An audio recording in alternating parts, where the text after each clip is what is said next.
天文学界最近有点坐不住了。自2022年启用以来，耗资100亿的詹姆斯·韦伯太空望远镜一直在刷新我们对宇宙的认知。而在2025年，韦伯望远镜的一系列颠覆性新发现更是让科学家目瞪口呆，感觉仿佛宇宙在对我们喊：你们一直以来深信不疑的东西反了，全反了。究竟发生了什么？让我们一起来看看这些发现如何动摇了现行的 Lambda、CDM、Lambda 冷暗物质、宇宙模型和大爆炸理论的根基。故事要从宇宙的婴儿时期讲起。本来我们以为宇宙诞生后的头几亿年应该是一片黑暗混沌，只有零星的新生、恒星和小星系闪烁着微光。然而韦伯望远镜的观测结果狠狠地给了我们一记下马威。2022年第一次深空观测时，科学家就在韦伯的数据里发现了几个超出预期的大质量星系。这些星系出现的时代居然是在大爆炸后区3亿到5亿年左右，也就是说宇宙年仅几个月大的时候，按138亿年的寿命类比，就已经孕育出了成熟个体。打个比方，这就像我们期待看到宇宙的婴儿在蹒跚学步，却突然蹦出来一群成熟稳重的成人。科学家一开始甚至怀疑望远镜是不是看错了，这些红得发紫的小光点会不会其实是离我们较近的尘埃盖住的星系，还是望远镜校准出问题了？但随着更多观测接连不断，质疑声被实打实的证据压下去了。那些不起眼的小红点确实是非常早期的星系，而且质量之大，年龄之老，完全出乎意料。举个具体例子，韦伯高级深空巡天 JADIS 项目中，一个被昵称为加德斯的早期星系引起轰动。根据韦伯的数据推算，这个星系的光在路上跑了将近135亿年才到达地球，也就是说它诞生于大爆炸后不到4亿年的宇宙黎明时期。然而它的质量和规模却几乎不亚于银河系。按理说，在那样的宇宙幼年阶段，只应该存在一些散乱的小星系和原始恒星团，可加德斯星系看起来就像时间提前了几十亿年，让一个满级号闯入了新手村。更惊人的是，这类现象并非孤立。自2022年以来，韦伯已经识别出超过700个类似的早期星系候选体，统统都有着长得太大、成熟太早的怪异特征，与我们根据标准宇宙模型所做的预测严重不符。科学家原以为也许能找到1-2个不合常理的漏网之鱼，没想到韦伯一出手就是大爆冷，这样的异常星系频频出现，多到快要变成常态。这下可把宇宙学家们搞懵了，难道是我们的宇宙模型出了纰漏？否则这些小怪兽星系究竟是怎么来的？时间来到2023年年初，韦伯望远镜又抛出一个重磅炸弹。科学家宣布，在大爆炸后5亿到7亿年之间，发现了6个规模堪比银河系的远古星系。要知道，根据我们现有的模型和理论，在宇宙诞生不到10亿年的时候，这种级别的庞然大物根本不应该存在。当时这些星系中的恒星已经相当成熟，许多是年老的红色恒星，仿佛宇宙刚眨眼就长出了白胡子。研究人员直言不讳地说，这一发现给科学出了大难题。还有人夸张地表示，我们可能得重新改写宇宙学的教科书了。毕竟这6个星系的存在彻底质疑了我们对早期星系形成的整幅图景。想象一下，本来教科书上画的是宇宙从无到有，小星系慢慢合并长大的进程，现在突然蹦出来几位不速之客，在宇宙年纪还不到 5% 的时候，就提前上演了星系成年礼。这就好比一个小学班级里出现了几个身高2米、满脸皱纹的学生，老师和校长能不震惊吗？要解释这些星系为何能如此快速的成长，天文学家开始抓破脑袋。是我们的理论低估了恒星诞生和聚集的效率，还是有我们不知道的加速机制？或者更大胆一点，会不会我们的宇宙年龄估算错了？宇宙其实比想象中老成得多。就在众人还在为那些远古星系争论不休时，2025年的最新观测再次让所有人倒吸一口凉气。这一次走前台的是一个被称为 Big Wheel 的巨型螺旋星系。为什么叫这个名字？因为它实在太巨大、太特殊了，形态宛如一个巨大的轮盘。Big Wheel 星系距离地球约117亿光年，它的光来自宇宙大爆炸后约20亿年的时期。在那样的年代，大多数星系还应该是小不点儿，按常理顶多刚开始形成雏形。然而 Big Wheel 完全打破了常理，它拥有完整绚丽的漩涡盘状结构，直径达10万光年，旋转速度高达每秒200公里，整体质量约为银河系的5倍之多。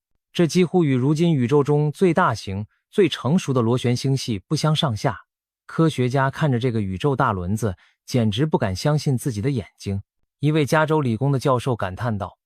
这可能是迄今发现的最庞大的早期螺旋星系，简直前所未闻。”另一位天文学家形容说：“这就好比我们发现了一只活生生的恐龙，而它竟然存在于恐龙该灭绝的年代。”是啊，根据我们之前的认知，宇宙在大爆炸后20亿年时应当还处于星系发育的童年期，怎么会跑出一只成年恐龙满地乱跑？为了解释 Big Wheel 的存在，研究团队推测它所处的宇宙区域异常致密，周围星系密度是宇宙平均值的10倍以上。这种环境也许为其快速成长提供了温床，充足的冷气体源源不断地汇聚过来喂养它，并且频繁的星系并合加速了质量积累。简单说，就是富养加催肥，硬是在短时间内造就了一个星系巨无霸。这听起来似乎是个合理的特例解释，可问题在于，像 Big Wheel 这样早熟的星系在韦伯的视野中并非孤立。正如我们提到的，还有成百上千个大大小小的星系都或多或少地超出了标准模型的预期范围。所以，除了解释单个案例，我们还得从整体上反思，是不是我们的理论本身有哪里不对劲。在天文学家圈子里，一直有一套标准宇宙配方，学名叫做 Lambda CDM 宇宙学模型。这套模型自称简单，却威力无穷。只要准备好几个基本成分 Lambda 即宇宙学常数代表暗能量，占比约 68%， CDM 即冷暗物质，占约 27%， 再加上 5% 的普通物质，配上一场138亿年前的大爆炸和此后的引力作用和宇宙膨胀，就能烹调出我们今日所见的一切。从微波背景辐射的微微纹路到星系如何分布演化，都在模型的意料之中。一直以来， Lambda CDM 模型在大尺度上确实很能打，很多观测结果都和它惊人的契合，因此它被视为当代宇宙学的基石。我们理所当然地相信宇宙演化史大体正确，宇宙从炽热起点开始膨胀，最初诞生了氢元素和微小的密度波纹。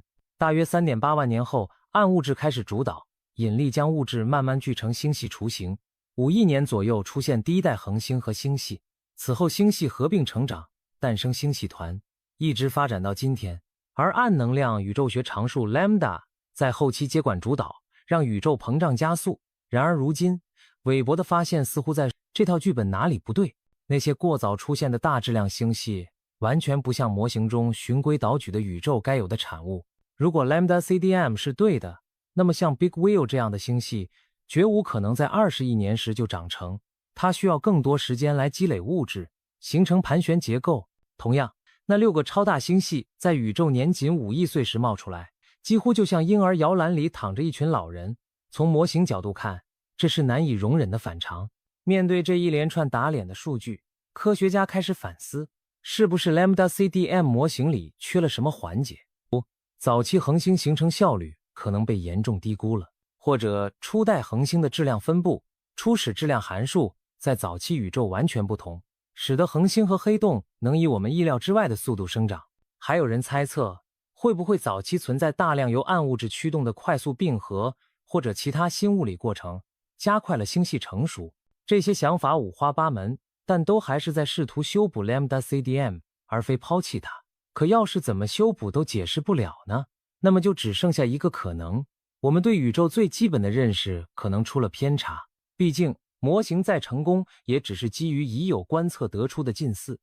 一旦新观测跳出框框，模型就需要升级，甚至推倒重来。这种情况历史上不是没有过。上世纪末暗能量的发现不就迫使宇宙学模型大改版，引入了 Lambda 这个全新成分吗？如今韦伯的早期星系们也许正在释放类似的信号，宇宙公式该更新了。除了星系的难题，宇宙学标准模型还有另一件家丑在困扰着科学界，那就是著名的哈勃常数之争。简单来说，不同方法测得的宇宙膨胀速度，哈勃常数 h 一直对不上，用附近超级新星测一个值，用宇宙微波背景推算又是另一个值，两个数总是差一截，这被称为哈勃张力，是近年来宇宙学最大的未解之谜之一。为了解决这个矛盾，一些科学家开始怀疑是不是我们对暗能量的假设有问题。Lambda CDM 模型假定暗能量就是个恒定的宇宙学常数， Lambda 永远均匀的充斥空间，强度一成不变。但如果暗能量并非恒定不变，而是随时间变化呢？比如早期宇宙的暗能量更强劲，后来逐渐减弱，或者相反，这种动态暗能量的想法最近越来越受到关注。2023年底，诺贝尔奖得主亚当·里斯，当年发现宇宙加速膨胀的功臣之一，等人对最新观测数据进行了分析。他们发现，用韦伯望远镜等新一代仪器精确观测远方造父变星和超新星后，哈勃常数的争议不但没平息，反而显得更刺眼了。李斯几乎要抓狂地问，为什么我们最好的测量工具彼此不一致？问题出在哪？这时候，一个大胆的解释浮出水面，也许问题出在我们对暗能量的假定上。如果我们放弃暗能量恒定不变这个先入为主的观念，那么一些矛盾就有机会被缓和。试想，如果宇宙在早期经历过一段额外加速的时期，暗能量当时更给力，推动空间扩张更快，那么通过宇宙微波背景等推算出来的膨胀率会提高，更接近本地观测值。这正是所谓的早期暗能量理论的一种思路。反之，也有可能是暗能量逐渐增强，但那就更麻烦。总之，重点在于暗能量不是固定的 lambda。我们可以打一个生活中的比方，原本以为宇宙膨胀是在暗能量这台发动机恒定推力下平滑加速，就像车子一直用定速巡航，动力不变的前进。但现在怀疑，这台发动机的油门可能时紧时松，宇宙扩张经历了不同阶段的推拉。这可不得了，因为 Lambda CDM 的 Lambda 字母就是基石之一。如果暗能量不是常数，那 Lambda 就不复存在，模型必须更换引擎的设定。当然，目前暗能量变化的证据还只是些苗头，并非板上钉钉。李斯和许多天文学家正积极研究更多的数据，想搞清楚宇宙加速膨胀到底藏着什么猫腻。不过可以肯定的是，暗能量这个昔日让我们震惊的发现，本身现在也有点摇摇欲坠的意思。如果连它都不按原本的剧本走，那宇宙学标准模型真是屋漏偏逢连夜雨。一边早期星系闹独立，另一边暗能量搞变卦，整体大厦晃得厉害。当经典理论受到挑战时，科学家们的一大反应就是开脑洞，提出各种听起来匪夷所思的替代理论。如今，为了解释韦伯带来的这些冲击，有些研究者开始畅想一些非典型宇宙图景。其中一个最引人瞩目的观点是，我们的宇宙可能本身就在一个巨大的黑洞内部。什么？我们在黑洞里？这听起来像科幻小说情节，但别急，还真有点根据。事情要从韦伯的新发现星系旋转偏好说起。2025年，科学家在分析韦伯高级深空调查 JADES 数据时，注意到一个奇怪现象：所观测的263个遥远星系中，大约2/3呈现顺时针方向旋转，另外1/3逆时针旋转。正常来说，如果宇宙在大尺度上没有偏向性，星系旋转方向应该各占 50%， 就像抛硬币一样正反平均。然而韦伯的数据提示，在深空某些区域，星系自转方向似乎有统计上的偏差，这可是非同小可的信号。如果星系旋转存在偏好，那意味着宇宙在大尺度上可能存在一个优选的旋转方向或轴线。换言之，我们的宇宙整体也许从一开始就是有自转的，而一个整体自转的宇宙无法由标准的各项同性大爆炸模型产生，因为标准模型假定在大尺度上宇宙没有哪个方向特别不同，更不存在整体旋转。这时候，黑洞宇宙学理论粉墨登场了。根据黑洞宇宙学，也称史瓦西宇宙学的设想，我们的整个宇宙可能就是更大尺度母宇宙中一个黑洞的内部。这个理论的最早提出者可以追溯到上世纪的拉杰·帕特里亚等人。如今波兰裔物理学家尼科德姆·波普拉夫斯基等也在积极支持和发展这一观点。按照他们的描述，当一颗大质量恒星或更复杂的天体在母宇宙中塌缩成黑洞时，其内部并不一定形成一个无限密度的起点。相反，强大的引力扭转和自旋可能使坍缩物质在达到极端但有限的高密度后发生反弹，就像一根被压紧的弹簧突然释放，那团物质会在黑洞内部猛烈膨胀开来。听上去是不是很耳熟？没错，这膨胀开的那一刻，对于黑洞内部的观测者来说，几乎就是一场大爆炸。黑洞的事件世界相当于新宇宙的边界，从里面看，那就是我们可观测宇宙的极限。在这个理论中，我们宇宙的大爆炸起点其实是母宇宙中某个黑洞内部的一次大反弹。黑洞旋转轴给新宇宙留下了遗产，一个偏好的方向，也就是宇宙整体的旋转。这恰恰可以解释韦伯发现的星系自转偏好现象。我们的宇宙继承了母黑洞的自旋方向，因此早期形成的星系也沿着这个 U 旋轴旋转，出现顺时针多于逆时针的偏差。如果这一理论为真，那真是颠覆三观。我们平时谈论的黑洞不再只是宇宙的终点，它还是新宇宙的摇篮。每一个黑洞内部都有可能孕育出一个新的子宇宙。同理，我们的宇宙也是某个更大宇宙的孩子，怪不得永远看不见黑洞内部，那里有自己的时空，连光都出不来。我不知道大家此刻作何感想，反正脑海中浮现出一种奇妙的画面，无数宇宙像套娃一样层层相生，每个黑洞都是一个通往新宇宙的单向门。这样的宇宙循环听着就让人头皮发麻，又觉得壮丽奇幻。当然，目前黑洞宇宙学只是少数学者提出的假说，要让主流科学家信服还需要更多证据。至少韦伯的旋转偏好发现提供了一丝希望的线索。如果后续观测确认宇宙真的有统一旋转轴，那标准宇宙学将面临重大挑战，而黑洞宇宙论等新的框架将受到极大关注。除了黑洞宇宙学这样天马行空的想法，还有一些替代理论从更接地气的物理出发，比如重新审视广义相对论在宇宙尺度上的效果。其中有一种被称为实景宇宙学 （Timescape Cosmology） 的理论非常耐人寻味。它的核心思路是，或许宇宙中不同区域的时间流逝速度并不一致，我们在观测远方天体时忽略了这一点，因而误以为宇宙在加速膨胀。怎么回事？我们都知道，根据爱因斯坦的广义相对论，引力可以减慢时间流速。举个常见的例子，在强引力场，比如靠近黑洞或者在地球深处，时间会走得比远离引力场的地方慢一些。通常我们在宇宙学中假设大尺度时空均匀平滑，但事实上，宇宙并非处处一样密集，有些地方是星系团、超星系团，物质密度高，有些地方是巨大的宇宙空洞，几乎真空。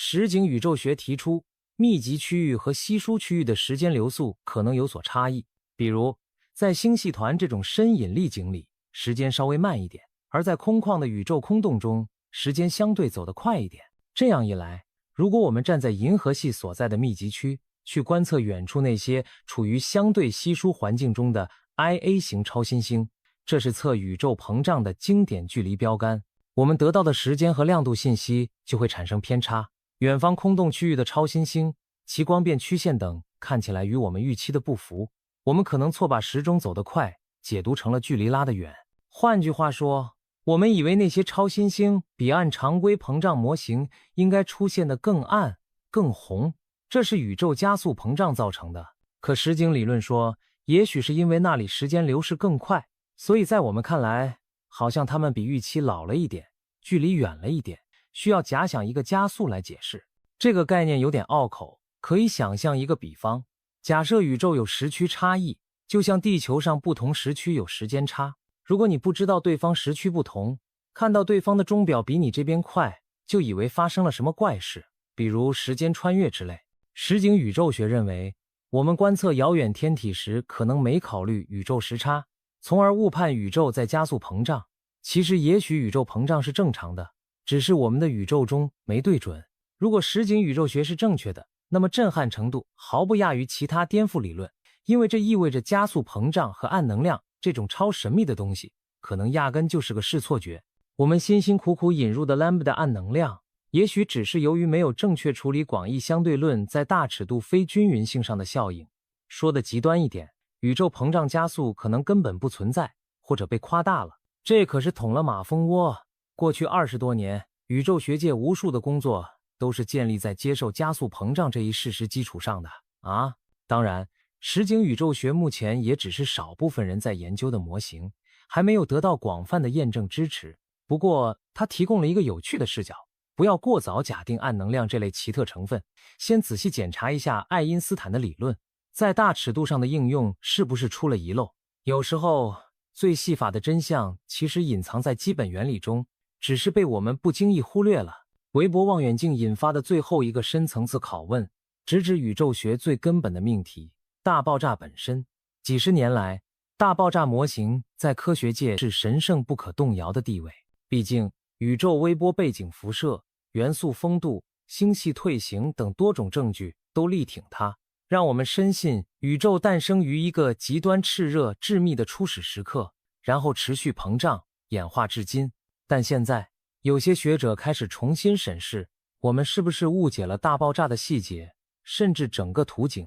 首先一个疑问，宇宙真的只有一个起源点吗？传统观念里，大爆炸描述的是整个时空从一个起点般的初始状态同时诞生，但某些理论设想中，宇宙也可能有多点诞生或非单中心的起源模式。比如有观点猜想，或许大爆炸并非在空间上完全均一地发生，有些区域先点燃了，形成了原初的膨胀泡，而另一些区域稍后才跟进，最终这些膨胀区连成一片，形成我们可观测的宇宙。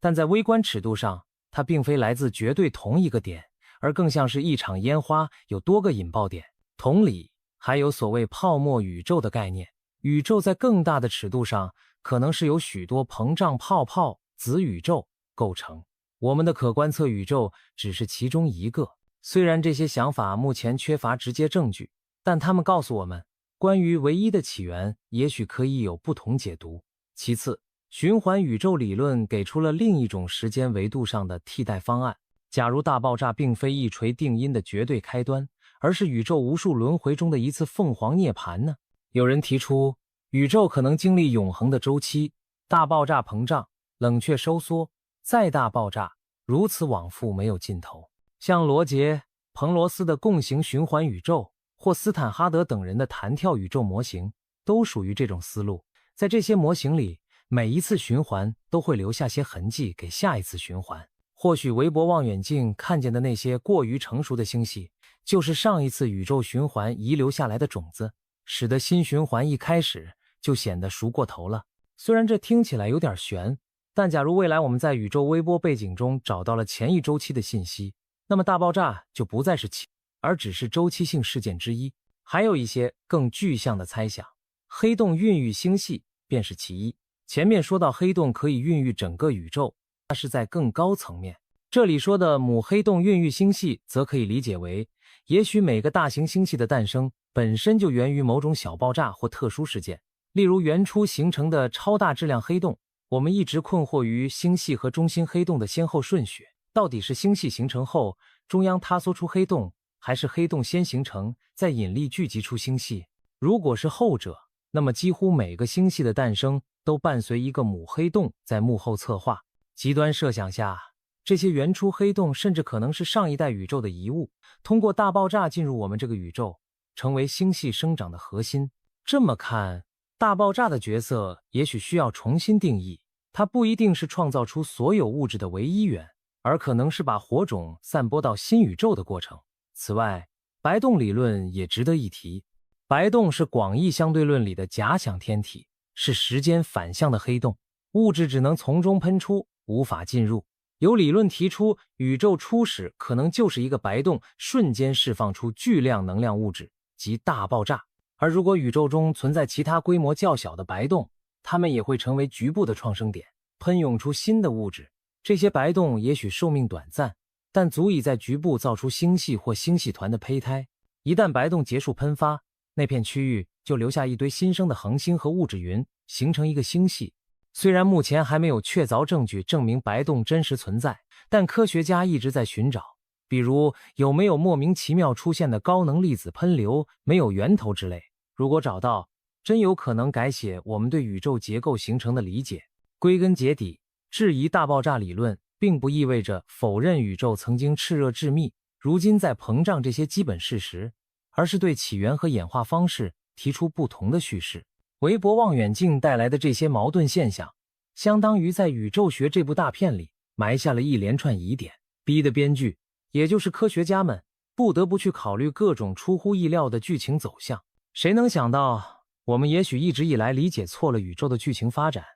听到这里，您可能会问，那我们过去的宇宙学知识是不是都白学了？难道大爆炸宇宙模型要寿终正寝，被新理论取代吗？别急，科学的发展从来不是一蹴而就的推翻，更多时候是不断修正。目前虽然出现了这么多挑战 Lambda CDM 和大爆炸的讨论，但标准模型依然有它强大的成功之处。毕竟宇宙微波背景辐射那几乎完美的黑体谱和各项异性模式元素丰度的精确匹配，这些成就可不是轻易被抹杀的证据。韦伯望远镜的发现固然令人震撼，但科学家首先会仔细检验这些早期星系的数据会不会有误差，比如红移测量是否准确，无线电或光学后续观测能否确认它们的距离和质量。有些最初报告的超高红移星系后来被证明其实是较近的尘埃星系，这样的乌龙也发生过。所以接下来需要进一步的谱线观测，更多望远镜协作，来逐一确认韦伯发现的异常星系究竟有多异常。另一方面，即使确认了这些星系确实质疑模型，科学家也可能选择在 Lambda CDM 框架内寻找调和的办法，比如调整星系形成的刺激模型，引入新的因子来解释高效恒星生成，或者考虑宇宙在特殊环境下演化的统计概率。也许这些怪异星系虽然罕见，但并非不可能，只是此前我们样本小没看到。就像见到会走路的鱼，我们不一定推翻生物进化论，而是会去研究特殊的环境如何赋予了鱼这些本领。然而，历史经验告诉我们，当大量新证据不断积累，显示出系统性的偏差时，范式转变往往已在酝酿之中。开普勒发现行星轨道不是圆形，最终将天文学范式从完美圆形转到椭圆轨道。19世纪末的光谱异常催生了量子力学。上世纪的天文观测让大爆炸取代了稳恒态宇宙。也许韦伯望远镜正在扮演类似的角色，为宇宙学带来下一次范式大革命的契机。想象一下，也许10年后的课本上，我们会写着这样一段话：21世纪20年代，詹姆斯·韦伯望远镜的观测揭示出标准宇宙学模型无法解释的一系列现象。经过科学界的激烈探索，人类终于发现了新的宇宙图景。这段空白会由什么填补呢？是黑洞宇宙学大行其道，告诉我们宇宙有母体和子代，还是实景宇宙学修正了引力效应，让我们恍然大悟，加速膨胀只是一场误会？亦或是其他我们目前难以想象的理论？无论答案如何，这一切都令人格外期待。可以肯定的是，科学的自我修正力量在此刻体现得淋漓尽致。我们曾深信不疑的一些宇宙真相，或许真的全错了也说不定。但这并不是坏事，相反，它意味着我们将学到更新、更奇妙的真相。宇宙的剧本也许比我们原本的版本精彩100倍，只等我们去发现和书写。韦伯望远镜只是翻开了新篇章的第1页，后面的故事发展将由更多观测和理论去推进。最后，不妨留几个悬念给各位：如果我们真的身处黑洞内部，你的直觉能接受吗？如果暗能量不是恒定的，宇宙常数这个词是不是本身就是个谬误？假如有一天科学家宣布大爆炸理论需要大修甚至推倒重建，你会感到震惊还是兴奋？对于热爱探索的人来说，这些问题本身就是魅力无穷的悬疑剧情，而我们正处在这个激动人心的宇宙学悬疑片当中。或许多年后回首2025年，我们会说，就是那一年，韦伯望远镜让我们重新审视了宇宙的起源与命运。在质疑声中，我们重新发现谦卑，原来我们对宇宙的了解依然微不足道，但也正是在不断推翻自我的过程中，人类的宇宙观才能愈发接近真相。准备好迎接宇宙的新篇章了吗？也许下一刻，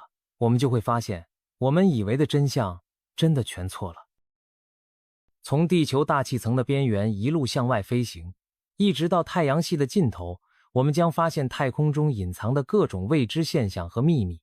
或许你会开始怀疑，偌大的太阳系会不会其实是一个关着我们的宇宙监狱？准备好了吗？让我们从头开始，逐步飞向太阳系边界，揭开这些谜团的面纱。人类要踏上太空征途，首先必须飞出地球的大气层。就在我们头顶数十公里的高空，看似平静的大气层边缘，其实早已暗藏许多令人费解的现象。在距离地表约25公里的平流层，高空气球经常被科学家用来进行生命极限的研究。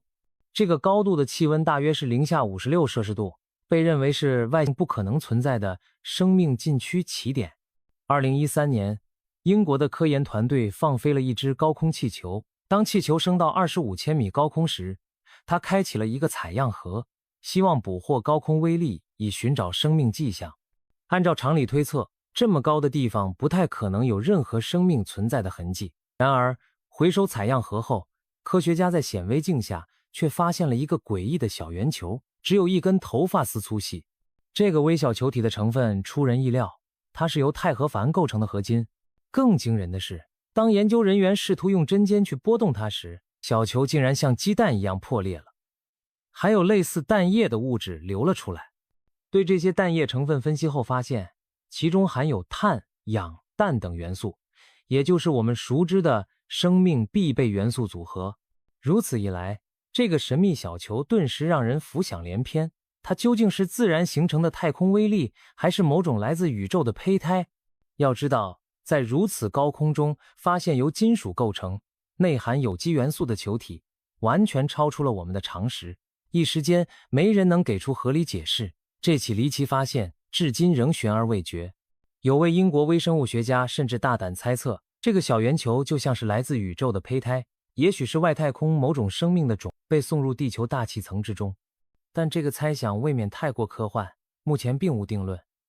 这颗宇宙胚胎静静地躺在实验室里，成为了我们对外星生命起源猜想的一个悬念开端。继续向上攀升，当高度达到60公里左右时，又一个奇异的现象出现了。在接近大气层顶端的位置，竟然观测到了向太空释放能量的闪光。我们都熟悉雷雨天从云层劈向地面的闪电，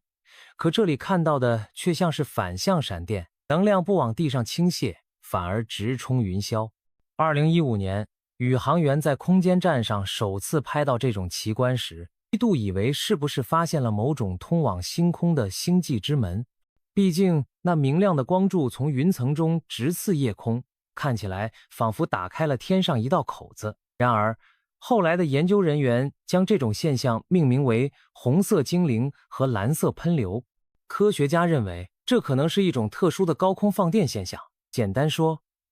就是云层向太空放电。但令人困惑的是，为何闪电会朝相反方向劈出去？这背后的机理目前仍无定论。这些红色精灵和蓝色喷流异常壮观，从60公里的高空直冲到80公里的高度，它们一闪即逝，非常难以捕捉。至今还没有探测器专门穿越这些反向闪电去研究清楚其中的奥秘。或许某天，我们能开发出更强大的高空气球或者火箭，在安全距离观测这种反常的向上闪电，找出它们诞生的原因。但目前，它依旧是高空中令人瞠目结舌的未解之谜。我们原本以为这里几乎没有任何空气和水汽了，然而宇航员却曾在这个高度拍到了一片诡异的云层。在如此稀薄的近太空环境下，按理说不该有云出现，因为云是由水分凝结形成的，而80公里高空应当早已干燥无比。那么，这突如其来的云究竟是什么？为了揭开谜底，2007年，美国 NASA 专门发射了一颗名为 AIM 的卫星，去探测这片高空云层。当探测器尝试进入云层时，发生了让人意想不到的事。卫星在云中遭到了无数宇宙尘埃的疯狂撞击。AIM 卫星侥幸没有立刻损毁，但这一遭遇本身说明那云并非由水汽构成，而更像是由宇宙尘埃凝结而成的尘云。为什么会有大量宇宙尘埃在大气层边缘凝结？这种奇怪的现象引发了各种猜测。有科学家认为，也许是来自太空的尘埃在这里聚集，受地球引力和大气残余湿度影响，形成了尘埃云。但更大胆的想法也出现了。还记得我们在25公里高空发现的那个宇宙胚胎吗？有人问，会不会就是这些高空尘埃云凝结出了那些神秘的小球，然后随着大气环流掉落下来？虽然听起来离奇，但谁又能完全排除可能呢？遗憾的是，这片神秘云层并未存在太久，就在2012年左右消散了。云散之时，谜团却依旧悬而未决。大气层的尽头似乎给我们上了生动一课，即使在家门口的天空边缘，人类依然有许多尚未解开的未知。成功穿越大气层后，我们正式进入外太空。100公里的高度被定义为卡门线，是地球与太空的分界。从这里开始，就再没有足够的空气供传统飞机的引擎燃烧，也没有蓝天，只有无垠的黑色太空。而在近地轨道上，人类的足迹越来越多，同时也遇到了更多匪夷所思的事件。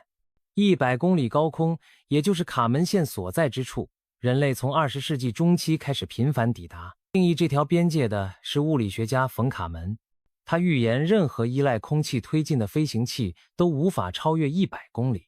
因为那儿的大气已经稀薄到近乎真空。如果能跨过这条看不见的线，就真正进入了太空。1944年，德国的 V2 火箭成为第一个穿越卡门线的人造物体。随后在1963年，美国试验性的 X-15 火箭飞机由飞行员约瑟夫·沃克驾驶，2次冲上卡门线。沃克也因此成为首位2度进入太空的人类。早期这些壮举打开了通往太空的大门。然而，在这些激动人心的里程碑背后，也发生过一些令人摸不着头脑的事情。据说，在 X-15 首次试飞到高空时，飞行员乔沃克的同事，另一位试飞员曾经神色紧张地报告，外面有东西，绝对有什么在跟着我们。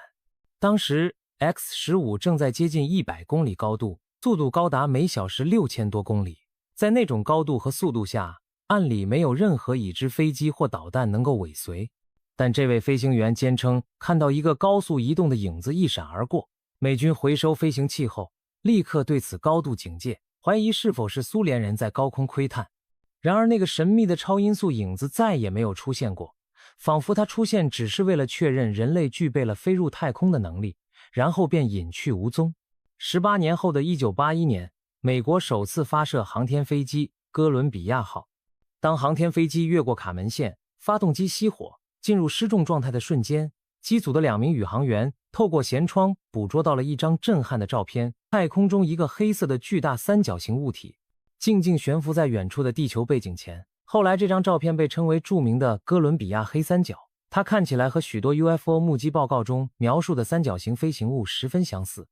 更令人称奇的是，这黑三角在哥伦比亚号进入轨道的关键时刻出现，随后缓缓远去。许多人不禁猜测，这个神秘三角形飞行物是否也是在默默观察和确认人类已经掌握自由往返太空的能力。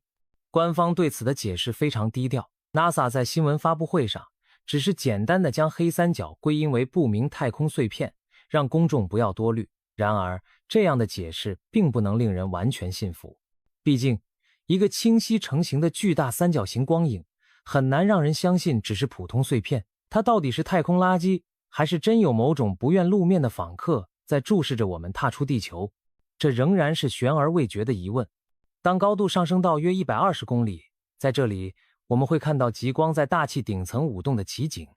2006年，国际空间站里的美国宇航员杰弗里·威廉姆斯正俯瞰着南极上空的绚丽极光并拍摄照片。忽然，他发现相机画面中极光的帷幕里出现了一个清晰而诡异的形状，像是一个2头带箭头的长条状物体伫立在五彩的极光之中。杰弗里惊讶地认为，那很像一艘隐藏在极光中的长条形星舰。他甚至推测，两端的箭头状结构可能是推进器，而它停留在那里，似乎在利用地球极光为其充能。这听起来相当科幻，仿佛电影中的情节，一艘外星飞船偷偷接驳地球的磁场和能量来源，加满油后再扬长而去。当然，地面科学家在分析过这段照片和视频后，提出了更务实的解释。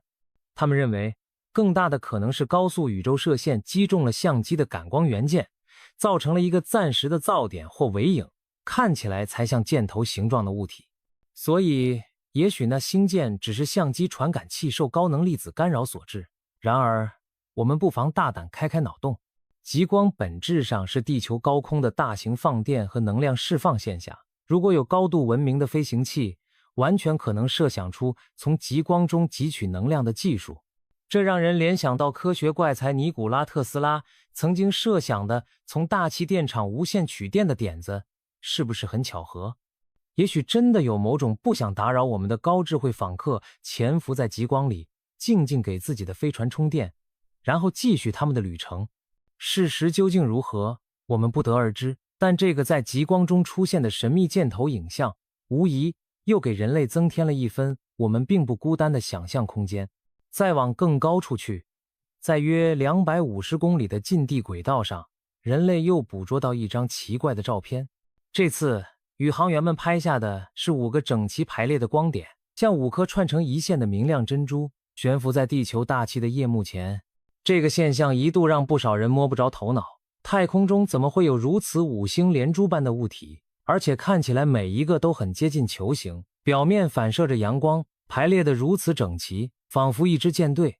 有人猜测，这会不会又是某种充能完毕，准备远离地球的星际飞船编队？5颗光球并行，就像科幻小说里描述的外星侦察器，或者让人想起刘慈欣小说中的质子和水滴，高等文明的神秘装置，一来就是一串。最初相片传回时，一时间无人能够解释这幅画面的来源。在轨道上同时目击到5个看似金属光泽的球状物，这超出了普通卫星或航天器的范畴。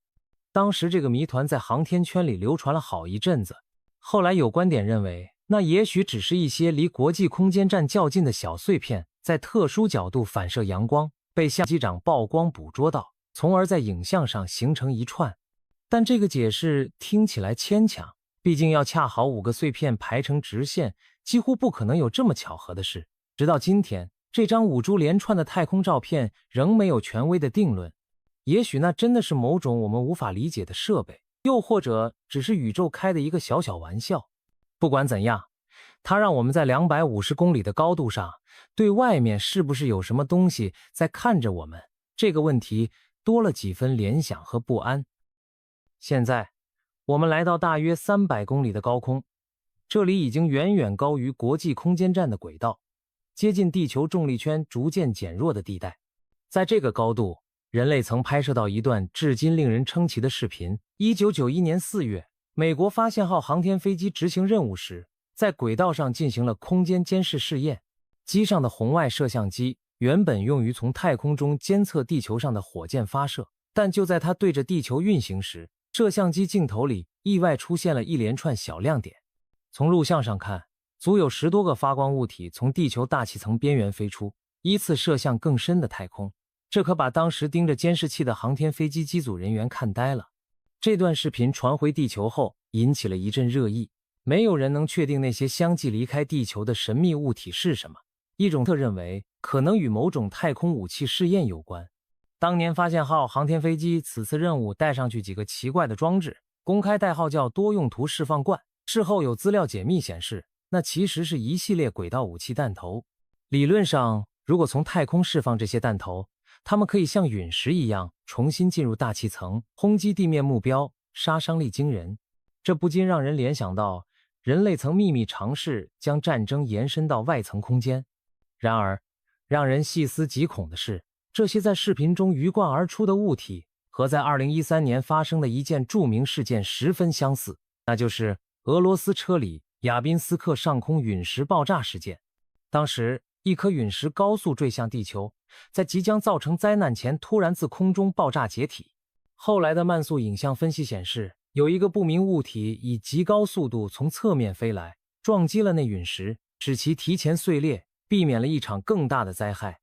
这一幕看起来就像有某人在暗中帮助我们拦截了陨石。对比发现号拍到的视频，那一连串飞离地球的物体非常像当初拦截陨石的不明飞行物。这让人不由得猜想，难道有人在向人类发出警告，示意我们不要把战争带入太空？这些高速飞出的物体，也许正是某种高等文明对地球实施的太空禁武行动。否则，要么只能解释为人类自己的太空武器测试，但若真是武器测试，我们怎么可能完全不知情，并对它的轨迹如此困惑呢？巧合的是，冷战时期苏联也曾有一个宏伟的太空计划，他们打算在太空中放置一面巨大的反光镜，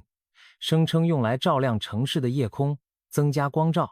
但这个名为太空镜的项目也有潜在的军事用途，一旦将太阳光聚焦，完全可能成为一道烧毁目标的太空死光。后来苏联解体，这面太空镜试验一度无人问津。然而，据报道，在1993年2月4日夜里，欧洲上空突然出现了一道宽约4公里的光束，快速掠过天空，直指莫斯科。美国和北约军事部门惊讶地意识到，俄罗斯真的发射并展开了那面试验反光镜。不过接着不久，太空镜的柔性镜膜意外被自身天线划破，整面镜子解体焚毁于大气层。有趣的是，这场太空镜闹剧同样充满了诡异色彩。它的坠毁有说法是巧合，也有人戏称是不是又是他们在暗中干预，防止人类在太空玩火。联系起300公里高空那群离奇飞离地球的不明物体，不禁让人背脊发凉。看起来，我们每次企图把武器带上太空，都会发生莫名其妙的挫败，就像有一道无形规矩在约束着地球文明。沿着高度继续上升，我们来到约343公里，这是中国载人航天飞船惯常运行的轨道高度。在这里发生的一件怪事，甚至被写入了语文课本，成为许多中国学生耳熟能详的故事。2003年，中国第一位进入太空的航天员杨利伟，在搭乘神舟5号飞船绕地飞行时，突然听到了奇怪的敲击声。他描述说，那声音既不像来自飞船外部，也不是舱内仪器发出的。更诡异的是，声音断断续续，没有规律的出现，白天黑夜都会响起，就好像有人拿着一把木质的小锤子，时不时敲打飞船的外壳，发出咚咚的声响。杨利伟当时惊疑不定，透过舷窗向外看，却什么也没发现。返回地面后，他把这个经历上报，引起了航天部门的高度重视。科研人员尝试在地面模拟各种声音来找寻源头。有人猜测可能是飞船结构受热胀冷缩或空间碎片撞击的声音，但杨利伟反复听了地面模拟的录音，始终摇头，说都不像他听到的声音。由于找不到确切原因，这事一度没法盖棺定论。更离奇的是，后来神舟6号和神舟7号任务期间，也有航天员在轨道上听到了类似的奇怪敲击声，这就排除了个例偶发的可能。似乎太空中真的潜伏着某种我们未明的因素，会让航天器结构发出仿佛有人敲门的声音。当后来有新航天员问起时，杨利伟只好安慰他们，别害怕，听到也属正常现象。然而-455摄氏度的极寒真空中，谁会在外头敲门呢？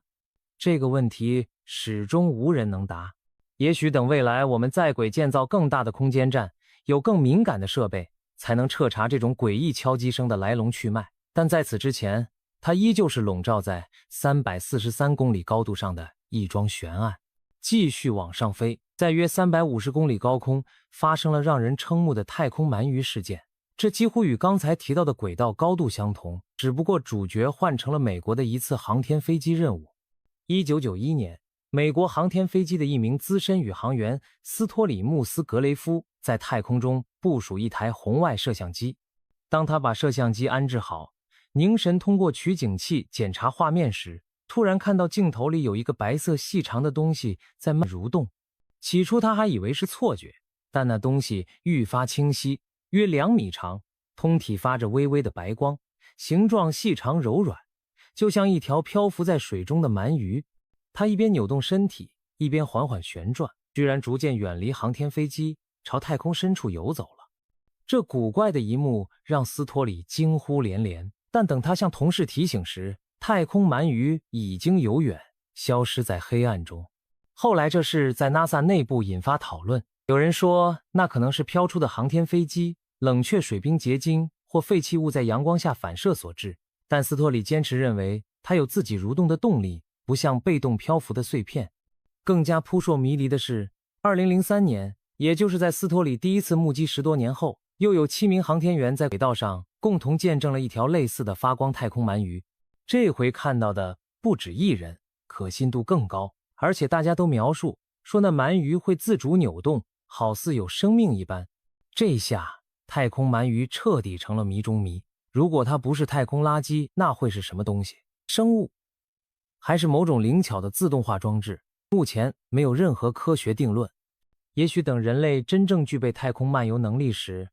我们会在静谧的地球轨道上发现，原来还生活着这样一些奇异的邻居。达到约400公里，我们就处在国际空间站的典型高度。在这里，人类长期驻留太空，见闻自然更多。这不，在国际空间站的历史上，就连续发生过几桩著名的离奇目击事件，让许多宇航员终生难忘。2006年，美国亚特兰蒂斯号航天飞机载着6名宇航员抵达国际空间站，完成了一次组装任务。准备返航时，指挥官杰特通过摄像机例行观察四周的太空环境。这时，他看到远处有一个发光的圆盘状物体。起初杰特以为是摄像机对焦问题，因为那光盘看起来半透明，不像实体金属。可当他调整焦距对准更远处，惊人的一幕出现了。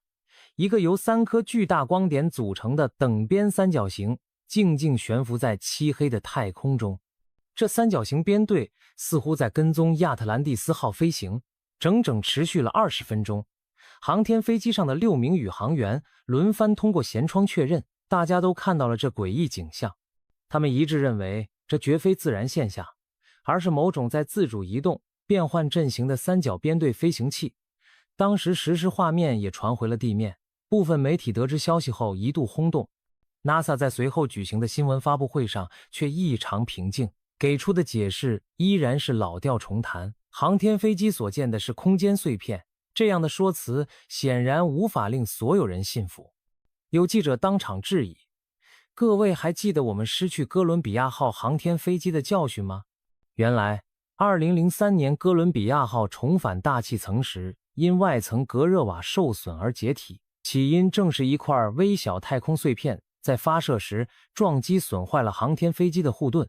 从那以后， NASA 对近地轨道的每一片垃圾都密切监控。然而现在亚特兰蒂斯号目击了如此巨大的3块发光物，难道事前一个都没有被监测到？如果真如此，那 NASA 要么是严重失职，要么就说明这三角编队根本不是普通的太空垃圾。尽管宇航员们内心震撼，任务报告中却只能含糊提及见到了不明现象。今天我们提起这桩往事时，依然免不了想象太空中是否真的存在某种神秘的三角舰队。在我们首度完成国际空间站组合，具备更长期太空居留能力时，特意现身观察了一番。再说另一件事，2005年发现号航天飞机执行任务，与国际空间站对接，进行物资和人员交换。这次任务紧随哥伦比亚号事故之后进行，宇航员格外小心，尤其注意检查航天飞机外部有无损伤。果然，在绕飞检查时，他们通过摄像头发现号的腹部隔热瓦也有破损，这和当年哥伦比亚号的情况类似，若不修复，返回时将十分危险。于是2名宇航员出了舱，在太空中进行了紧急修补作业。当他们专注修补时，外部监视摄像头录下了一段令人惊异的画面。远处太空中出现了一个亮点，飞行轨迹呈现明显的折返回旋，也就是说，它飞过画面中心后又自己转了个弯飞回去了。这种轨迹表明它肯定具备自身动力，而非惯性漂移的空间垃圾。一个会掉头的物体绝不是普通碎片能做到的。事后这段录像被反复分析，仍无人能解释那回旋镖到底是什么。 NASA 官方未多谈论，只表示当时未对航天飞机造成威胁。可许多宇航员私下议论纷纷，有人甚至戏言，我们每次在国际空间站干活，好像总有谁在远远看着呢。这种感觉并非空穴来风，因为俄罗斯宇航员也有类似的共识。与美国同行相比，俄罗斯的航天员们在太空怪事方面显得更见多不怪。他们从苏联时代的礼炮、和平号空间站开始，就对各种诡异现象有所耳闻，甚至亲身经历，因此对美国人动辄大惊小怪，还打趣过。例如1999年，美国航天飞机第一次造访刚启用不久的国际空间站时，俄罗斯地面跟踪人员就拍到一个光点围绕空间站飞行的影像。当时一位俄国专家半开玩笑地对美国宇航员塔米说：“瞧，你刚才在外面组装模块忙活了整整8小时。”他可一直在旁边看着呢，把美国宇航员听的是心里发毛又无可奈何。究竟是什么东西绕飞了空间站8小时，没人说得清。另外，苏联与俄罗斯的宇航员还知道，在太空中竟然存在微小生命。听起来不可思议，但他们早在和平号空间站时期，就曾在舱壁缝隙里拍摄到菌斑蔓延的影像，也就是微生物在舱外滋生的证据。于是，在2004年，驻留国际空间站的一组俄国宇航员有意做了个试验。他们出舱活动时特意带了抹布，在空间站舷窗外擦拭了一下，然后将抹布带回舱内仔细检查。结果让人瞠目，显微镜下，他们真的在抹布上发现了海洋浮游生物的踪迹。一些微小的海洋单细胞生物竟顽强地附着在距离地表400公里高的空间站外表。这东西既不是发射时带上去的污染，又不太可能从地球大气一路爬升到这种高度。那么他们是怎么来到空间站表面的呢？美国专家听了直呼不可思议，百思不得其解。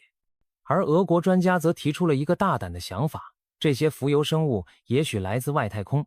他们猜测，可能是某些彗星拖拽的冰尘中携带了微生物。当地球穿过彗星轨迹时，这些生命种子就降落并粘附在空间站表面。这个观点听上去像科幻小说，但也在提示我们，生命的起源也许不只局限于地球。外太空播种生命的假说并非全无根据。如果真是彗星尾巴送来了浮游生物，那等于是证明了地球生命起源于宇宙的理论。国际空间站的故事还有很多，比如曾传闻有黑客入侵空间站电脑导致险情啦，前苏联礼炮7号宇航员目击太空天使啦等等。限于篇幅，我们按下不表，以后有机会再细说这些离奇见闻。总之，在400公里的人类桥头堡上，我们已经多次感受到了宇宙深处可能传来的悠悠注视。每当我们在太空更进一步时，似乎就会冒出新的神秘事件，在考验我们的神经。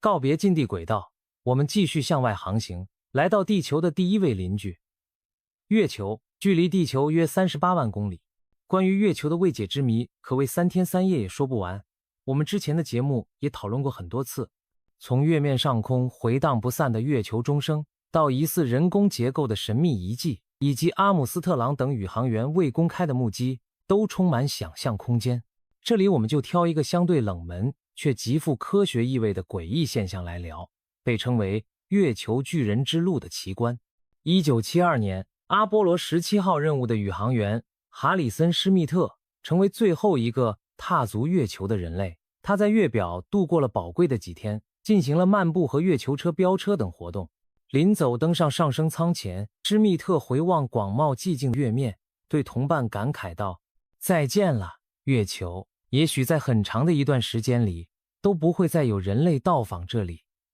我们的脚印和车辙将会在这空无一人的世界上保留数百万年之久。”然而，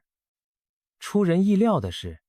就在施密特离开月球37年后，2009年，美国的新型月球轨道探测器拍摄到了一组让人不安的月表影像。影像中有一长串类似脚印的痕迹，蜿蜒数十公里，每一个脚印形状的地貌都有几公里宽。如果单凭外形去推测，留下这串脚印的生物简直得有几百公里高，迈步跨越山峦，非常荒诞。科学家当然认为这不可能是真正的生物足迹。别说月球弱，重力下有没有巨人，就算真有几百公里高的生命，自己身体的重量也会把骨骼压垮，更别提踩出几公里大的脚印了。那么这一连串酷似脚印的地形到底是什么成因呢？经过仔细研究，地质学家终于给出了比较可信的答案。他们发现地球上也存在类似的地表形态。在美国加州有一条被称为巨人之路的奇特地貌带，连续曲折延伸，与月球上的痕迹极为相像，而成因则是地下熔岩活动，地底岩浆沿系流动，在地表形成一系列拱起塌陷的长条形痕迹，远看就像一串脚印。这意味着月球远古时期可能也经历过内部熔岩管活动，造成了表面的管涌遗迹。果然，科学家在夏威夷的火山熔岩流遗迹也观察到了类似现象，所以那些月球巨人脚印其实是月壳下熔岩河道的遗迹，只不过规模比地球上的更大。这虽然解开了表面谜题，却进一步证实了一个推论：月球内部可能不像过去想象的完全冷却，至少曾经有过剧烈的火山或熔岩活动。这条巨人之路也因此成为了月球上一个非常重要的科学发现。在充满荒诞色彩的表象背后，隐藏着月球地质演化的秘密。当然，月球上仍有其他很多让人浮想联翩的现象，例如所谓月面、人面岩和几何结构、登月任务中未公布的奇遇等等。尽管有的被合理解释了，有的还悬而未决，但月球故事告诉我们一个道理：未知和已知常常只隔着一层薄纱，需要我们既有想象力，也有科学理性去揭开。离开月球，我们继续飞向火星。火星距离地球约2亿公里，是人类最关心的另一个行星伙伴。由于火星和地球有许多相似之处，它一直被视为地球未来的备份与希望之地。当然，围绕火星也出现了不少令人震惊的发现和谜团。关于火星最令人激动的话题，莫过于生命。1996年，一块来自火星的陨石在科学界掀起轩然大波。这块陨石编号 ALH84001，被发现于南极洲的冰层中。科学家在对其切片显微检查时，惊喜地发现里面包含一些奇怪的结构，形似微小的虫状化石。这些结构曲折延伸，看起来就像古代细菌甚至蠕虫的遗骸。经过分析，这块陨石的矿物组成与火星完全吻合，科学界确定它来自火星。推算认为，大约在1600万年前，一颗小行星撞击了火星，将部分火星岩石震飞入太空。这块岩石在宇宙中漂泊了上千万年，最终坠落南极，成了我们眼前的陨石。若那虫状结构真是化石，那意味着火星在远古时代存在微生物，甚至多细胞生物。当年的这一发现震动全球，不少科学家公开支持这火星细菌或火星蠕虫的化石证据。连当时的美国总统克林顿都为此召开新闻发布会，激动地说，也许不止人类存在于宇宙中，如果这项发现得到证实，它将是科学史上最伟大的揭秘之一。一时间，人们对火星曾有生命充满期待。然而，随着进一步研究，质疑的声音也出现了。这所谓的微生物化石实在太小，比当时已知的地球最小细菌还要小上10倍。有人说，如果真有生命，其尺度为何如此微观？也有人指出，非生物的化学过程也可能形成类似形状的矿物沉积。最终，科学界并未就此达成共识。这块火星陨石的热度逐渐退去，曾经被寄予厚望的火星生命证据慢慢被公众遗忘，但它依然安静地陈列在实验室中，等待未来技术进步后再被重新检验。或许某天，我们真的能揭开它的最终秘密。到底那些虫状痕迹是生命的残影，还是地质的幻象？时间快进到2012年，人类向火星发射的探测器已经遍布轨道和地表。这一年，科学家突然在火星大气中发现了一场奇特的现象。火星上空出现了一大片巨大的云层，高度达到240公里，覆盖范围宽达上千公里。要知道，地球的对流层云一般只在10公里以下，高空薄云也很少超过100公里，而火星这朵云竟高耸到240公里，相当不可思议。起初，研究人员怀疑是火星上的超大沙尘暴或者某种极光现象。然而，无论沙尘暴还是极光，都无法解释云层的组成。美国 NASA 随后用光谱分析这团云，惊讶地发现它主要由水冰构成，也就是说，这是由大量水汽凝结形成的火星云。可是问题来了，火星大气极为稀薄干燥，水汽含量很低，怎么会凭空冒出这么庞大的水云呢？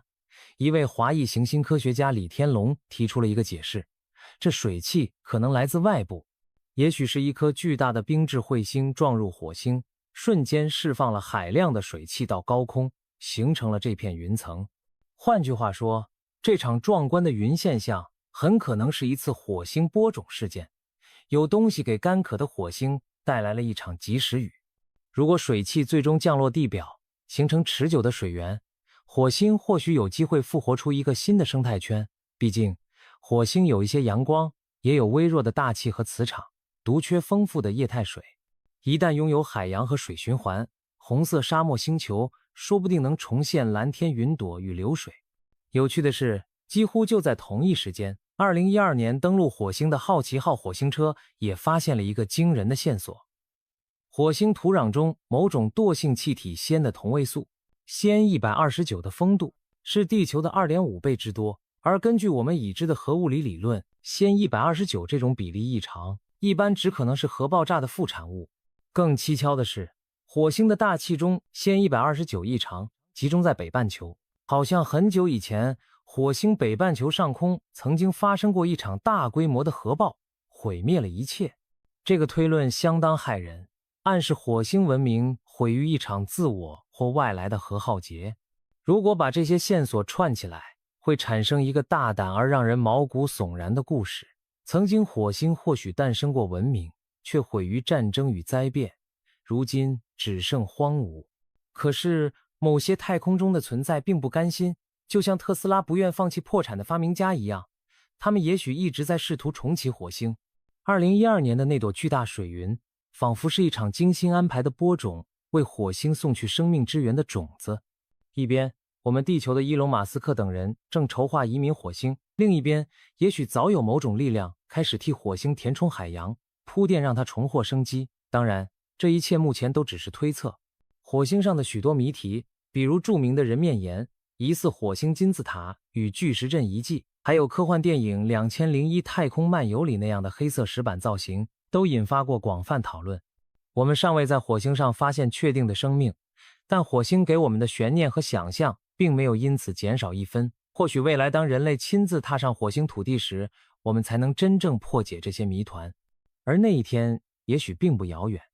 离开火星，我们向外继续航行，前方是不祥又壮观的小行星带。无数岩石、冰块在火星和木星轨道之间绕太阳飞舞。穿过这片太空碎石场并非易事，但我们的想象飞船无所畏惧，顺利到达小行星带外缘，大约距离地球7亿公里的地方时，我们又有新发现，一颗会说话的彗星正在前方等着我们。2014年，欧洲航天局的罗塞塔号探测器抵达了一颗编号 67P 的彗星附近。科学家们惊讶地发现，探测器的等离子波天线居然接收到彗星发出的奇怪信号。如果将这些信号转换成可听见的频率，人们可以清晰地听到这颗彗星仿佛在吟唱，发出连续的哨声般的歌声。消息一出，舆论哗然，说彗星在说话，毫不夸张。为了一探究竟，罗塞塔号进一步采取大胆行动，释放登陆器小凤凰，尝试登陆 67P 彗星表面，直接调查它的秘密。67P 彗星的外形很独特，像一个哑铃，由2块冰雪岩石组成，且本身没有磁场。这让科学家更加疑惑，地球上的无线电噪音很多来自磁场与太阳风的相互作用。比如木星、土星这些大行星都会发声，但一颗没有磁场的小彗星为何会发出无线电歌声？当小凤凰登陆 67P 时，它发回的图像显示彗星表面覆盖着厚厚的尘埃和强烈的宇宙辐射。或许这些电离尘埃在太阳风作用下产生了震荡，形成一种等离子震荡，这就是彗星歌声的来源。但说实话，这解释并不让人完全满意，因为频率稳定的歌声听起来很有模式，仿佛有意而为之。无论如何，罗塞塔的任务收获颇丰。他不仅录下了彗星之歌，还发现 67P 彗星表面遍布有机分子，多达16种复杂的有机化合物，包括氨基酸之类的生命构成要件。这证明彗星很可能是将生命基石播撒到行星上的播种者。俄国专家当初猜测的生命来自彗星，如今得到重要支持。我们地球生命的起源也许真的和远古某次彗星撞击息息相关。最终，67P 彗星的歌声谜语依旧没有解开，他唱的究竟是哪一曲，无人能懂。科学家甚至半开玩笑地说，也许是我们技巧不够，否则就能破译那彗星之歌背后的含义。随着罗塞塔号完成使命，这颗会唱歌的彗星依然在日复一日绕太阳奔走，宇宙乐章中隐藏的密码还静静等在那里，留给后人去聆听与破译。穿过小行星带，我们来到距离太阳约8亿公里处，木星所在的区域，这儿已经远离内太阳系，阳光暗淡不少，但木星本身发出微弱的莹莹之光。木星和土星都是气态巨行星，身上也有一些未解之谜。我们在此稍作停留，因为在木星与土星这两站，人类也曾看见令科学家困惑的现象。木星是太阳系中的巨无霸，它的磁场与辐射带极为强大，经常发出嘈杂的射电信号。如果用无线电接收机指向木星，可以听到类似嘶嘶声和噼啪声，那是木星磁场与其卫星相互作用产生的电磁脉冲。对于这些，我们已经有比较清晰的了解。但土星那里有个让人百思不得其解的奇观，土星北极的云层风暴竟然呈现出规则的六边形。早在上世纪，旅行者号探测器首次拍摄到土星北极，一个巨大的六边形风暴系统整齐地嵌在土星顶端，6条边棱角分明。这实在太奇特了，自然天气系统通常是圆涡旋或不规则形状，如此标准的几何图案让人怀疑是不是土星上有人为力量。后来科学家们为解开土星六边形之谜也算煞费苦心，在地球实验室里，他们用旋转水槽和流体力学试验成功模拟出了类似的六边形涡流图案。原来在特殊条件下，流体中的涡流可以自发组织成多边形，这算是为土星北极六边形找到了合理解释。不过依然有趣的是，土星风暴的六边形稳定存在了至少几十年，甚至颜色都会变化。这或许预示土星深层大气还有更多秘密，但至少六边形本身，我们知道不一定需要外星人就能形成。所以有时候诡异的现象背后也许隐藏的是奇妙的物理原理，而非全部都是外星智慧在作祟。总的来说，在巨行星地带，我们领略了科学与未知并存的画卷。彗星突然开口唱歌，土星风暴摆出几何形状，一切看似诡异莫测，却又似乎有迹可循。这让我们的太空之旅更加深刻地体会到，科学探索与大胆想象其实一直相辅相成。接下来，让我们驶向太阳系真正的边疆，去看更遥远处还有什么在等待着我们。继续向外航行，我们抵达了太阳系的边缘地区，广袤的柯伊伯带。柯伊伯带位于海王星轨道以外，从约45天文单位延伸到数十亿公里之外，是无数冰冻彗星和小行星的家园。2015年，人类的新视野号探测器飞临冥王星，让我们第一次近距离看到了柯伊伯带的成员。冥王星并非孤单，在它附近还有许多奇特的小天体，其中有一颗被昵称为天涯海角，正式名 Arrokoth 阿罗科斯，形状扁平，像个雪人。新视野号曾经飞掠其表面，带来宝贵资料。但是在冥王星之外，柯伊伯带浩瀚无垠，隐藏的东西更多。新视野号在冥王星任务后继续前行，科学家让它在2016年时飞向另一颗小行星，代号为2014 PN70。这颗小行星后来被赋予了一个令人毛骨悚然的名字——阿劳恩 Aron， 这是凯尔特神话中冥界之王的名字。为何取这么阴森的名号？因为新视野号远远观测到，这颗小行星每 5.5 小时就闪烁一次亮光，仿佛在迅速转动，好像一个频频眨眼的冥界守卫。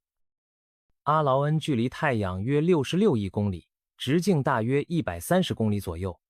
按照新视野号拍摄的数据，它自转一周仅需 5.5 小时。相比之下，地球自转24小时，火星 24.6 小时，巨大的天王星17小时。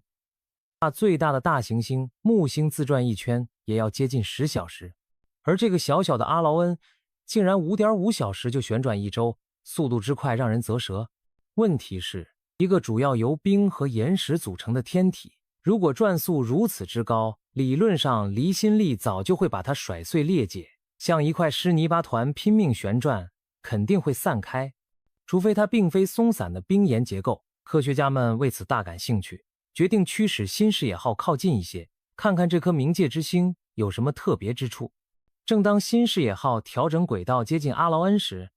探测器突然与地球失去了联系。在那一段紧张的时间里，地面控制无法收到新视野号的信号，仿佛它进入了某种静默状态。当新视野号终于恢复通讯时，它已经飞掠过最近点，阿劳恩被抛在了身后，没有来得及捕捉更多细节照片。这次诡异的断线让人扼腕，也引起许多遐想。于是有人大胆猜想，会不会阿劳恩根本不是普通小行星，而是一艘利用自转产生人工重力的飞船？想象一下，我们人类如果建造巨型宇宙飞船，为了让成员有重力，我们常设想让飞船自转，以离心力模拟重力，这是科幻作品中常见的概念。那么阿劳恩快速自转是否也是在为内部某种生命创造重力环境呢？可如果真是飞船，它的自转周期 5.5 小时模拟出的重力还远低于地球重力，也许只适合某种习惯低重力的外星生物。更有趣的是，有科学家干脆脑洞大开，设想了一种球形触手怪生命。他们假想阿劳恩内部住着球形的外星生物，长着许多触手来适应微弱的离心重力。这些触手怪将整个飞船小行星旋转起来，一边隐匿自己的行踪，一边偶尔闪烁光芒，听起来荒诞不经，但研究者甚至给这种假想生物画出了示意图。他们半开玩笑地说，也许这些外星生物并没有恶意，只是不想让人类过早窥见他们的真面目，所以当我们的探测器靠太近时，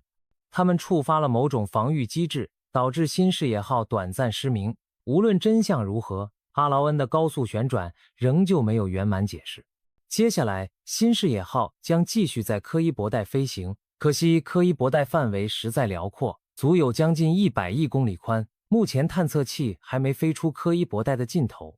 倒是早在新视野号之前，人类就有幸目睹过一次发生在柯伊伯带边缘的离奇事件。时间回到2012年，当时全球多个天文台观测到了一颗异常明亮的新彗星，后来命名为埃桑彗星 （Ison）。这颗彗星出现时光芒四射，一度被誉为世纪彗星，因为亮度预估甚至可能接近满月。根据轨迹推算，艾桑彗星来自遥远的柯伊伯带边缘，横跨数十亿公里，正冲向太阳。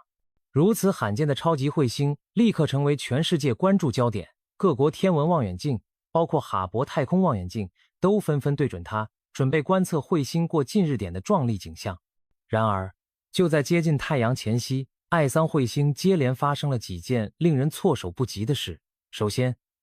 它突然加速了。本来彗星受太阳引力牵引，本应遵循既定轨道逐渐提速，但艾桑彗星的加速超出了引力所能解释，它像是自己喷出推力，猛地来了一下加速。随后，天文学家观察到彗星亮度骤然增强，伴随着大量喷射物质，这情形就像开启了引擎。更劲爆的是，哈勃望远镜拍到了彗星在那一刻的影像，尾部喷射形成了一个清晰的 V 字形结构，汇合上似乎有3个规则排列的孔洞，正源源不断喷出物质。这样的画面看起来，反倒比后来人们熟知的那艘雪茄型奥陌陌更像人造飞船。奥陌陌是2017年经过太阳的首个被确认的星际访客小天体，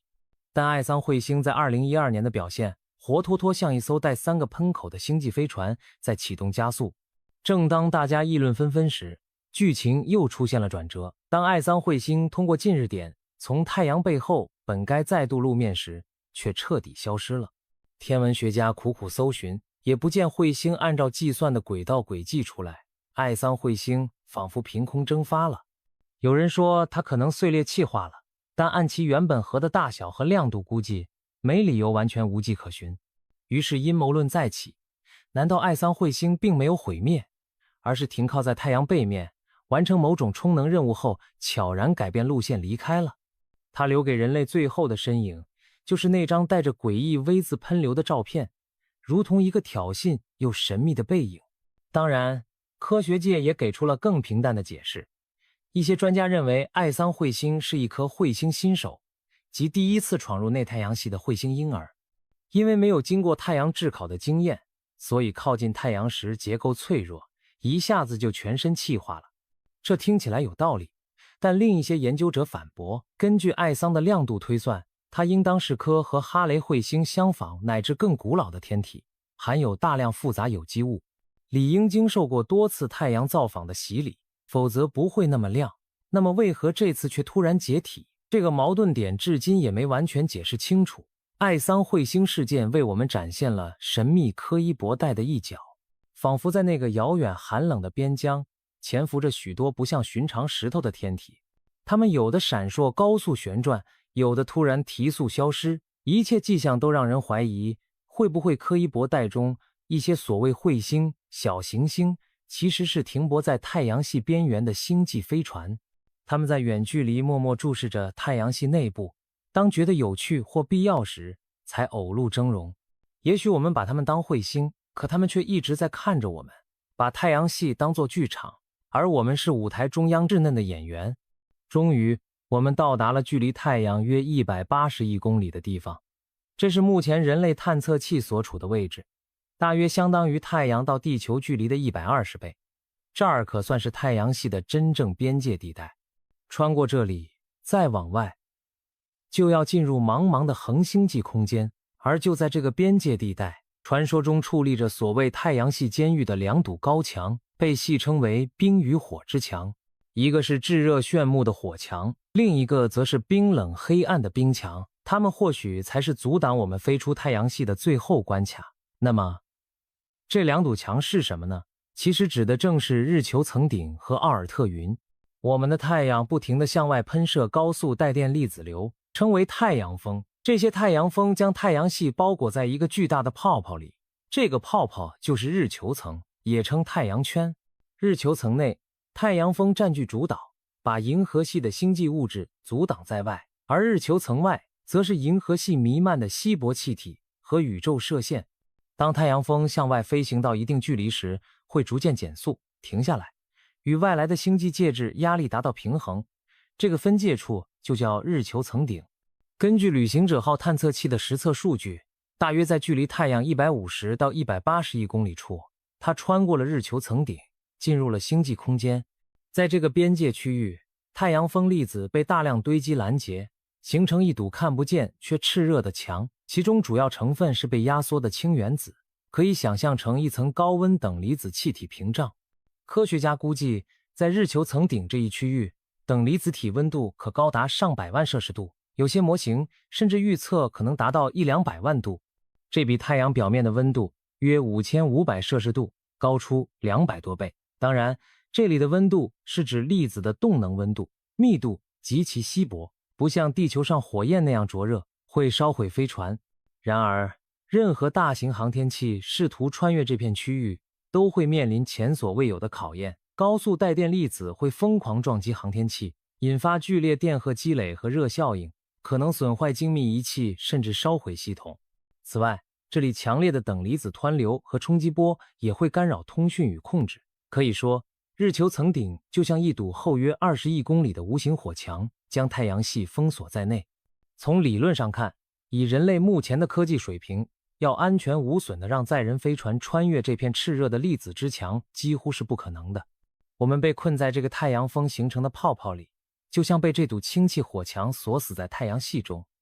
一旦贸然闯入，飞船就如同闯进高能粒子暴风圈，九死一生。假设某天我们真有办法闯过了那道炽热火墙，等待我们的将是另一道考验，一堵横亘在前方、厚达2光年的庞大冰墙，这便是著名的奥尔特云。奥尔特云是科学家假想出存在于太阳系边缘的彗星云团，它以太阳为中心，像一个巨大的球壳包围在太阳系外层，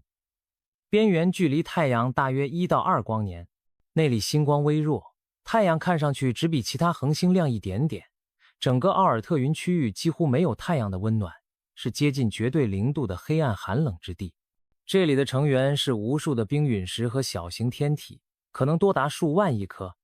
每一颗都在慢慢绕行太阳，但彼此分布稀疏，却总体形成了一个厚厚的壳层。要飞出太阳系，我们的航天器迟早要穿越奥尔特云。想象一下，那将是怎样一段漫长而艰险的旅程。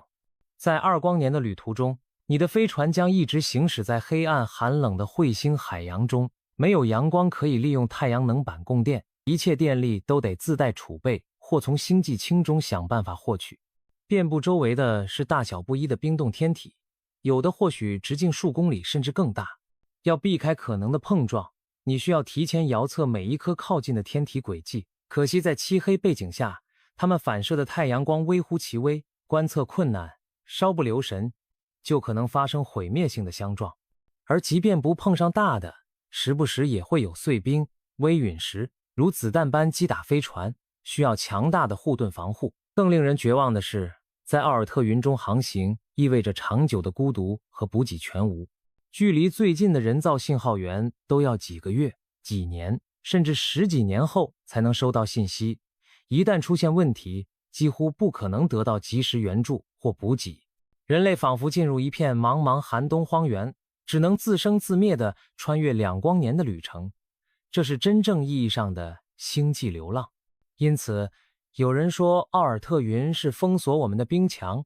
是太阳系监狱的最后一道壁垒。相比之下，之前所有的太空挑战，不管是大气层、范艾伦辐射带，还是月球、火星之距，都显得渺小了。在这里，我们将面对前所未有的黑暗寒冷考验。从某种意义上说，奥尔特云之墙对于有生命的航行者来说，比那炽热的日球层顶更难对付。因为火墙考验的是技术极限，而冰墙挑战的是耐力和生命极限。现在，我们总算明白所谓太阳系监狱的含义了。正是因为日球层顶的火墙和奥尔特云的冰墙一道，形成了天罗地网，让人类至今未能踏出太阳系一步。我们迄今为止发射的最快探测器，也只是勉强穿过了火墙，进入星际空间。但前方的奥尔特云，它还需要上万年才能飞完，可想而知，人类要追上它，甚至超越它离开太阳系，目前完全做不到。那么，我们真的逃不出这座宇宙的牢笼了吗？难道太阳系真是一座为人类量身打造的监狱？其实，这让我联想到曾经也有人把地球的范艾伦辐射带比喻为地球监狱。地球周围有2层强烈的辐射带，由高能带电粒子围绕地球磁场形成。20世纪中叶刚被发现时，一度有人担心宇航员无法穿越这致命辐射区，永远被困于地球。但人类最终凭借科学防护，成功穿越了辐射带，登上了月球。事实证明，一些看似不可逾越的障碍，只是我们技术暂时不达标而已。同样的，这2堵太阳系的冰火之墙，或许在未来也会有破绽可循。也许我们能研发出先进的磁场护盾，保护飞船安全通过炙热的日球层顶。也许我们能找到捷径穿出奥尔特云，比如利用某种星际穿梭技术，避开绝大部分漫长航程。甚至可能存在我们尚未发现的星际之门，比如太阳系某处隐藏的时空虫洞，连接着遥远的星域。还有一种引人入胜的猜测，这一切障碍会不会本身就是某种高级智慧为我们设置的考验？就像科幻作品里常见的那样，高级文明也许早已注意到地球幼嫩的文明，为了保护也为了约束我们，在太阳系边缘布下了种种机关。只有当我们足够成熟，才能找到通关的方法。在那之前，贸然闯出只会自取灭亡。这听起来近乎神话，但不也正契合了我们看到的许多诡异现象吗？比如每当我们玩火，想把战争带到太空，似乎就有一只无形之手介入阻止。也许我们现在所处的太阳系更像一个安全的育婴室或生态球，我们被圈养于此，一方面避免了外界的危险干扰，另一方面也限制了我们胡来。等有朝一日我们真的破茧成蝶，飞出太阳系时，也许才能真正走进银河系的成人世界。从大气层边缘到太阳系尽头，我们一路目睹了形形色色的宇宙未知事件，有的是真实发生却难以解释的科学悬案，有的是猜测和想象交织的奇异画面。回顾这一趟离奇之旅，你会发现科学与科幻一直在交织共舞。正是因为有严格的科学观测数据，我们才能确认诸如高空发现金属胚胎、ISS 舷窗擦出浮游生物、彗星发出神秘歌声、旅行者穿越太阳风层顶等真实存在的现象。也正因为大胆的科幻思维，我们才敢去联想太空鳗鱼的身份、极光箭头的用途、阿劳恩的真相、彗星飞船的可能，还有那太阳系监狱背后的意义。这些故事，有的或许终将由科学解开真相，有的可能永远停留在传说，而它们共同传递出一个信息：仰望星空，宇宙充满未知。我们的宇宙既是科学探求的乐土，也是想象力驰骋的舞台。在银河寂静的暗处，也许正闪烁着别样的灯火等待我们。那一声声来自远方的疑似呼唤，比如著名的 WOW 信号，以及近年探测到的快速射电暴，可能就是宇宙间向我们飘来的只言片语，提示着我们并不孤单，只不过目前的我们还困在各自的壳里。人类文明就像孕育在茧中的蝶，或是壳里的雏鸟，在没有打破蛋壳以前，我们听到的、见到的关于外界的一切都显得模模糊糊。太阳系这个蛋壳是我们的保护，也是我们的桎梏。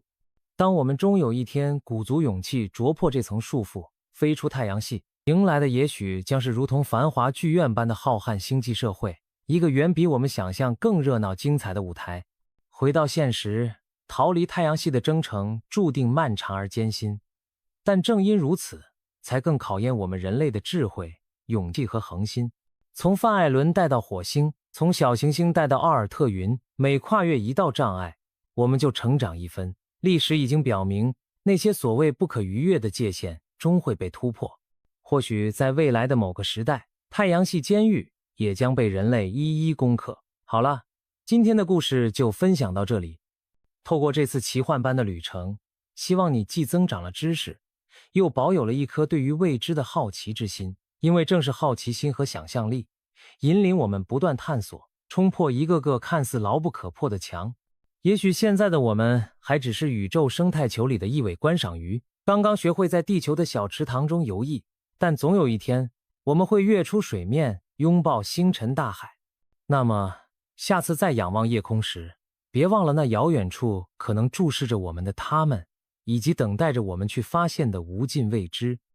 假如有一天，你乘坐飞船以接近光速的速度在宇宙中航行，你觉得透过窗户看出去会是什么样的景象呢？是不是星星会像电影里演的那样，变成一道道长长的光线从你身旁划过？还是整个世界会突然变得黑暗，什么都看不见了？光速旅行一直是人类最狂野的梦想之一。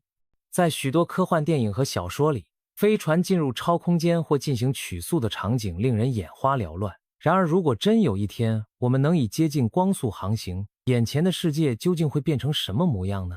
今天我们就像讲故事一样，带你一起展开这趟接近光速的奇幻之旅，看看高速旅行下人类的视觉体验究竟会发生哪些神奇的变化。要理解接近光速时看到的种种怪异现象，首先我们需要了解一些基础概念。光速大约是每秒30万公里，这是宇宙中速度的极限。早在1905年，爱因斯坦提出了著名的狭义相对论，告诉我们，当物体运动速度接近光速时，时间和空间会发生奇妙的扭曲。比如，时间膨胀效应，就是说，高速移动的物体上，时间流逝的比静止时更慢。简单来说，如果你的双胞胎兄弟留在地球上，而你乘坐接近光速的太空船进行旅行，等你回来时，你可能只老了1岁。但地球上的兄弟却已经老了好几岁了。这听起来就像科幻小说里的情节，但它是真实的物理预言。更极端一点，如果你的速度更接近光速，时间膨胀的幅度会更大。比如，当飞船以 99% 的光速航行时，你在船上度过1年，地球上可能已经过了约7年。若是达到 99.999% 的光速，你过1年，地球上也许已经过去几十年。还有一个叫做长度收缩的概念，意思是在运动方向上，物体的长度会看起来变短。不过这种变化只有在接近光速时才会明显，在日常生活速度下我们根本察觉不到。值得一提的是，人类目前所能达到的速度远远低于光速，就算最快的太空探测器，其飞行速度也不到光速的1/1000。在日常经历中，时间膨胀和长度收缩等相对论效应微乎其微，难以察觉。也正因为如此，只有当速度逼近光速时，这些奇特效应才会如此明显且令人震撼。除了相对论带来的时间与空间变化，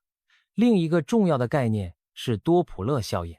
这个效应在日常生活中很常见。当救护车呼啸而过时，你会听到它的声音先高后低，靠近你时声调变高，远离你时声调变低。这就是声音的多普勒效应。因为声波在不同相对运动下波长发生改变，对光而言也有类似的效应。如果一颗恒星正朝我们移动，来自它的光波会被压缩，波长变短，光的颜色就会偏向蓝色。反之，如果恒星远离我们，光波被拉长，颜色会偏向红色。天文学家利用这种红移和蓝移来判断天体的运动方向和速度。平时我们在地球上看星星，速度远远达不到光速，当然不会注意到星星的颜色有什么改变。但一旦速度够快，光的多普勒效应就会让眼中的色彩产生戏剧性的转变。明白了这些原理，我们再回到我们的光速飞船上，想象一下你在驾驶舱内向外望去，你深吸一口气，随着倒数计时归零，猛烈的推进力将你压向座椅背，太空船轻微地震动了一下，随即平稳前行。仪表显示速度正以惊人的速度攀升，很快突破了10000公里每秒、10万公里每秒。窗外的星光也开始产生奇异的变化。随着飞船不断加速，你窗外的景象也在逐渐改变。当速度达到光速约1/10，也就是每秒3万公里左右，满天星斗看起来和平常差不多，或许只有正前方几颗星星的光隐约变得偏蓝。到了光速的1/2左右，前方视野中的星光已经变得更加明亮，色调趋于苍白，而后方的星星则开始呈现淡淡的红色，亮度也降低了。一旦速度冲上光速的90%以上，你会明显感觉到周遭的星空开始产生一种梦幻般的改变。刚开始起飞时，一切看起来还和平常没什么两样，繁星在黑暗的宇宙背景中静静闪耀。但是随着飞船越来越快，接近光速的几十时，你会注意到星光开始变得怪怪的。前方视野中的星星颜色逐渐偏蓝，甚至原本偏红的恒星也变得发白发蓝。而在身后，你透过后视窗看过去，那些星星的光变得越来越红，有些熟悉的星座可能都开始变暗淡，甚至消失了。你甚至无法再轻易辨认平日熟悉的星座图形了，因为视野的扭曲和色彩改变，那些原本稳定的星空图案都被打乱。平时微微发红的一颗巨星，此刻可能变成刺目的蓝白色，而原本湛蓝的星星则变得更加炫目。或许你最喜爱的猎户座现在看起来都有些走样，猎户的肩膀与脚部的亮星色调大变，让你一时间难以认出它来。这正是光的多普勒效应在发挥作用。因为你高速冲向前方的星辰，迎面而来的星光波长被压缩，原本或许是白光的恒星可能看起来泛着蓝光。反之，背后的星光波长被拉长，原本明亮的恒星可能红得几乎看不见了。如果此时你的飞船速度继续增加，前方星光的波长还会进一步变短，甚至可能超出人眼可见的范围。也就是说，一些前方的可见光会被压缩成紫外线甚至 X 射线，那肉眼就看不到了，而背后的光可能被拉长成红外线或微波，同样超出了可见范围。结果就是当你极端接近光速时，前方某些星星可能反而消失在你眼前，因为光都变成了人眼看不见的射线，背后的星空则几乎一片黑暗。不过别担心，届时你的飞船仪器会帮忙把这些不可见的辐射转换成可见的影像，让你不至于真的什么也看不到。除了颜色的转变，你还会发现视野本身也在发生离奇的改变。随着速度提升，你眼前的景象好像被隧道型的光圈压缩，整个宇宙的光线似乎都被挤到了你前方正中央的一个亮点上。这种现象有时被称为隧道视觉或探照灯效应，意思是几乎所有光线都倾向你前进的方向射来。平时我们静止不动时，光线会从四面八方进入我们的眼睛，但当你以接近光速前进时，狭义相对论预测光线会发生所谓的光行差效应，让来自前方的光线被聚拢，而来自侧面甚至后方的光线也会被折弯后射入你的眼中。所以奇妙的事情发生了，你看着前方，竟然可以看到原本在你侧面甚至背后的东西，简直像是长出了后脑勺的眼睛，就好像你的视野范围变大了一样，几乎变成了广角全景视图。想象一下，你直视前方，却隐约看到后方本该在你身后的星座也出现在前方视线的边缘。这听起来像是魔法，但其实是因为当你高速前进时，光线传到你眼睛的角度发生了改变。你可能忍不住揉揉眼睛，怀疑是不是自己的错觉，但其实对你而言，整个宇宙像是被挤压在前面的亮光隧道中，四周和身后反而变得漆黑一片。这种隧道视觉的另一个后果是，前方的亮度会大大增加。由于你在高速追赶前方射来的光子，单位时间内进入你眼睛的光子数量比平时更多，所以前方向的景象会变得比平时更加明亮耀眼。再加上多普勒效应把更多不可见的辐射转成了可见光，比如原本的红外线被压缩进入可见光范围，甚至宇宙微波背景辐射都被提升到了紫外线，使得原本漆黑的前方天空泛起一片幽微的亮光，前方视野可能会出现一片炫目的光亮。可以说，当速度极接近光速时，眼前的世界会变得异常耀眼，可能什么都看不清楚，因为所有可见光和其他波段的辐射都集中在前方一小块区域。想象平日漆黑的夜空突然出现一束强光，就像有人在你眼前打开了探照灯一样亮。或许你需要特殊的滤光装置或者护目镜，才能避免被刺眼的光亮弄得睁不开眼。如果没有这些保护，你可能真的会觉得自己进入了一个白茫茫的隧道，前方一片明亮，四周则陷入黑暗。这样的景象是不是让你想起某些科幻电影里飞船进入超空间时的画面呢？在如此高速的旅程中，时间流逝对于你和外界而言也产生了巨大的差异。前面提到时间膨胀效应，对你来说，船舱内的一切依然正常运作，你的心跳、思考速度都没有改变。但如果此时你能看到外界的钟表或者发生的事件，你会发现它们进行的速度和寻常不一样。假设你正高速远离地球并回头望向地球，由于你离开的越来越快，来自地球的光追赶上你需要更长时间，于是从你的视角看去，地球上仿佛被放慢了。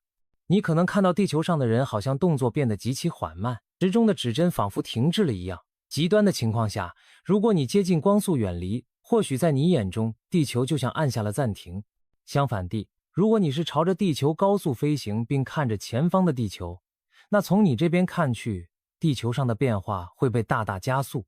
因为你快速迎向从地球发出的光波被压缩，讯息传递变快，于是你可能目睹地球上的人以不可思议的速度移动，太阳在天空飞快地升起落下，仿佛在看快进的影片。换句话说，当你高速接近某个对象时，你会以比正常更快的速度看到它过去的变化过程；当你高速远离时，则会以更慢的速度看到它。这是不是很不可思议？如果你透过太空船的屏幕观看来自地球的实时画面，你会发现那画面古怪，地快或慢。离开地球时，直播就像开了慢速一样，动作迟缓。当你赶往地球时，直播画面反而飞快，好似有人按下快进，一边是太空船内的时钟滴答依旧，一边是屏幕里的地球仿佛进入了不同的时间流。这种错位的感觉恐怕会让初次经历的人震惊不已。此时你也许会好奇，真的有人尝试过去模拟或者研究这样的光速视觉体验吗？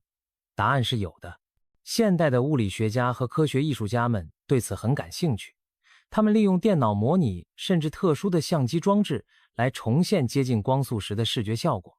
有一位物理学教授曾经想象，如果我们以光速行进在城市街道上会看到什么。他用多台相机拼成环景摄影机，拍摄了一段正常行车速度的影片，然后用电脑按照相对论的公式进行处理。结果显示，影片里的世界颜色明显偏蓝，而且亮度极高，许多物体的形状看起来也扭曲变形，好像被拉长了一样。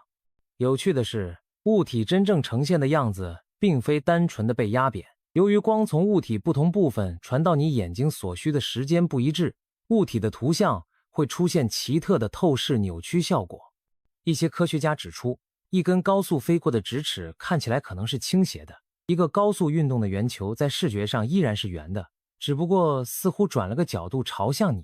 他甚至发现，未经处理的模拟画面亮得近乎一片空白，必须套用特殊的滤镜才能让人眼看清内容。在那段模拟影片中，人们甚至发现，当以近光速前进时，可以从正前方的画面中看到本应出现在后方的街景，相机前方录到了两侧甚至背后的景物，这和我们的分析完全吻合。高速移动使得视野扩张，产生了近乎360度的全景视角。不仅如此，2012年，麻省理工学院的游戏开发团队设计了一款名为《光速慢跑》的虚拟游戏，让玩家体验光速变慢时的世界。随着游戏中光速极限值的降低，玩家走路就能接近相对论速度，于是能看到现实中不可能见到的奇观，包括色彩偏移、亮度焦和时间错位等现象。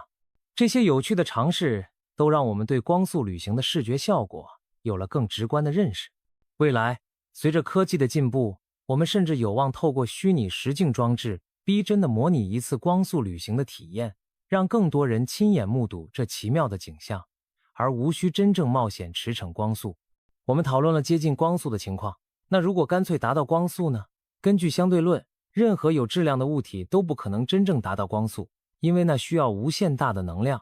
只有没有质量的光才能以光速飞行。而如果你真是一粒以光速前进的光子，从你的视角看出去，时间将不再流逝，空间距离也被压缩到0，目的地与出发点几乎是重合的。在这种极端状态下，你已经无法用常规的看来感知世界，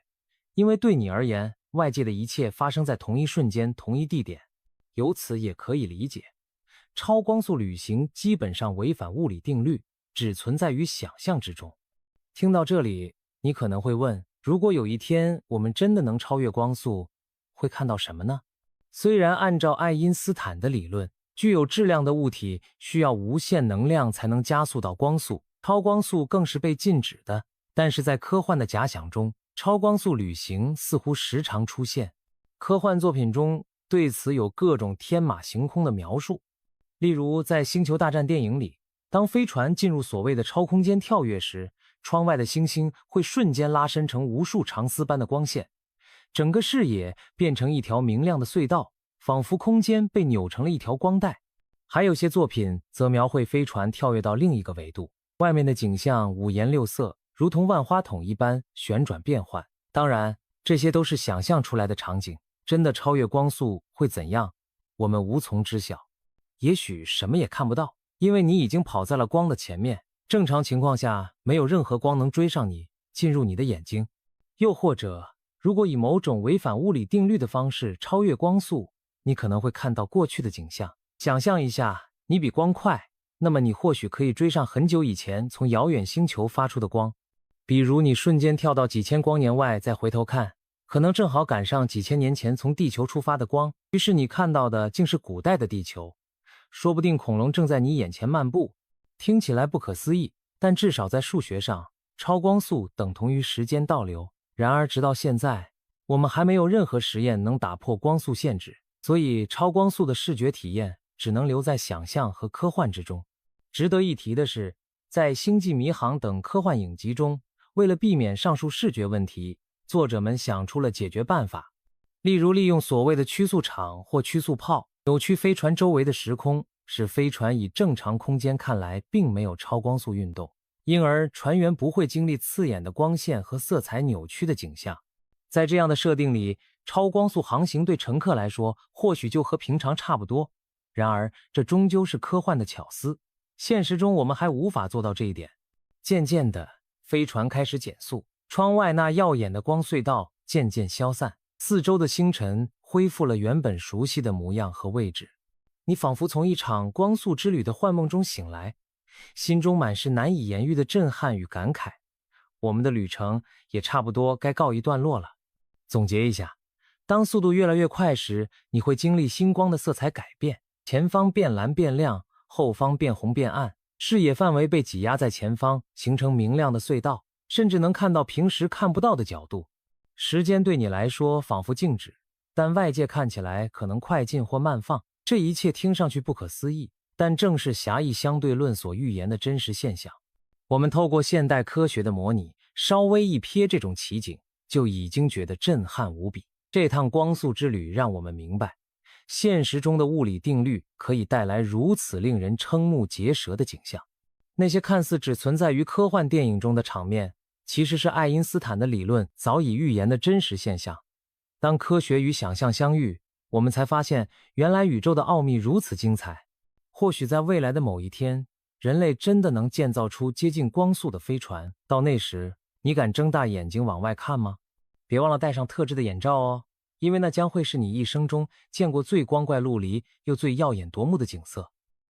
如果有一天太阳发脾气掀起超级风暴，它释放出的能量足以摧毁我们赖以生存的电力和通信系统，让现代文明陷入前所未有的危机。这听起来像小说情节，却又有科学依据在支撑。不少人担心，在太阳活动逐渐步入高峰的2025年，我们是否可能经历这样一场全球性的大停电？常言道，太阳是温暖而慷慨的，它的光芒哺育了地球上的一切生命。但别忘了，这位和煦的太阳公公偶尔也会发脾气。所谓太阳风暴，其实就是太阳在发脾气时造成的剧烈太空天气事件。简单来说，太阳风暴包括了太阳表面的剧烈爆发活动，如太阳耀斑和日冕物质抛射等。它们相当于太阳打了一个响亮的喷嚏，猛地喷出大量能量和高能带电粒子，掀起一股高速奔向太空的等离子体风暴。那么太阳为何会打喷嚏呢？原因要从太阳自身的结构说起。太阳并不是一团安静燃烧的火球，相反，它内部翻腾的等离子体和磁场如同沸腾的开水，不断涌动。太阳表面有时会出现黑子，那是局部磁场异常活跃、温度较低的区域。黑子附近的磁力线经常纠缠扭曲，积蓄巨大的能量。当磁场能量到达极限，突然释放时，就会产生太阳耀斑。这就像把橡皮筋越拉越紧，最终啪的一声断裂，迸发出巨大的力量。耀斑爆发往往在几分钟到几十分钟内完成，释放出相当于数十亿颗核弹同时引爆的能量。耀斑会发射出强烈的 X 射线和紫外线，以及高速运动的高能粒子流。这些来自太阳的激烈喷发便是太阳风暴的开端。更具破坏力的是太阳耀斑常常伴随日冕物质抛射，英文简称 CME。 日冕物质抛射好比太阳喷出一团巨大的火球，包含着高温等离子体的磁化气团。在一次剧烈的 CME 中，太阳可以向太空抛射出多达数十亿吨的物质，速度高达每秒几百至上千公里，威力惊人。如果把太阳耀斑比作太阳打的喷嚏，那么 CME 就是喷嚏里呼啸而出的飞沫和气浪。太阳风暴通常指的正是这种伴随耀斑的日冕物质抛射事件。当这团高速喷发的带电等离子体云奔袭数千万公里抵达地球时，一场太阳风暴对地球的冲击就正式上演了。值得注意的是，太阳风暴的频率和强度并非一成不变。太阳有自己的活动周期，大约每11年为一轮。在太阳活动高峰期，也称太阳极大期，像太阳耀斑和 CME 这样的爆发会变得频繁而猛烈。而在活动低谷期，太阳表面相对平静，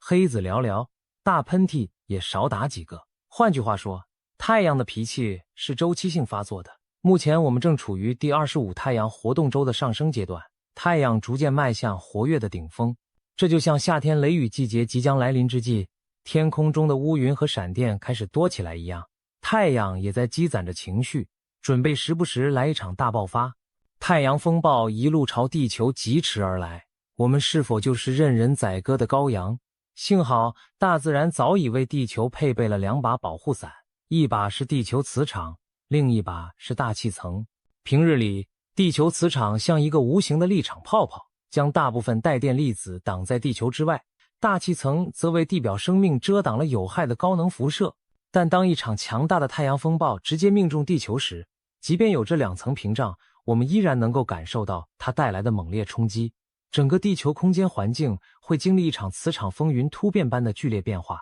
首先遭殃的是地球磁场。当高速飞驰的日冕物质抛射云团抵达地球附近，它强大的磁场和冲击波会扰乱地球原本平静有序的磁场结构，引发地磁暴。可以想象，地球磁场原本像一个均匀流动的磁力瀑布，而太阳风暴的到来就好比猛然在瀑布中丢下一块巨石，激起波涛汹涌，地磁场的强度和方向开始快速剧烈的波动。平时牢牢锁定在2极附近的磁力线被撕扯得东倒西歪，地球周围的磁层、磁力线形成的空间区域一时间风雨大作，原本稳定的磁气圈掀起了飓风。正因为磁场发生巨变，原本仅能在极地高纬度地区看到的绚丽极光也会被吹向更低的纬度。漫天飞舞的带电粒子沿着紊乱的磁力线俯冲大气，让夜空出现大面积的红色和绿色帷幕般的光芒。历史记载中最强的风暴期间，南北极光甚至一度照亮了低纬度的天空，让生活在温带的居民都惊奇地目睹这平日罕见的景象。极光在天空舞动，看似美不胜收，实则是地球磁场受到剧烈冲击的警示信号。磁场的巨变不仅带来绚丽极光，更伴随着危险。当磁力线疯狂摇摆时，在地表的长距离导体中，如电力线缆、油气管道等，会感应出异常的电流。这种地磁感应电流相当于太阳风暴在给我们的电网偷输电，导致电力系统超负荷运转，甚至设备烧毁。稍后我们将看到人类电力史上的一些大停电事故，就和这种猛烈的感应电流直接相关。与此同时，高层电离层和大气层也在经受考验。太阳耀斑释放的 X 射线和极端紫外线在几分钟内抵达地球，猛然增强电离层的电离程度，扰乱无线电信号的传播。短波无线电通讯往往在耀斑爆发后的瞬间中断。对于依赖无线电通信的航空和航海来说，这无异于暴风雨中灯塔的光芒突然熄灭。2025年初的一次中等强度太阳耀斑，就曾使欧洲、亚洲部分地区的无线电短暂失灵，让航空通信和导航部门高度紧张起来。强耀斑还会让靠无线电波工作的雷达变得睁眼瞎，因为天空中充斥的射频噪声淹没了一切正常信号。在耀斑爆发的那一刻，日光侧的电离层如同被微波炉加热般剧烈翻腾，电波在其中折射失常，远距离通信顿时变得支离破碎。除了电磁干扰，太阳风暴还会向地球倾泻大量高能粒子，主要是质子和电子流。这些粒子以接近光速的骇人速度冲进地球磁场，一部分被引导到2极，深入大气层，甚至影响臭氧层的化学组成。曾有记录显示，1972年8月的一次强太阳质子事件，使大气平流层的臭氧含量持续削减了约 15%， 削弱了臭氧层对紫外线的防护能力。这提醒我们，太阳风暴带来的影响甚至延伸到生态和生物层面。当然，更直接的影响是对各类航天器和卫星的冲击。高能粒子犹如密集的子弹雨，击打着卫星电子元件，可能造成短路，损伤太阳能电池板，甚至令卫星彻底罢工。同时，太阳风暴加热了地球高层大气，让大气膨胀上涌，增大低轨道卫星所受的阻力。这种效应曾导致2022年2月 SpaceX 公司新发射的一批小型卫星过早失控陨落。平日稀薄的大气在太阳风暴期间突然变稠，硬是把卫星拖出了轨道。由此可见，当太阳风暴抵达地球，它带来的绝不仅仅是光影效果那么简单，而是一系列牵一发动全身的连锁反应。从绚烂极光到无线电静默，从磁场震荡到卫星坠落，一场太阳风暴就这样在地球身边翻江倒海，上演着天地较量的宏伟戏码。听起来太阳风暴威力无边，但我们不禁要问，它真的有本事让现代社会陷入黑暗吗？历史或许会给我们一些答案。早在电气时代之前，人类就已经领教过太阳风暴的威力。让我们翻开历史的篇章，去看看几次著名的太阳风暴事件，以及它们给当时的人类世界带来了怎样的震撼与冲击。1859年卡林顿事件。这一事件堪称史上记录最强的一次太阳风暴，也是人类第一次意识到太阳活动对地球有如此剧烈的影响。1859年9月1日清晨，英国天文学家理查德·卡林顿像往常一样在观测太阳黑子。突然，他惊讶地发现太阳表面北半球一个巨型黑子群附近闪现出2道异常明亮的白光，仿佛有人在太阳上点燃了镁光灯一般。这其实是人类首次观测到太阳耀斑的爆发。卡林顿兴奋异常，赶紧跑去找人来共同见证。但等他匆忙返回望远镜前时，那团赤白色的闪光已经消失不见了。卡林顿并不知道，他眼中这短暂一瞥预示着一场空前的太空风暴即将扑向地球。果不其然，就在卡林顿观测到耀斑后的不到18小时里，地球的磁场接连出现剧烈异常。英国格林尼治天文台的磁力仪记录到离奇的磁场扰动，仅几分钟内，磁针偏转幅度大得惊人。接着，在约17小时后，9月2日清晨，世界各地的地磁记录仪几乎同时报表，仪器的指针被超强磁场扰动推得跳出刻度，根本无法量成如此巨大的变化。这意味着一场极其猛烈的地磁风暴正在席卷全球，随之而来的是人类历史上罕见的奇异现象和连锁反应。那一夜，极光打破了地理的常规限制，在全球各地大肆泛滥，天空中布满红绿相间的极光帷幕，亮度之强让很多地方在半夜也如同白昼。据记载，在加勒比海的古巴，甚至在夏威夷群岛这样接近赤道的低纬度地区，人们都看到了前所未见的极光奇景。有些清晨早起的农民以为天已经亮了，开始忙活一天的农事。还有传言说，美国科罗拉多的山间，矿工们半夜被天空的红光惊醒，误以为太阳提前升起，爬起来做早餐。可以想象，当时的人们面对这满天异象是何等震撼和迷惑。更直接的冲击则体现在当时最先进的通讯技术电报系统上。世界各地的电报线在地磁暴中发高烧了，强大的感应电流顺着长长的电线肆意流窜，导致线路电压剧增。结果，各国电报局的报务员们纷纷报告说，电报机开始喷射火花，有些机器甚至被烧焦融化。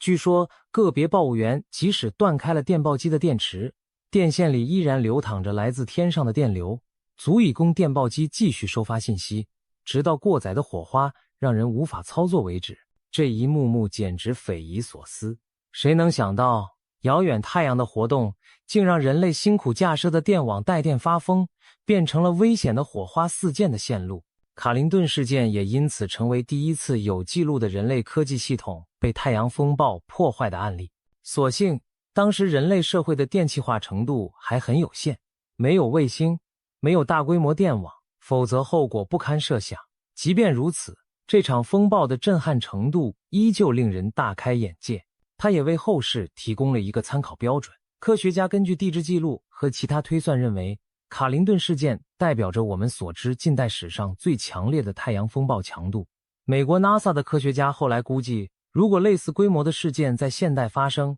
单单第一年的经济损失就可能高达2万亿美元，影响之严重相当于20场卡特里娜飓风同时登陆，更别提全球大量卫星报废、无线通讯中断、区域电网瘫痪所造成的长期连锁冲击。1989年魁北克大停电事件跨越1个多世纪，时间来到20世纪末，在电气时代全面发展的背景下，一次强烈的太阳风暴终于让现代社会真正领略到了天地失序的滋味。1989年3月，一场源自太阳黑子区域的剧烈爆发朝地球袭来。当时正值寒冬，加拿大魁北克省夜间气温降至-20摄氏度，家家户户都开足了暖气御寒。3月13日凌晨2点44分，正在熟睡的魁北克居民冷不防被寒意冻醒，家里的暖气片开始嗡嗡作响后，突然停止了工作。紧接着，眼前一片漆黑，电灯熄灭，取暖器断电，整座城市瞬间与光明和热源失去了连接。在刺骨的寒夜中，魁北克像被按下了暂停键，陷入了长达9小时的死寂黑暗。超过600万人的日常生活受到影响，工厂停工，学校停课，商店被迫关门，通信中继站失灵，就连地铁和机场都因断电而陷入混乱。据统计，这次突如其来的断电事故直接造成全省约36亿美元的经济损失。更令人费解的是，事故发生时，当地电力部门竟毫无预警，整个省的供电系统似乎在仅仅90多秒内就陡然崩溃。电网调度中心的工程师目瞪口呆，所有线路开关像多米诺骨牌般接连跳闸，全网瓦解，竟找不出任何常规技术故障的源头。一切恍如有一股神秘莫测的力量在背后捣鬼。而在魁北克停电前夜，怪事早有征兆。远在美国的纽约州、佛罗里达州等地，13日凌晨前也看到了罕见的绚丽极光，把南方的天空映照得异样明亮。这本该只出现于高纬度极圈的景象，却突然降临低纬度地区，预示着地球磁场正在经历一场剧烈风暴。后来的调查证实，罪魁祸首正是几天前太阳爆发的一次猛烈 CME 撞击了地球，引发强磁暴，并在北美地区感应出了异常强大的电流。魁北克电力公司高压输电线路中的变压器遭受了地磁感应电流的侵袭，核心部件因过载而瞬间饱和发热。为了自我保护，电网的继电保护装置在数十秒内纷纷动作，切断线路，以避免设备烧毁。然而这等于人为让电网进入休克。短短1分钟多一点的时间里，魁北克全网相继断开，陷入一片漆黑。在这次事件中，有大型变压器被彻底烧毁，需要更换，整个省电网则花了将近1天时间才完全恢复供电。这次事故成为现代史上太阳风暴导致电网瘫痪的经典案例，它让世人切身体会到太阳的威力并非危言耸听。高纬度地区的供电网络在超强磁暴面前竟如此脆弱，也正因为此，魁北克大停电被视作对全球电力行业的一次警钟。电网工程师们开始认真审视空间天气带来的潜在威胁，并着手改进电网设计，以减少未来类似灾难发生的可能。其他值得一提的事件，除了以上2个著名案例，太阳风暴曾多次在意想不到的地方搅出大动静。例如1972年8月发生的一系列太阳风暴，据称曾令越南战争中布设在海里的水雷意外爆炸。美军埋设的磁感应水雷居然被太阳诱发的磁场扰动触发，仿佛太阳远程引爆了地球上的炸弹。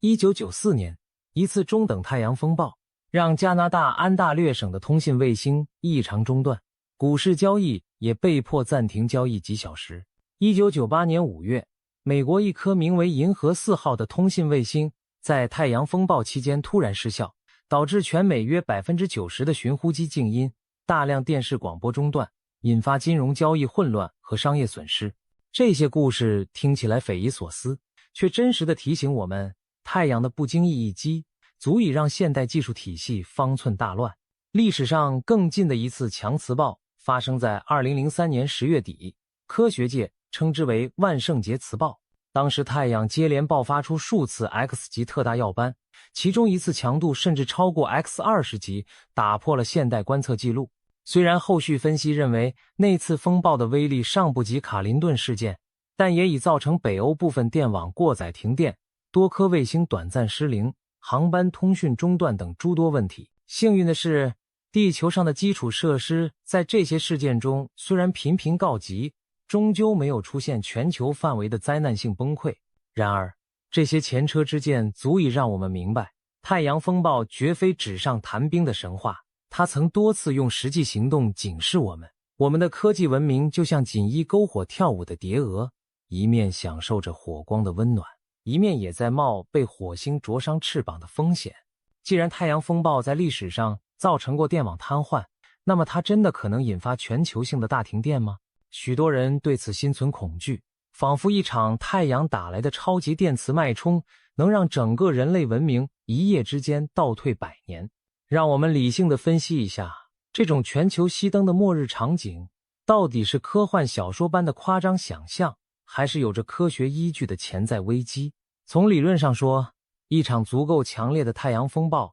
确实有可能对全球多个地区的电力系统造成严重破坏。现代电网是高度复杂且互联的庞然大物，尤其在北美、欧洲等高纬度地区，大型高压输电网络犹如经络密布，一旦遭遇超强地磁感应电流，大量变压器同时受损，可能引发连锁故障。想象一下，如果像卡林顿事件那样的超级磁暴今天袭击地球，它导致的可能就不是一个省、一个国家的停电，而是多个国家乃至跨洲际的大范围停电。高纬度地区首当其冲，电网变压器被烧毁的话，短期内很难迅速替换恢复。而中低纬度地区虽然磁暴效应相对弱一些，但在特强风暴下也难以幸免于感应电流的冲击。如果事故发生在多个国家同时，恐怕很难迅速靠相邻支援来恢复。更可怕的是，我们现代社会的命脉远不止电网一项，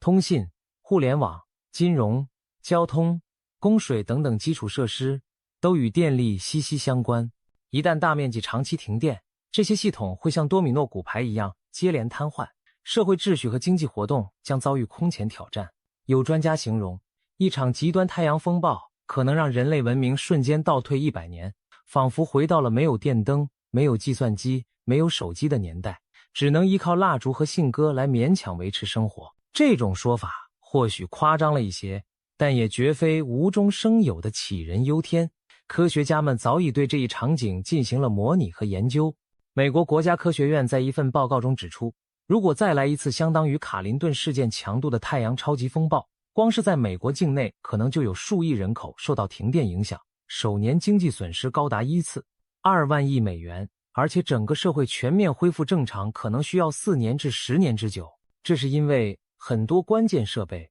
比如超高压变压器的制造和更换需要很长时间，在灾难发生后很难迅速补齐。此外，卫星系统的大范围瘫痪可能切断全球通信与导航网络，国际金融交易也会停摆，连供应链和运输都会陷入停滞。试想，卫星定位不能用了，飞机和船舶难以导航，互联网骨干网络失灵，跨洋通讯中断，银行无法运作，股票市场关闭，加油站没电供油，超市收银系统罢工，如此种种将对现代文明造成多大的冲击可想而知。正因如此，极端太阳风暴与小行星撞击、超级火山喷发一起，被列为对人类社会威胁最大的全球性灾难事件之一。许多国家已经将其纳入国家安全和应急预案的范畴，定期评估和演练应对。当然，全球大停电这个说法听上去过于绝对，真正到了危机关头，地球不同区域所受影响会有所差异，并非所有地方瞬间一起熄灯。例如，靠近赤道的一些地区，因地磁场结构原因，可能受到的感应电流较小，电网受损程度或许轻于高纬度地区。另外，地球自转时的太阳风暴的冲击并非同时作用在地球每一面。当日侧收到强烈冲击时，夜侧的电网可能相对平静些，尽管地磁暴最终会环绕地球传播。因此，说全球100%停电未免过于戏剧化。然而，考虑到如今世界各国电力和通信网络的广泛连结性，只要若干主要工业国家的电网倒下，基本也就等同于全球经济网络的骨架被抽空，世界将陷入功能性的黑暗。在这一点上，全球大停电更像一个象征性的说法，意指全球范围内的广泛电力中断和其连带后果，而非字面意义上地球每一处灯光都同时熄灭。科学界的共识是，发生如此规模灾难的概率虽低，但不能忽视。一些研究估计，像卡林顿事件级别的超级太阳风暴，平均每隔数十年至100-200年可能出现一次。既然人类已经在1859年经历过一次，那么在21世纪或22世纪再遇到类似事件也并非不可能。而且有记录以来我们差点中招的例子也有。2012年7月，就有一颗巨大的日冕物质抛射擦肩而过地球。当时那次爆发的威力，据分析堪比卡林顿事件，但万幸的是，爆发园区当时没对准地球，抛射的等离子体云以不到9天的时间飞过了地球轨道原本所在的位置。也就是说，如果那次风暴早发生1周，我们如今可能已经见识过现代版全球熄灯的场景了。事后 NASA 科学家感慨地称，2012年的那次浸湿是现代文明距离灾难最近的一次逃脱。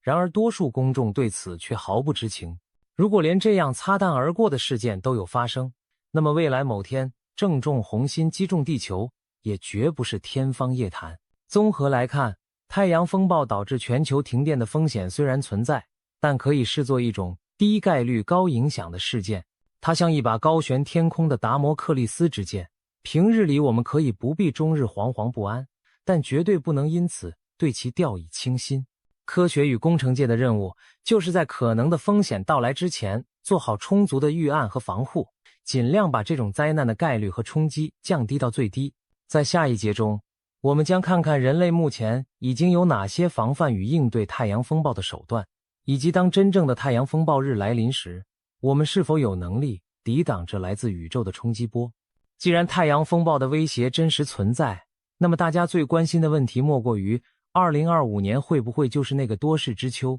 最近不少媒体提到，当前的第25太阳活动周将在2025年前后达到极盛，这是否意味着我们将在这一年面临特别高的超级风暴风险？我们先来看太阳活动的身体状况。2019年底第25太阳周期开始以来，太阳黑子数量稳步上升。美国航空航天局 NASA 和其他机构最初预测本轮太阳周期的强度与上一轮相当，峰值可能在2025年前后出现，估计月均黑子数峰值约为115左右。然而，让科学家既兴奋又紧张的是，太阳的实际表现比预测更加活跃。早在2023年初，太阳的黑子数量就一度超过了预测曲线，甚至追平了上一轮极大期的水平。这表示太阳可能正酝酿着比预期更强劲的活动峰值。果然，进入2024年后，大型黑子群频频现身， X 级耀斑的次数明显增多，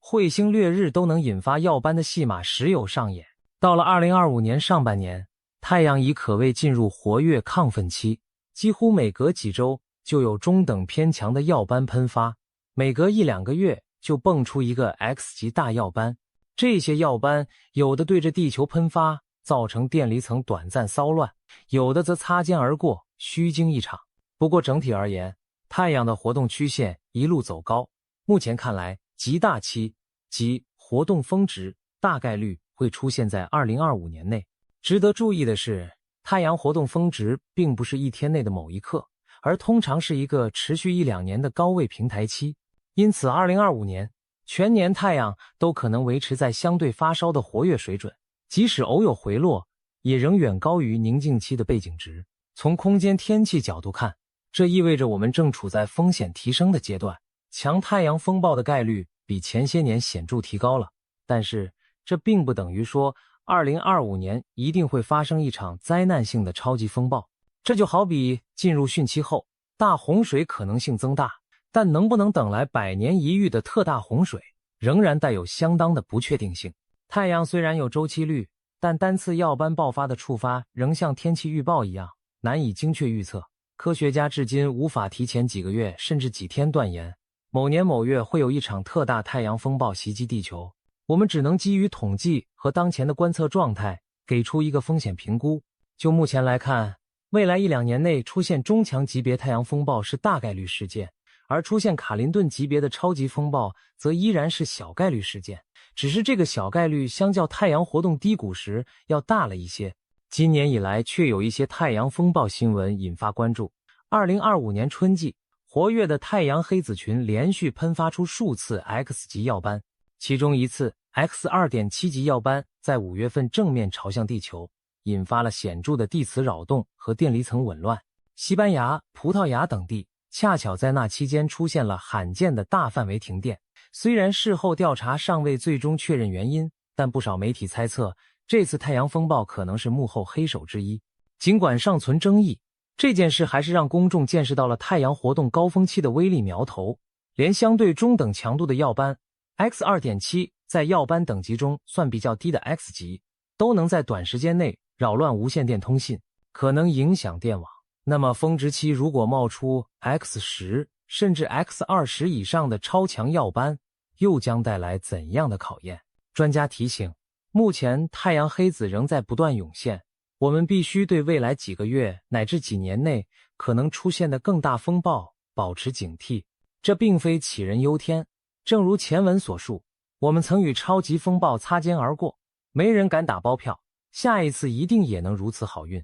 另一方面，也有科学机构为公众稳定军心。例如中国气象局空间天气中心在2025年初发布的信息称，预计2025年太阳活动仍将保持活跃，但相比2024年可能有所收敛，即爆发活动的数量和强度不会进一步飙升，而是稍微回落，但依旧处于高水平。换言之，2024年或许已经接近本周期的峰顶，2025年大概率是在峰值平台上缓慢震荡，然后准备下降。这听起来似乎是个好消息。假如2024年我们并未遭遇毁灭性的太阳风暴，那么2025年也许也能有惊无险地度过。当然，这种预测充其量是趋势判断，而非精确预报。太阳的行为偶尔很不守规矩，历史上不少大耀斑恰恰出现在太阳周期即将下行时，让人大跌眼镜。总的来说，我们可以把2025年前后的太阳峰值期视为一次期中考试，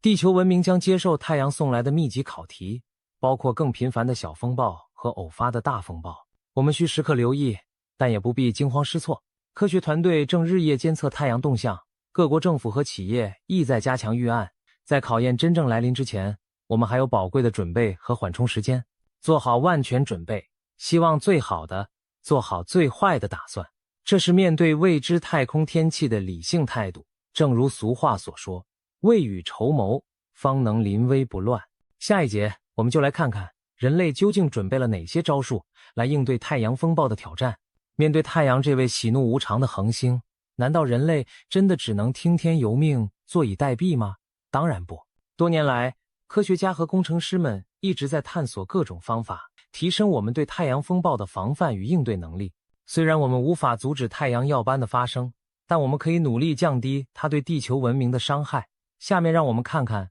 人类目前都有哪些杀手锏来与太阳风暴博弈。1. 太空与地面齐瞭望，全天候监测预警。俗话说知己知彼，百战不殆。对太阳风暴最好的防御，首先是及时预警。上世纪50、60年代以来，人类已经发射了多颗专门用于观测太阳的卫星，如 NASA 的太阳动力学天文台 SDO、帕克太阳探测器、欧洲的日地关系天文台 SOHO， 以及位于日地之间第一拉格朗日点处的 ACE 和 DSCOVER 探测卫星等等。这些太空哨兵时刻注视着太阳的脸色，他们实时监测太阳黑子的演变，拍摄太阳紫外和 X 射线影像，观测日冕物质抛射的抛出情况。一旦发现大耀斑或者高速 CME 朝向地球喷发，科学家可以在提前数小时到数天发出警报。例如，当卫星观测到太阳表面出现 X 级耀斑且伴随日冕物质抛射朝地球而来，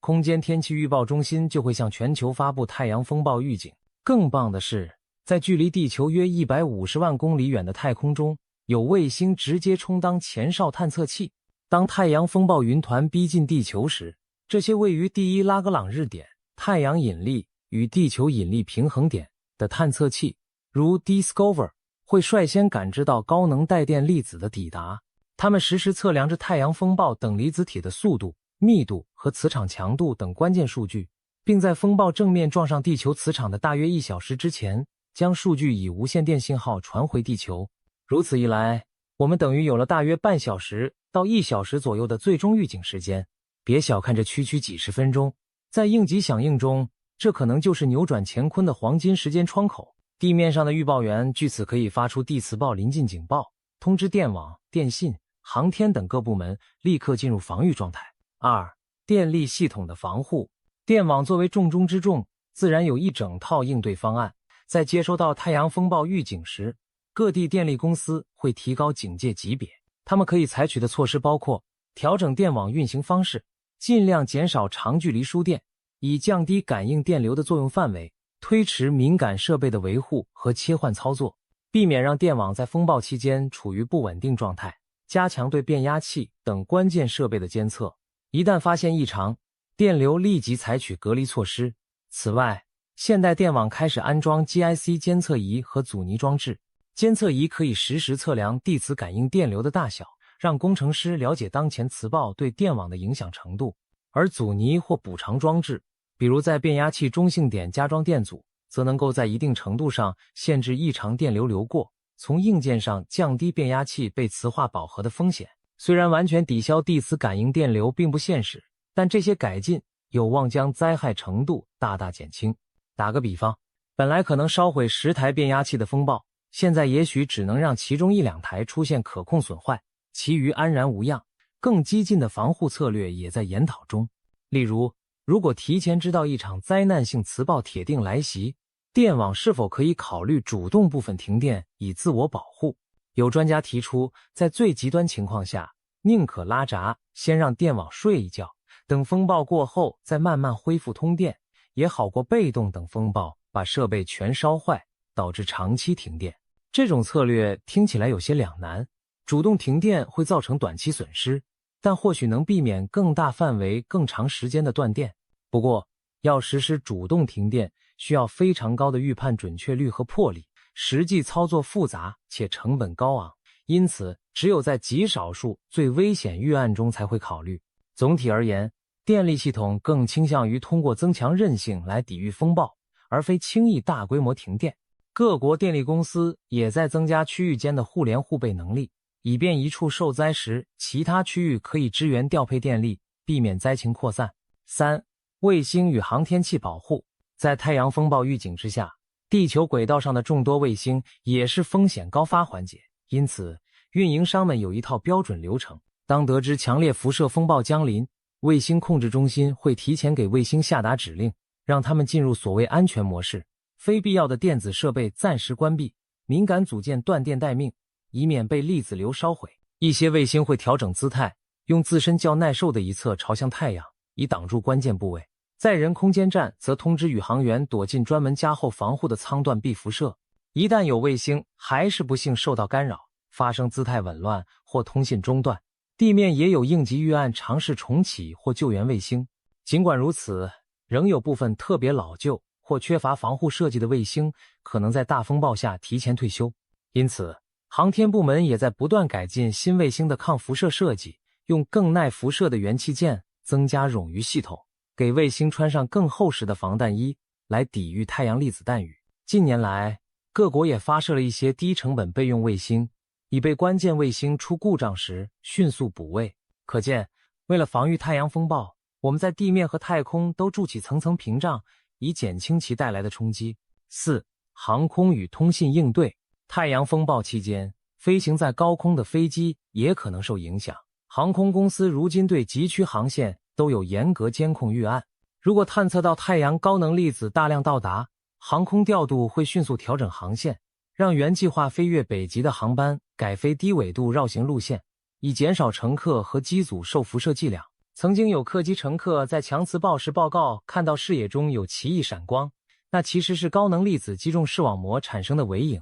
因此，在风暴预警下，不少航班会刻意避开高纬高空区域。至于无线电通信部门，则会启用备用通信手段，例如风暴扰乱短波时改用卫星电话或光缆通信等。同时，全球定位系统 GPS 运营方也对外发出警示，提醒在风暴影响区域的用户，其定位精度可能暂时下降，必要时启用地面备用导航设施。对于那些依赖精确授时的电网和金融网络，也会采取措施暂时切换到原子钟独立计时，以免 GPS 信号中断影响运作。所有这些措施都是为了让关键行业在太阳风暴来袭时能够有条不紊，不至于陷入无所适从的混乱。5、国际合作与长期工程。太阳风暴威胁是全球性的，各国在这方面也逐渐展开合作。国际上建立了空间天气预报合作机制，实时共享观测数据和预警信息。例如，美国、欧洲、中国、俄罗斯等都有各自的空间天气预报中心，但他们会互通有无，确保任何地方发现异常，都会迅速通知全球同行。联合国下属也有相应的太空天气分委会，协助各国制定标准和应急预案。在长期技术攻关上，科学家们正致力于提高太阳风暴预测能力。目前对太阳耀斑和 CME 的触发原因尚未完全掌握，预测仍然是空间天气领域最困难的部分之一。不过，随着对太阳磁场观测的改进和人工智能等新技术的加入，研究人员希望能提前1-2天准确预报出重大爆发事件。如果这能实现，人类将有更多宝贵的准备时间去应对灾难。各国也在积极研制新一代的太阳观测卫星和探测器。中国于2022年成功发射了夸父1号先进空间太阳天文台，全天候观测太阳磁场与耀斑，用以提升预报准确率。未来，更多类似的项目将之就一张严密的太阳监视网，让我们对太阳风暴的掌控力更上一层楼。总的说来，人类并非任凭太阳风暴宰割的弱者，正相反，我们已经建立起覆盖事前预警、事中防御、事后恢复全过程的体系，为的就是在大风暴降临时将损失降到最低。当然，再严密的准备也无法做到万无一失，但至少我们有了与天搏命的一点资本。毕竟相比100多年前那次手足无措的卡林顿事件，现在的我们已经能够更早看到风暴的身影，更巧妙地削减它的冲击。从这个意义上说，人类在与太阳风暴的博弈中已经逐渐学会掌握主动权。虽然永远无法完全消除风险，但可以以智慧和团结来大幅度化解风险。当我们把目光投向太阳，无论是它温暖的笑脸，还是偶尔暴躁的怒容，都让人类陷入深深的思索。茫茫宇宙中，太阳毫无疑问是地球最亲密的伙伴与守护神。没有太阳，就没有地球上的生命繁荣和文明诞生。但太阳偶尔的坏脾气，又在提醒着我们这颗恒星与生俱来的威严和力量。人类文明的发展史，某种程度上就是一部逐渐认识太阳、利用太阳，同时学会敬畏太阳的历史。遥想远古时代，人类尚未掌握科学，对太阳只有原始的崇拜与畏惧。在神话传说中，太阳被奉为神祇，埃及人敬拜太阳神，拉华夏先民有夸父逐日、后羿射日的故事。这些传说寄托了古人对太阳的敬畏之情。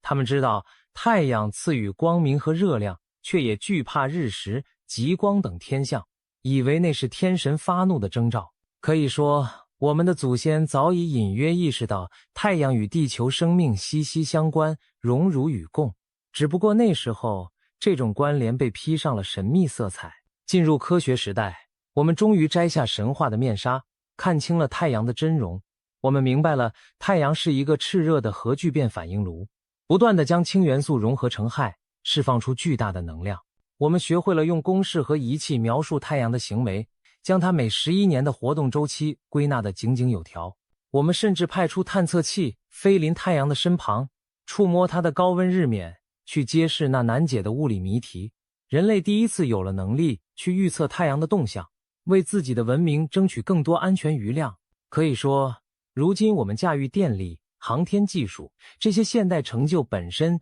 就凝聚着对太阳馈赠能量的巧妙运用。然而，当我们正享受着科技带来的掌控感时，太阳风暴这样的现象又不断地敲打着人类的自信。一场突如其来的地磁风暴就能让卫星失灵、城市停电，顷刻之间暴露出现代文明的脆弱。这种巨大的反差不能不引发我们对于人类自身位置的反思。或许太阳与地球文明的关系更像一只微妙的共舞。平日里，太阳温柔地牵引着地球，这支舞曲和谐而优雅，阳光照耀下万物生长。我们借助太阳能点亮万家灯火，科技与生活欣欣向荣。但有时太阳情绪激昂，舞步骤然加快，向地球抛来一记猛烈的旋转。若人类措手不及，便可能被这突如其来的变奏甩翻在地。这提醒我们，在这场宇宙之舞中，我们既是受益者，也是渺小的配角。面对太阳巨大的能量，我们永远需要保有一份敬畏之心。正如中国古语所言，敬畏自然，唯有认识到自身的渺小，我们才能更加谨慎地利用自然，规避风险，与自然和谐共处。太阳风暴不过是自然力量的冰山一角，却足以给人类社会上一堂谦逊课。值得庆幸的是，人类是一种善于学习和适应的生物。从卡林顿事件到魁北克大停电，每一次教训都促使我们更加深入地研究太阳，改进自身的防御措施。我们没有因噎废食地惧怕太阳的能量，反而利用它发明了太阳能电池，让清洁的阳光转化为电力驱动城市。我们也没有因太阳风暴的危险性就退缩不前，反而发射探测器，勇敢地飞向太阳，只为窥探更多奥秘，提前洞悉它的脾气。可以说，人类文明在与太阳的互动中不断成长。太阳既是我们的恩师，也是我们的考官，既给予我们生命之火，也不时检验我们文明之火的抗风险能力。当下一次极光在罕见的低纬度夜空中漫舞时，我们也许会驻足仰望，心中生出无限感慨。那瑰丽的光带是太阳跨越 1.5 亿公里送来的讯息，在诉说着宇宙的力量。而我们脚下闪烁的城市灯火，证明着人类不懈的奋斗与智慧。在光与暗的交织中，我们最终会更加明白，太阳与地球与文明从来不是对立的敌人，而是命运共同体。正因为如此，我们才更应该珍视这份联系，努力让文明之光与恒星之光相辅相成，长久地照耀下去。或许某天，太阳还会再度爆发一场惊天动地的风暴，让地球经历一次严峻的考验。但无论结果如何，人类终将从中获得新的智慧。在漫长的宇宙岁月中，我们不过是沧海一粟，但我们已经学会聆听太阳的音律，并随着那磅礴的旋律翩翩起舞。正是太阳赋予了我们生存的机会，我们理应怀着敬畏与感恩，与这颗恒星继续共同谱写生命与文明的华章。就让我们在心中默默祈愿，愿阳光普照大地时，世界欣欣向荣；愿风暴降临之际，人类守望相助。毕竟，在太阳升起又落下的永恒节奏里，我们和我们的文明都只是这浩瀚宇宙舞台上的匆匆过客。而太阳风暴的故事，终将成为我们对宇宙怀抱好奇与谦卑的一部分，共同见证着人类探索征程的壮丽与伟大。试想一下，2032年的某天，你正在过着平静的日常生活，突然抬头看见天空中出现了一颗燃烧的火球，越来越大，最后轰然撞击大地，巨响和震动席卷四方，狂风和烈焰瞬间吞没周围的一切，尘埃与浓烟冲上高空。这听起来是不是像科幻电影里的场景？但科学家们的最新发现表明，这样的场景并非空想，一颗真实存在的小行星正朝着地球飞来，据预测将在2032年底逼近我们，甚至有撞击的可能。这颗让全球天文学家都紧张起来的小行星名字有点拗口，叫做 2024YR4， 名字看起来平平无奇，就像一串编号，但它背后藏着不平凡的故事。它是在2024年岁末，由美国 NASA 资助的 Atlas 天文观测计划首先发现的。当时，在智利安第斯山的一座天文台里，望远镜捕捉到了一抹微弱的移动光点。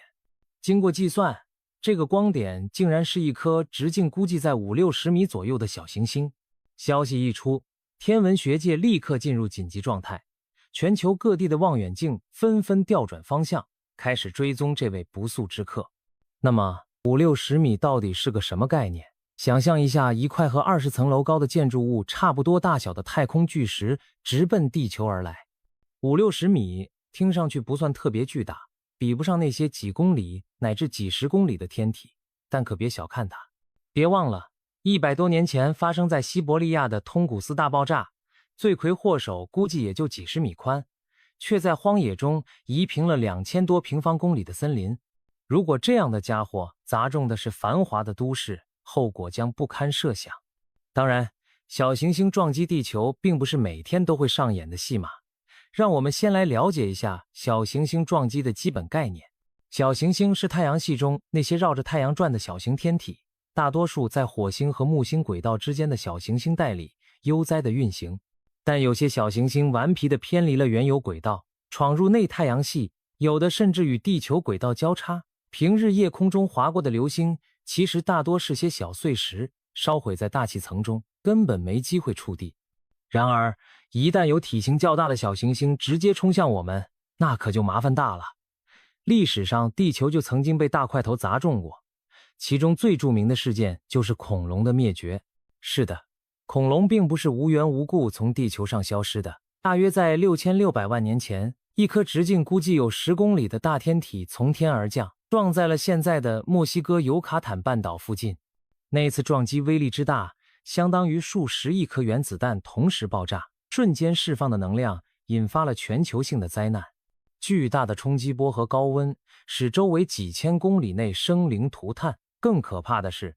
撞击溅起的尘埃和碎片进入平流层，在空中弥漫开来，遮天蔽日。阳光被遮挡，地球气温骤降，植物大面积枯死，食物链崩溃，最终包括恐龙在内的约 75% 的物种在那场大灾难中灭绝。如今在墨西哥地下还留有一个直径约150公里的巨大陨石坑，那就是这次撞击的遗迹，名为西克苏鲁伯陨石坑。可以说，正是那次撞击结束了恐龙的时代，为哺乳动物和人类的崛起扫清了道路。这样的行星撞击，我们称之为灭绝级事件。所幸这类超级灾难级别的撞击，数千万年才会发生一次。相比之下，2024YR4 这颗小行星显然要小得多，威力也温和得多，至少与那颗终结恐龙时代的天体相比是这样。然而我们绝不能掉以轻心，因为小行星撞击的威力并不完全取决于它的大小，还要看它的速度、组成和撞击地点等等。像 2024YR4 这样50-60米大小的实质小行星，如果真的撞上地球，会发生什么呢？科学家的模拟推测了几个场景。第一种情况是它在穿过大气层时解体，发生所谓的空爆，这意味着小行星可能在尚未接触地表时就被大气的剧烈摩擦和压力撕成碎片，在高空中爆炸。别以为这样就万事大吉，高空爆炸一样威力惊人。刚才提到的通古斯事件很可能就是一颗大约50米的小行星在空中爆炸产生的冲击波。虽然它没有形成陨石坑，但冲击波平推了大片森林，威力相当于一枚大型氢弹。当年通古斯地区人烟稀少，因此未造成直接的人员大灾难。但如果 2024YR4 在靠近地面的高度爆炸，它产生的冲击波和火球足以夷平一座城市，其威力可能达到上千万吨 TNT 当量，约等于几千枚广岛原子弹一起引爆的能量。听起来是不是让人后背发凉？第二种情况，这颗小行星足够坚强，没有在大气中完全碎裂，而是以稍减缓的速度撞击地面，形成撞击坑。那样的话，一场剧烈的撞击将在瞬间释放巨大能量，地面会被砸出一个直径数公里的大坑，周围地区遭受强烈地震般的晃动和高温冲击，撞击点附近方圆几十公里内的建筑将化为废墟，直击点甚至会出现岩石融化、喷发的恐怖景象。此外，撞击还会溅射出大量的岩石和灰尘，高速抛向空中，在重力作用下四散坠落，形成范围更广的陨石雨。不过由于 2024YR4 的体积毕竟有限，这种撞击还达不到引发全球性气候灾难的程度，最多在局部地区造成火灾和短暂的气候异常。还有第三种可能，如果它掉进海洋呢？毕竟地球表面有 70% 是海洋，小行星砸入海中会激起滔天巨浪，形成海啸。以它的能量，海啸的波及范围可能达到上千公里。如果近海撞击，沿岸城市可能会在撞击后1-2小时内迎来巨浪的袭击。当然，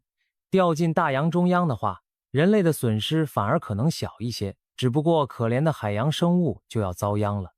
但不管怎样，陆地撞击也好，海洋撞击也罢，若真的发生，那绝对称得上是一场严重的灾难。我们可不希望在2032年亲身经历这样的惊喜。说到这里，你可能会问，这一切真的会发生吗？ 2024YR4 撞击地球的可能性究竟有多大？科学家们给出了他们的答案。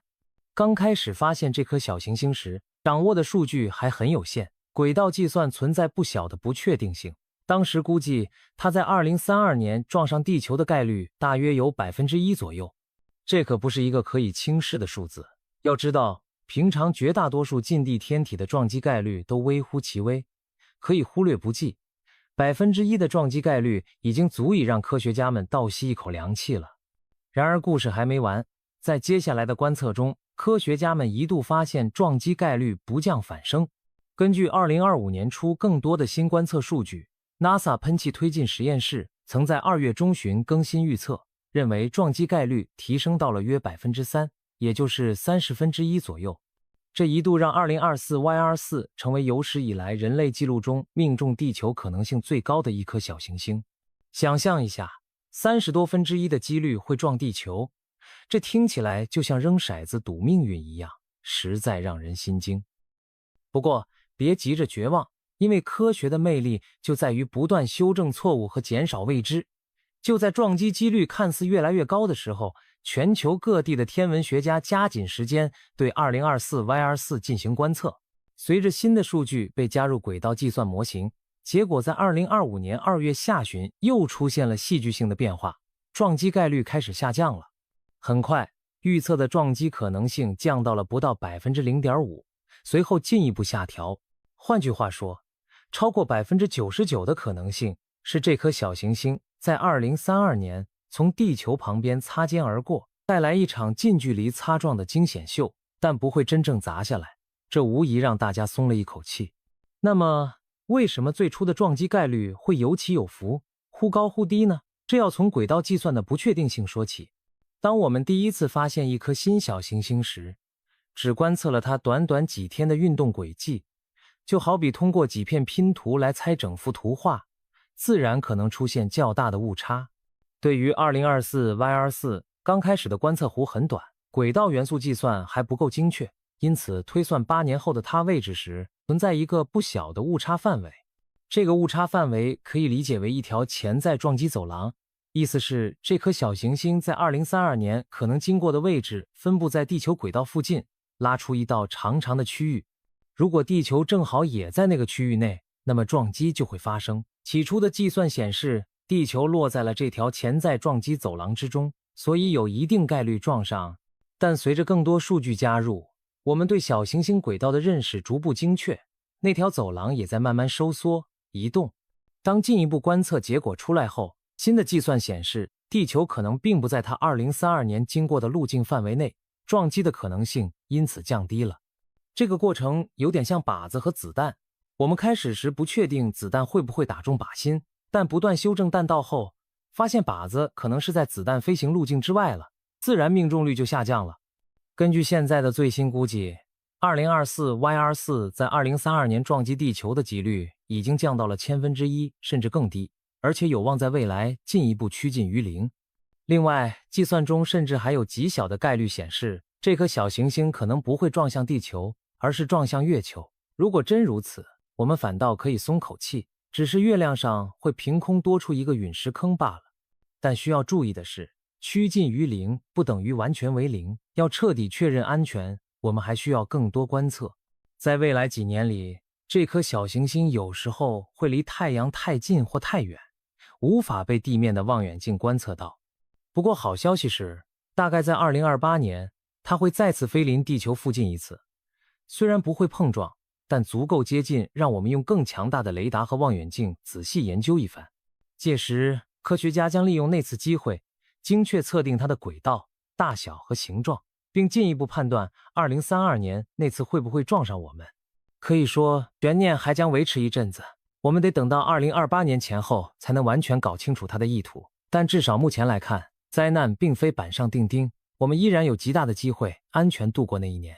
聊完了概率，我们再来看看这颗小行星来自何方，又为何朝我们飞来。2024YR4 被归类为阿波罗型近地小行星，这意味着它绕太阳运行的轨道会穿越地球轨道。很可能在很久之前，它还老老实实待在小行星带中，是某次小行星之间的碰撞或木星引力的扰动，把它慢慢推离了原来的轨道，逐渐逼近内太阳系，成为一颗流浪的石头。当前观测数据显示，它的表面反光率和光谱特征推测它是一颗实质小行星，而非金属富含的类型。这也暗示它可能并非异常致密坚硬，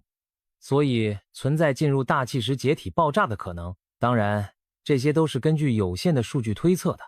科学家希望到2028年再次近距离观测它时，能用雷达测量它的大小和形状，用光谱分析它的成分。到时候我们会更有把握判断它撞击时的行为。就连它的自转速度，我们现在都有了一些了解。据估计，这颗小行星自转一周大约只需要20分钟左右。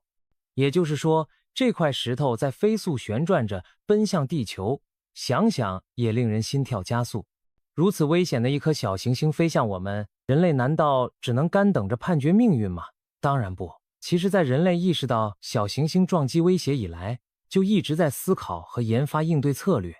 如果计算发现某颗小行星真的在撞击轨道上，我们是有可能采取行动的。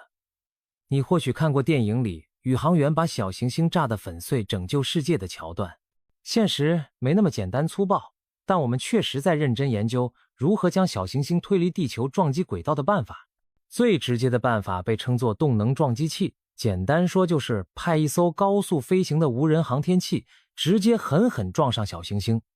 以撞击的反冲力来微微改变小行星的运行轨道。别看改变很小，只要在几年甚至几十年之前动手，这点改变在漫长的飞行过程中就会不断累积，最终让原本对准地球的小行星擦肩而过。去年美国 NASA 就成功进行了人类历史上首次行星防御测试任务，他们让一艘名为 DART 探测器以每秒6000多米的速度撞上了一颗小行星的小卫星，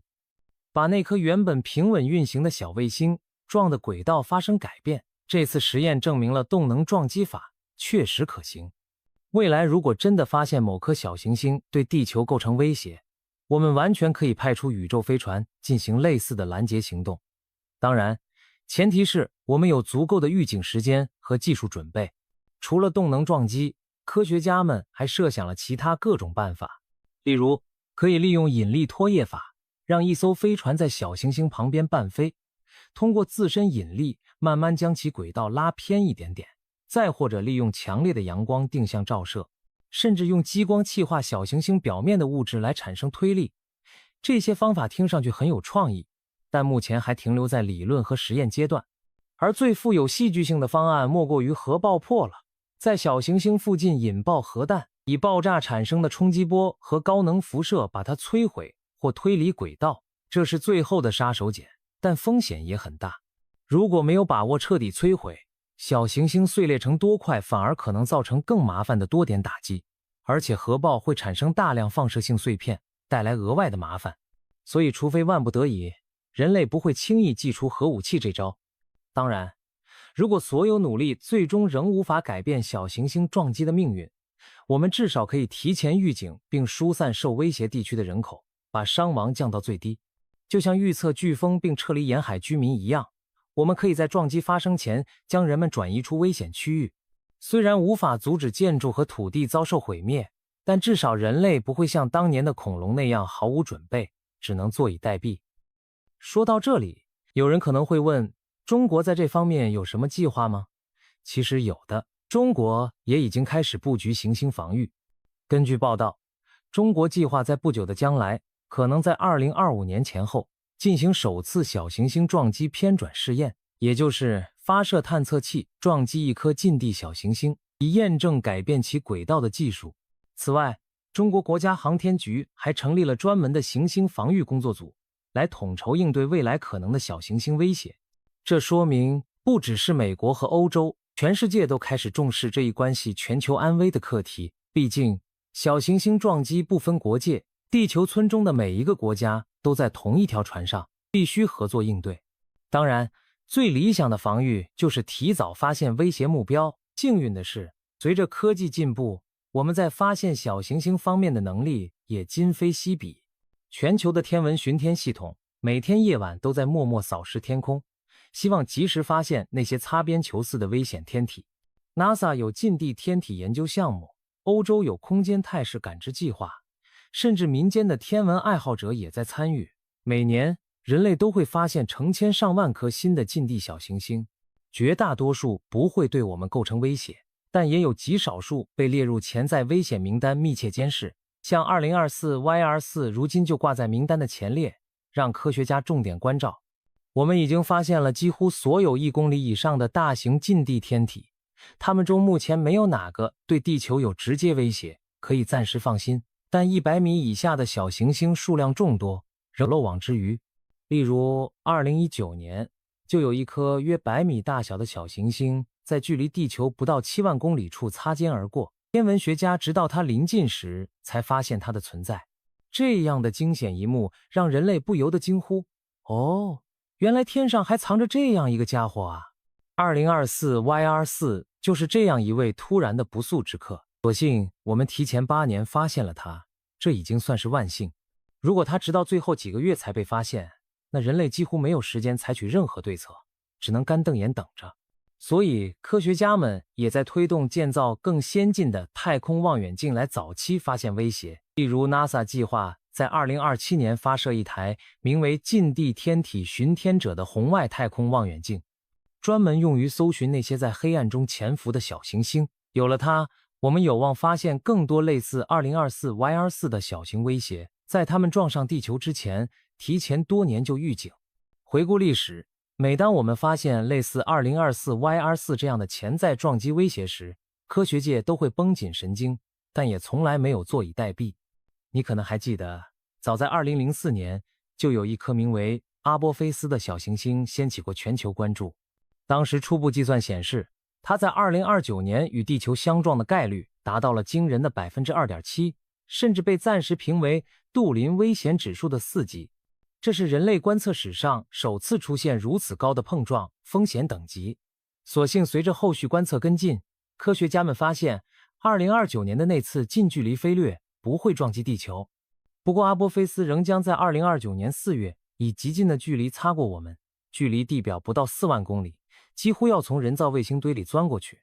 这将是人类有史以来目睹的最大规模小行星近距离飞掠，届时肉眼或许都能看见天空中划过的亮点。当然，更重要的是，后来的计算也排除了阿波菲斯在2036年回头撞地球的可能性。这颗一度被视为末日之星的天体，最终证明只是和我们擦肩而过。而2013年俄罗斯上空发生的那次流星爆炸事件，更是提醒我们威胁可以毫无征兆的出现。那颗钻进地球大气层的不过20米出头的小天体，在没有任何预警的情况下炸响在城市上空，幸好只是造成了一些建筑物受损和上千人受伤，如果再大1倍，后果就不堪设想了。科学家通过统计研究估计，像1908年通古斯事件那样的小行星撞击，平均每隔几百年就会发生一次。2013年俄罗斯车里亚宾斯克上空那种规模的流星空爆，几十年内就可能出现一次。绝大多数时候，这些撞击发生在无人区，或者小行星在空中就烧毁了，没有造成严重后果，但并不意味下次人类就一定那么走运。谁也无法保证下一颗降临的天外来客不会正对着某个人口稠密的大城市，因此对小行星威胁保持警惕绝非杞人忧天。这些例子带给我们2个重要的启示：一是小行星撞击威胁确实存在，而且往往突然袭来；二是科学和理性的应对可以将看似不可避免的灾难化解于无形。对于 2024YR4， 我们正处于这样一个关头。虽然刚开始听到它可能撞地球时人人自危，如今我们已经用观测和计算把风险大大降低。未来几年，只要我们持续监视，及时准备，应对这颗小行星即便真的来袭，也不是没有胜算。在科幻电影里，总有超级英雄或临危不惧的硬汉角色在最后关头拯救地球，比如电影中布鲁斯·威利斯饰演的那类人物。然而在现实中，拯救地球的英雄将会是所有默默奉献的科学家、工程师和决策者，以及每一个支持科学探索的普通人。正是大家的努力，让我们能够提早发现威胁，冷静制定计划，而不至于像恐龙那样茫然无措地等待审判日的降临。那么2032年的这次小行星来袭最终会如何收场呢？根据目前的研判，我们有相当大的理由相信，这场灾难终将被人类成功解，甚至压根不会发生。也许到了2032年年底，我们回头再看，只会把它当成一场有惊无险的天文趣闻，作为茶余饭后的谈资。而如果那时危险依然存在，人类也已经做好了最充足的准备，迎接那颗来自太空的不速之客的挑战。总而言之，2032年的小行星撞地球危机听上去令人心惊，但事实证明，灾难似乎并非无法避免。只要我们善用智慧和科技，团结协作，提前布局，就很可能把威胁化解于无形。毕竟，我们已经不再是白垩纪末期无力仰望星空的恐龙，人类有能力改变自己的命运。当下一次你望向夜空的繁星时，不妨想想，也许在那遥远的黑暗中，有一颗小行星正朝我们驶来，但有了全世界无数双紧盯天空的眼睛和充满智慧的大脑，我们完全可以在它成为真正的灾难之前，改写它的结局。这正是科学与团结的力量所在。未来虽充满未知，但只要我们保持对宇宙的好奇和警惕，用科学武装自己，就有信心守护我们的家园。今天的故事就先分享到这里，希望通过这个话题，你能对小行星撞击有一个全新的认识，也对人类在灾难面前的努力多一分信心。让我们拭目以待，迎接未来的挑战，同时也庆幸生活在一个能够未雨绸缪的时代。138亿年前，宇宙诞生了。前一刻什么都没有，下一刻就出现了所有东西。这到底怎么回事？是整个科学界最重大的疑问，跨越理论与实验，物理与哲学。我们对宇宙所有已知的了解，都依赖机制、过程，还有因果。我们努力弄清事情为什么会这样，可是在最根本的层面上，我们还是不知道整个宇宙究竟是怎么出现的，也不知道为什么会出现。但我们并不是没去寻找答案。也许就像著名的宇宙学家史蒂芬·霍金猜测的那样，最初真的什么都没有。如果把时空当作宇宙本身所附带的特性，那么宇宙的开端就是时间的开端。在时间之前不会有空间，所以也谈不上任何宇宙。追溯时空几何学，可以看到它不断收缩、弯曲，最后又像是拐个弯。想要再去找更早的东西，就好比想找地球北极以北的地方一样，没有意义。也或者根本没有真正的开端，而只是我们的观测能力有极限。科学家认为，在宇宙大爆炸之初，有一个极短的时间里发生了指数级膨胀，也就是暴胀，它为后续的一切铺好了舞台。我们这段暴胀在极微小的一瞬间就停止了，可是有些物理学家主张，这种暴胀在更宏大的层面其实一直没停，还会在别的地方无限继续，形成无数泡泡宇宙，散布在永恒的多重宇宙当中。或者我们现今的宇宙只是一个无数次扩张与收缩循环里最新的一次，也就是所谓的大反弹理论。在这种说法里，宇宙不是从无到有，然后快速膨胀，而是像保罗·斯坦哈德这样的当代物理学家提出的那样，宇宙会周期性的扩张和收缩。还有可能，我们对于尺度的理解本来就不完整。罗杰·彭罗斯研究几何图形，无论大小都能共通，他认为我们也可以这样看待宇宙。在这种思路里，当规模无限小或无限大时，时间和尺度都失去意义，看起来就没什么区别。就像你下棋，无论棋盘大小如何，玩法都一样。或者我们的宇宙是个维度短暂碰撞的产物。超弦理论想解释现实最基本的奥秘，说一切都是10亿维超空间里极其微小的振动弦。我们平常感受到的3维空间加上1维时间，只是整体膜结构里的一个膜。当更高维的膜发生碰撞，就诞生并发展了我们的宇宙。也或许还有别的可能，也许在数学或物理的某个角落，我们还没照亮它，现在我们还无法理解。目前宇宙的起源仍然是个谜，像是多项选择题，任你猜。不过可以肯定的是，138亿年前宇宙确实开始了。接下来就是它的故事。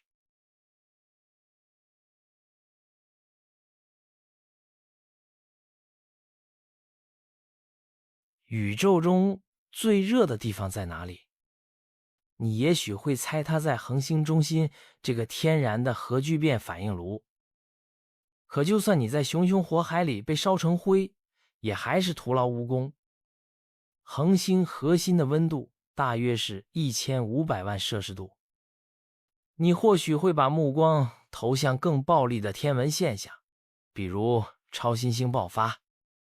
在恒星爆炸时，会有炙热的气体桥向四面八方喷射好几光年，并在中心留下高度压缩的中子星。中子星的温度远高于普通恒星，可达1000亿摄氏度，可这仍然不是宇宙中更高的温度。事实上，已在我们这片浩瀚宇宙里被记录到的最高温度，居然是在瑞士日内瓦湖畔雪地下的100公尺处诞生的。而且它不是自然形成，而是数以百计科学家努力再加上投入了数十亿欧元研究开发的成果。在欧洲核子研究中心的大型强子对撞机里，粒子会被加速到接近光速后互相撞击。2012年，2颗铅原子在那里相撞，曾短暂产生大约 5.5 万亿摄氏度的温度，比超新星还要高50倍。可这仍然离最高可能温度相去甚远。温度其实就是粒子能量、运动或振动速度的体现。绝对零度，也就是0开尔文，相当于-273.15摄氏度，是温度的最低极限。理论上粒子会彻底静止，可我们无法真正抵达。不过也有一个最高极限，也就是绝对热。当粒子本身被自身能量撕裂前，这是最高温度。它就是普朗克温度，大约是 1.4 乘以10的32次方开尔文。提出这个令人难以想象温度的马克思·普朗克是一位投入研究的德国理论物理学家，他在20世纪初崭露头角。他的理论被视作量子物理的基石，也引导我们把光看成离散能量单位光子。但他也开始考虑其他自然现象的最基本量子，结合光速、重力常数和他自己从电磁辐射研究里推导出的普朗克常数，普朗克定义出普朗克长度，也就是最小空间量子大约是 1.6 乘以10的-35次方公尺，比质子还要小上100亿倍。光在真空中穿越这微乎其微的距离所需的时间被称为普朗克时间，大约是 5.39 乘以10的-44次方秒。而普朗克温度，也就是绝对高温的可操作定义，当热辐射的波长缩小到普朗克直径时，就无法再更小。对人类大脑来说，这些数字已超越我们能直观理解的范围。毕竟我们在演化上只适应与自己相关的尺度，因此普朗克单位在实际应用里似乎又太极端，温度也过于庞大。可一想到宇宙开端那无法想象的小瞬间，以及我们如今这无边无际的宇宙，这些单位反而最能派上用场。因为我们的宇宙正一直膨胀，密度也一直在减少。科学家并不确定宇宙是否是无限的，但如果它真的是无限的，那么它从一开始就一直是。所以它不是从一个点开始，而是从一个无限大的状态演变，不断变得越来越稀疏。我们可观测的宇宙就不同了，它是我们能看到或与之互动的全部，也是能和我们产生互动的区域，受制于光速和光在138亿年里所能走过的距离。可当我们往回追溯时，这可观测的区域会越来越小，越来越集中，直到某个时刻，所有我们能观测的宇宙都被压缩到只存在一个普朗克时间，只有一个普朗克长度那么大。在如此微小的空间里，我们可观测的全部宇宙温度都达到了普朗克温度。这大约发生在宇宙时间开始后100亿分之一秒，被称作普朗克时代。那是一个相当奇怪的时期。如今的宇宙里一切运行都遵从某些不可动摇的自然法则，而这些法则主要由4种基本力决定。强力把原子束缚在一起，弱力掌管某些放射性衰变，电磁力把能量传得很远，还有重力。正如普朗克在19世纪末预测的那样，强力、弱力和电磁力都能被量子化，用看似粒子的方式来理解这些交互作用。这些信使粒子分别叫做胶子 W 和 Z、 玻色子还有光子。但重力则不同。阿尔伯特·爱因斯坦用广义相对论推翻了旧有的经典力学重力观，把重力描述成时空本身的弯曲，也就是现实结构的扭曲。通过各种大尺度试验，广义相对论反复被验证。如今我们认定时空弯曲是宇宙自身的性质，会影响到其中的一切物质和能量。所以在普朗克时代，也就是所有常规自然法则还没定型前，重力先显现了出来。可问题在于，我们对重力的认识都基于爱因斯坦行之有效的理论，可那套理论只在较大尺度上被检验过。而在普朗克时代，我们整个可观测的宇宙都被压缩到比质子还小无数倍的区域里，广义相对论就派不上用场。在极微观的尺度上，事情要靠量子力学去解释。当我们研究原子以下粒子，或用量子化的信使粒子来理解力与能量时，就会发现一个完全不同的规则。在这里，没有什么东西会处在你期待的位置，观察本身也会改变结果。量子物理家不谈绝对，只谈概率，而且任何东西都不会永远保持原样。幸好我们日常见到的尺寸并没那么小，于是量子世界里的奇怪现象大多会被统计平均抵消。但在普朗克时代的微型宇宙里，没有任何逃离量子作祟的可能。问题就在于，要理解那一刻真正发生了什么，广义相对论和量子力学却格格不入。研究者至今仍在寻找量子引力理论，好调和现代物理最重要的2大定律，才能真正描述普朗克时代的宇宙。遗憾的是，这并不容易用实验来验证。想想看，我们需要多么惊人的能量，才能在对撞机里制造并研究其他力的信使粒子，更别说引力还定义了整个时空的舞台。大概需要一个直径和太阳系差不多的大型加速器，才能让我们真正窥探普朗克时代极端下的重力。可这并不妨碍人们做理论推演和想象。有个想法认为，像其他自然基本力一样，重力也能通过某种量子化的信使粒子来传递。这种假想粒子被称作引力子。但重力之所以这么微弱，它的信使就弱到几乎不可能观测到。另一个理论叫圈量子引力，更与众不同。它把平滑连续的时空几何想象成在最小尺度上也像像素一样离散。通过把爱因斯坦的广义相对论方程式用线或圈来替代点，量子尺度的重力计算就更可处理。或许最有名的量子引力理论，还得数在理论物理界默默酝酿已久的弦理论。它把传统物理中那些点状粒子想成一维的振动弦，弦的不同振动状态既决定了各种粒子的本质，也带出了难以琢磨的重力机制。不过，为了让弦理论的数学成立，往往需要引入不下10个或11个维度，它们有的在弦里折叠，有的组成称作模或2维、5维的结构。这些都是一个被简单称为 M 的更高层理论里的基本对象。每一种量子引力的假说都比前一种更匪夷所思，深深扎根于数学抽象，几乎无法想象。可这却正是我们想做的事。回顾宇宙开端的那一刹那，在普朗克时代里，脑补那段奇异光景。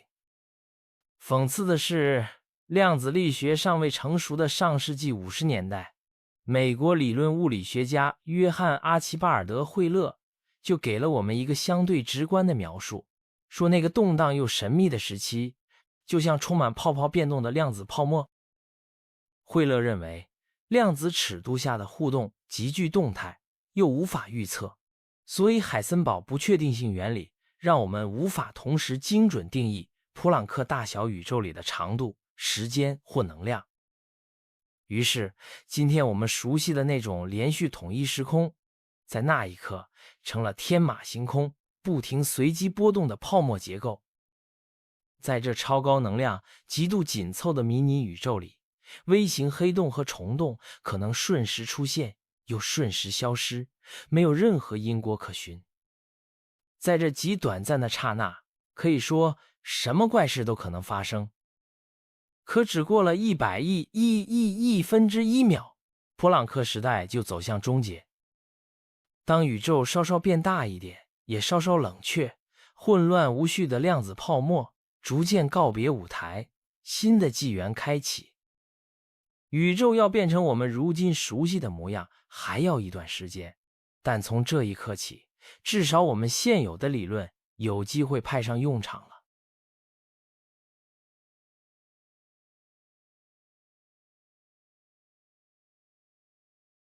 在我们宇宙里的一切都被4种基本自然力所控制并定义。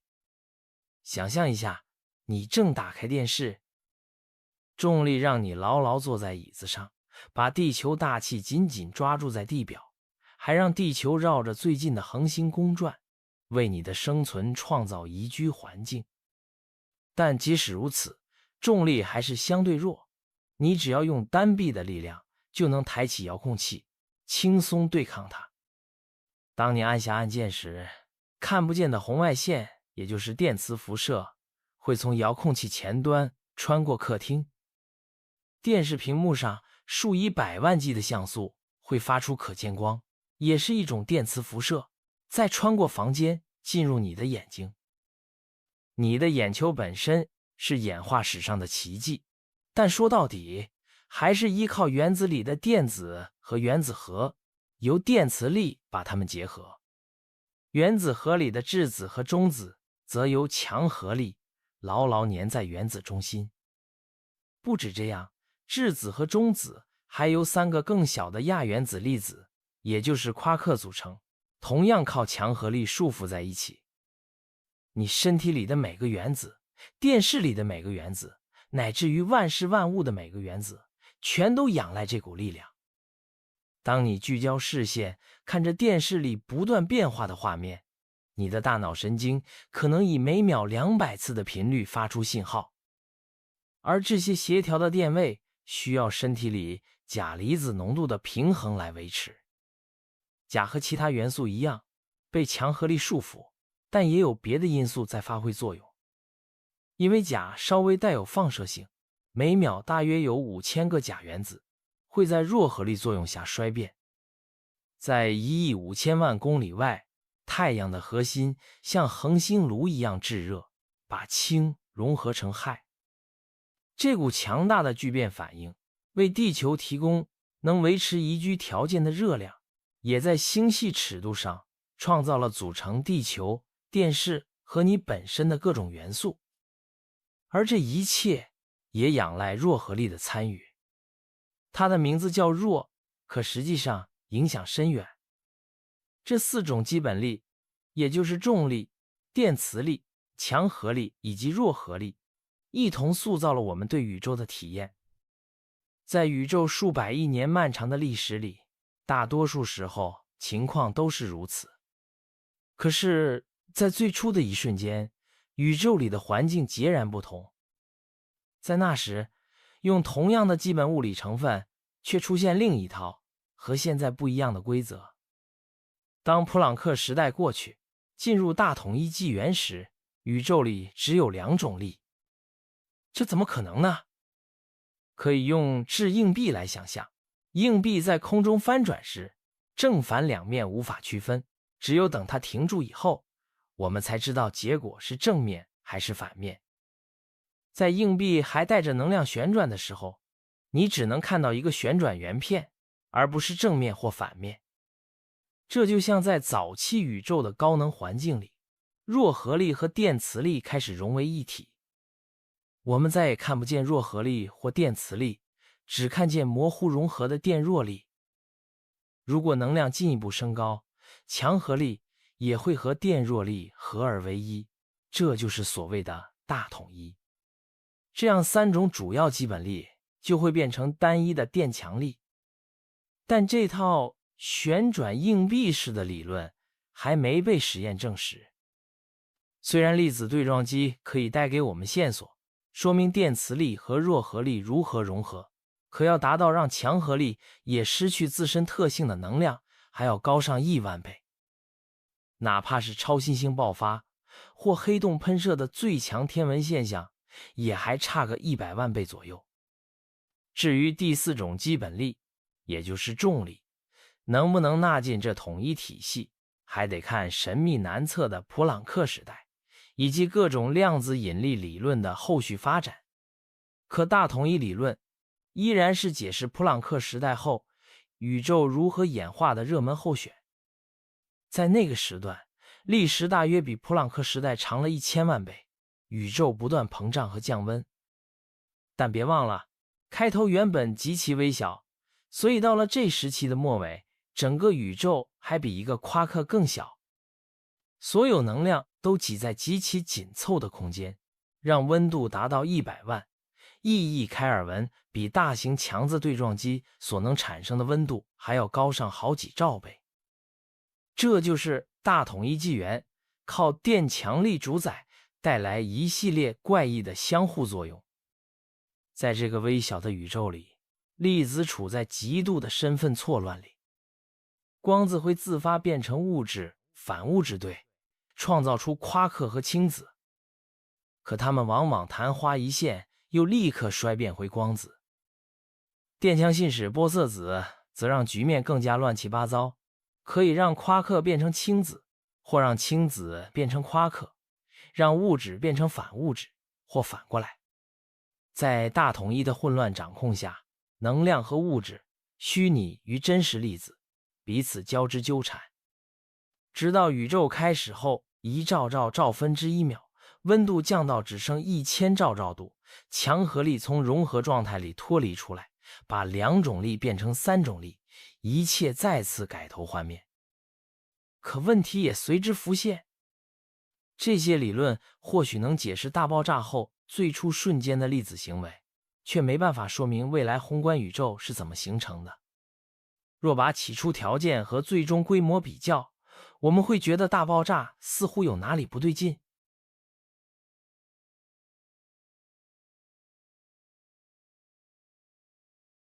2022年7月，举世瞩目的詹姆斯·韦伯太空望远镜已经稳稳待在距离太阳150万公里的轨道上。在为期近1年的惊险部署和校准之后，他终于准备好正式展开科学观测。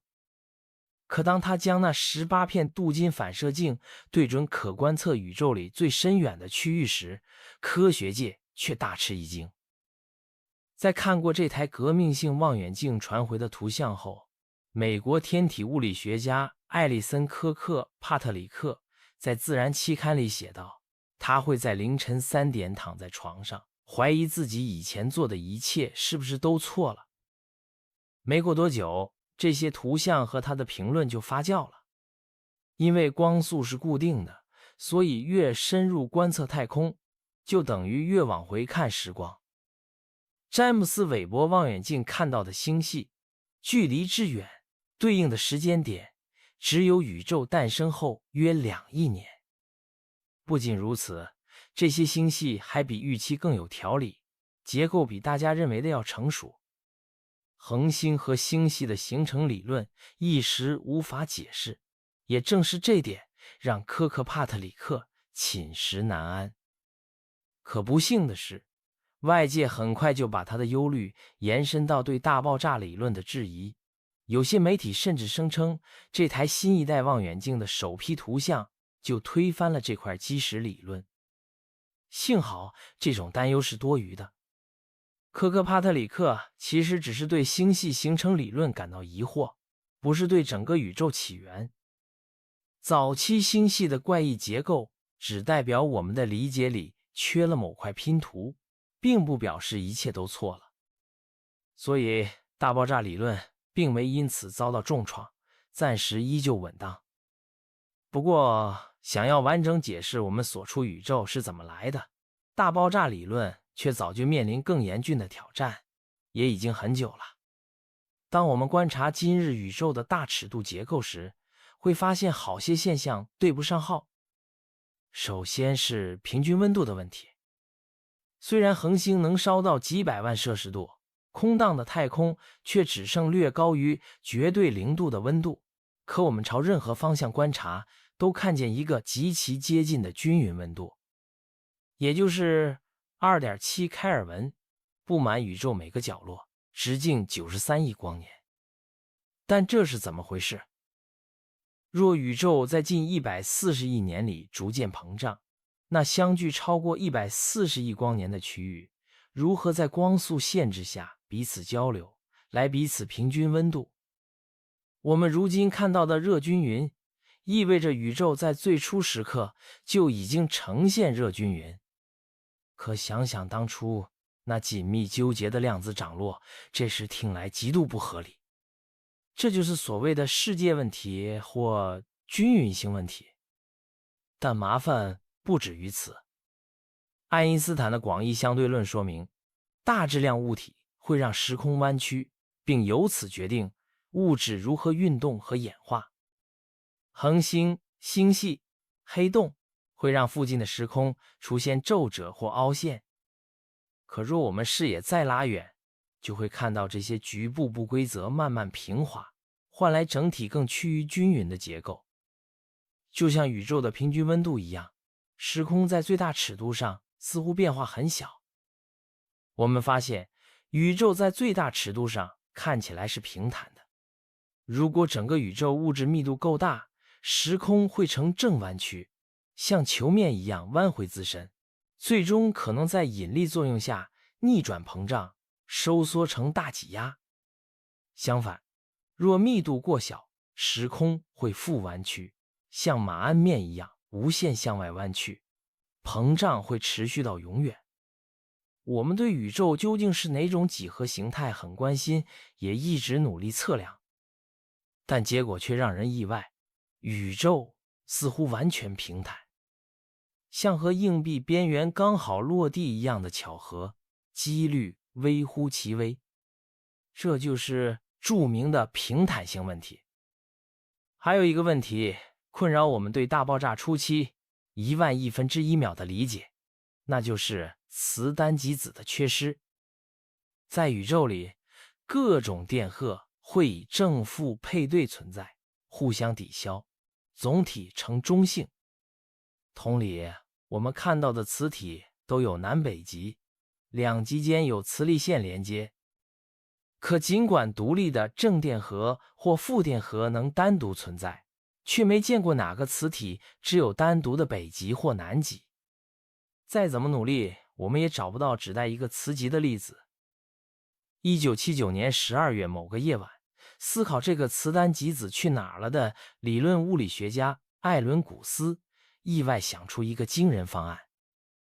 这个想法不仅解决了他纠结的难题，也顺便解决了世界问题和平坦性问题。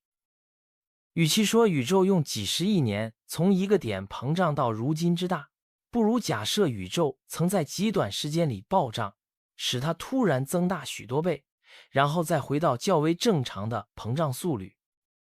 古斯提出，在不到1万亿分之1秒的时间里，宇宙的大小会翻倍大约90次，带来指数级的爆炸式扩张，彻底改变宇宙面貌。当指数级扩张登场，一切瞬间就能变得非常大。试想你有张巨大的纸，不断对折，初始厚度只有 0.1 毫米，第一次对折后变成 0.2 毫米，再折一次差不多 0.4 毫米，第3次大概就和指甲厚度相仿。前几次没什么，可折到第7次时，纸叠起来能有一本笔记本的厚度。第10次时，足以比拟你手掌的宽度。历史上真实能做到的记录是12次对折。当年2002年，一个美国女学生把一张 1.2 公里长的纸巾折成半米多厚的纸坨，但若纸张更大，每多折一次，厚度就天文数字般增长。折到第23次，纸坨会有1公里厚。第30次能到地面上100公里的高度，也就是太空边缘。第42次能抵达月球，第51次折叠会到太阳的位置，第81折能到仙女座星系宽度大约141000光年，第90折就能超过侍女座超星系团13000万光年那么大。古斯把这种惊人的膨胀用来解释整个宇宙。在不到1万亿分之一秒里，伴随普朗克时代和大统一时代的混沌之后，炽热又极度高密的宇宙突然暴涨到原本的1万亿亿倍还多，真正称得上是把大爆炸里的爆给具体表现出来。原先看来炙热又充满能量的宇宙，现在被迅速拉大到寒冷又空旷。这个听起来极端，却巧妙解决了困扰大爆炸理论的3大难题。因为暴胀让我们能假设眼前宏大的可观测宇宙其实只是整个宇宙中的一个泡泡，它的大小由光速、经过的时间以及自创始以来的膨胀所决定。由于暴胀和后续的膨胀，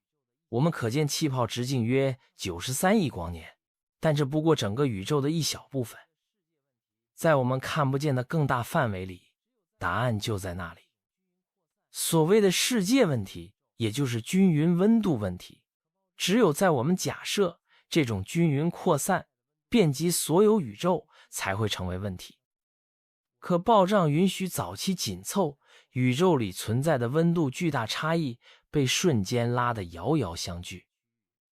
我们可观测的那块局部在暴胀前和自己互相平衡过，但与其他我们看不见的区域可能完全不同。至于平坦性问题，也只是在我们以为整个宇宙都是平坦，才觉得太过巧合。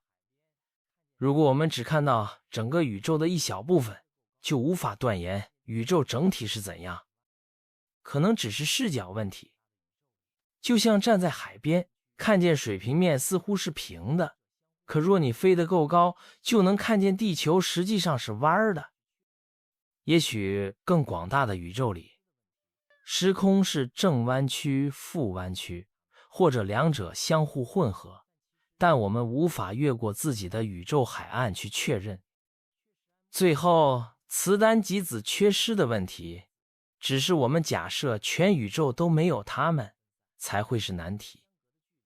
但其实并不一定没有。如果在早期宇宙里，确实按目前模型预测那样存在很多磁单极子，那么在暴胀时期，它们被甩得极其分散，每一个相隔的距离都能大到一个可观测宇宙范围。我们要在一个直径93亿光年的球体里找唯一一个磁单极子，找不到也不奇怪。暴胀如今已稳居我们对宇宙初期的认识。自从艾伦·古斯提出这个想法后，40年来，宇宙学家一直在研究何种机制能让宇宙瞬间暴涨。有人推测，这场巨变和基本力的大统一结束是同一时段，也就是强合力独立出来的那一刻。有些科学家认为，以前负责传递电强力的 X 波色子衰变产生了强大的暴胀场，由暴胀子传播。这股强大的新能量引发宇宙指数级膨胀，把原本量子规模的不规则一下子放大成星系团和超星系团的雏形。不过在这片扩张中，宇宙难免变得更冷、更空，整体能量水平下降了大约10万倍。科学家现在还不确定暴胀为何会停止，但当它停下时，暴胀场和暴胀子衰变，把大量能量重新注入宇宙。也正是这样，才让物质得以真正生成。而在更庞大、更宽敞的宇宙里，自然法则才逐渐变得接近我们能理解和模拟的模样。这就是电弱纪元一直持续到大爆炸后约1万亿分之一秒。此时出现了夸克和氢子，物质与反物质，受重力、强合力以及仍然合体的电弱力共同掌控。可当时温度和能量还高得吓人，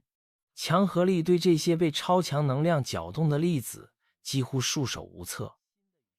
同样，电弱力对物质与能量也难以真正确立管控。虽然重力自宇宙开始就存在，但有个关键因素尚未就位，让重力有力无处使。在新生的粒子被赋予质量前，它们都闹腾得无法无天。得再等到下一场能量下降和新的宇宙变革，我们才会看到那个逐渐变得像如今这样熟悉的宇宙。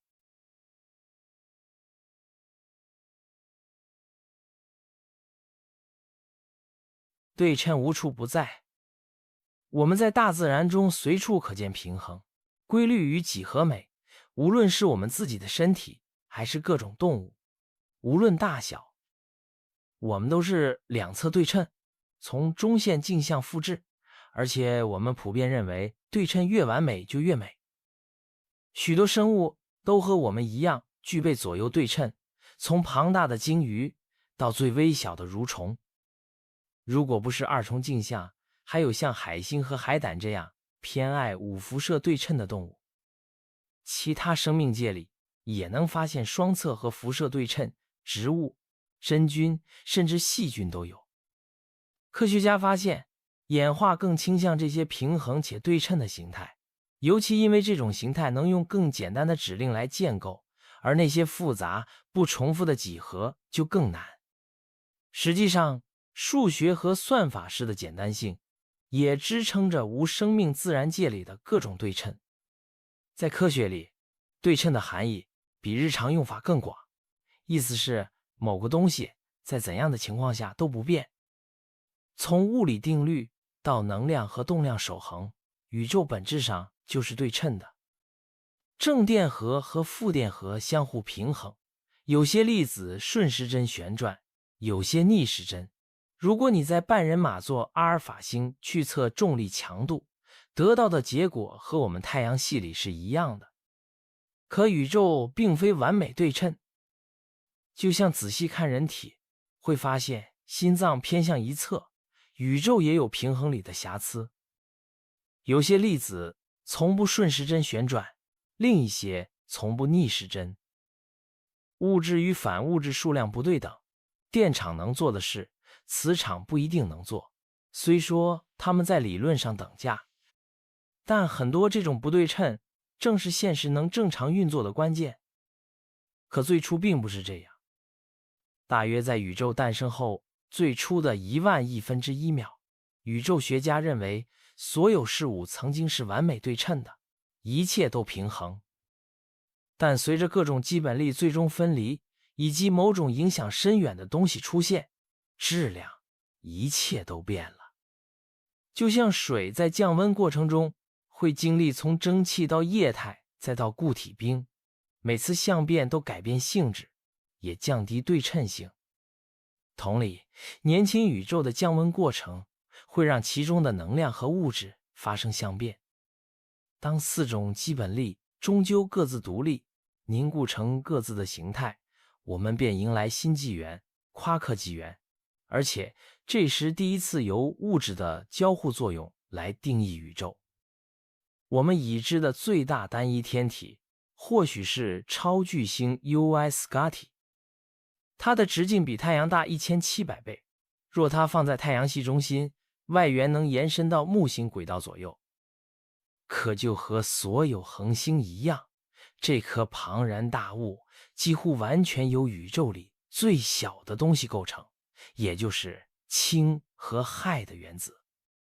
氢是所有原子里最小的，过去人们曾以为原子是最小单位，连名字都来自希腊语，不可分割。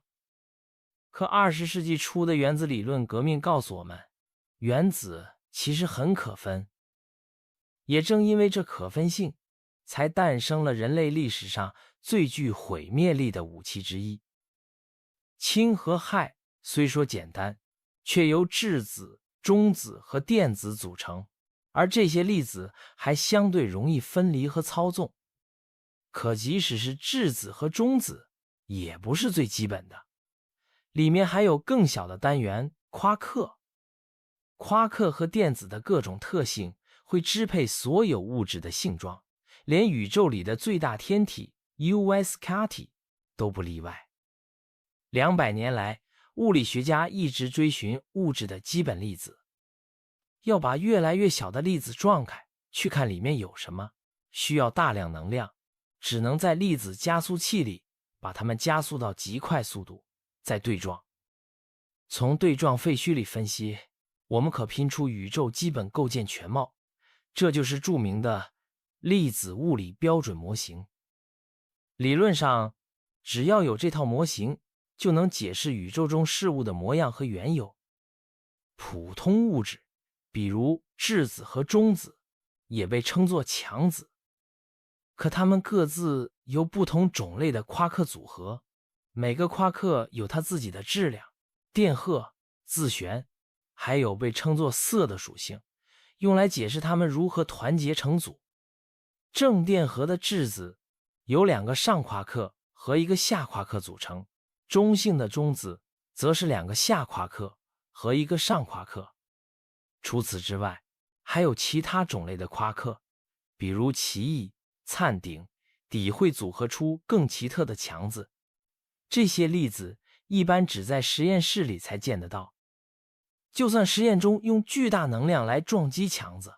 物理学家也没发现过夸克里有更小的结构，看起来它们就是最底层。而在原子核周围绕行的电子也同样看不出分裂可能，归类为氢子。我们日常生活里的普通物质只用了带负电的电子，可在对撞机里还能看到别的奇特氢子，如缪子、套子以及各种中微子。所以我们的标准模型包含12种最基础、不可再分的物质粒子，也就是6种夸克和6种氢子，再加上它们各自的反物质版本，以及基本粒的信使粒子，包括电磁力的光子、强合力的胶子，还有弱合力的 W 和 Z 波色子。如果在时空中真有某种虚拟粒子来传递引力，目前依旧没有被捕捉到。因此，我们暂时把这4种规范波色子加上那些物质粒子，用来描述宇宙里的一切，或至少大部分。可我们还有个巨大的缺口，就是质量。在宇宙里，从轻到钚，每种元素都有自己的特征质量，大多来自原子核里质子和中子的数量。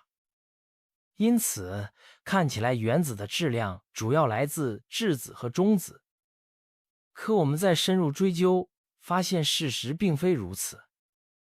原来，一个质子的质量远大于它3个夸克质量的总和，这3粒子加起来只占整体质量的 9% 左右。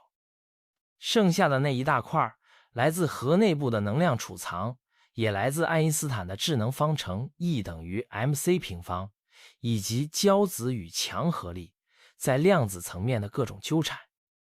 因此，回看宇宙中所有普通物质的质量，超过 90% 不是来自物质本身，而是存在于空隙和能量。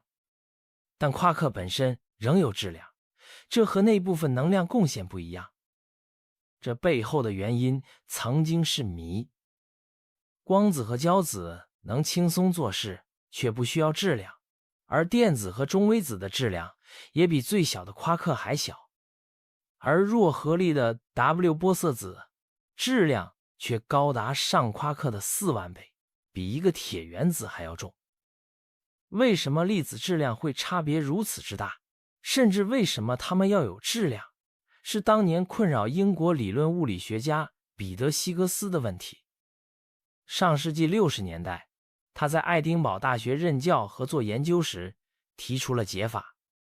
他认为一开始所有粒子都没有质量，直到某个瞬间，一种新的能量场出现，遍布整个时空，才赋予粒子质量这一性质。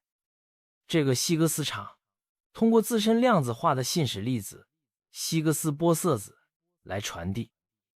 它和标准模型的另外16种粒子并列，成为解释宇宙里物质行为的大功臣。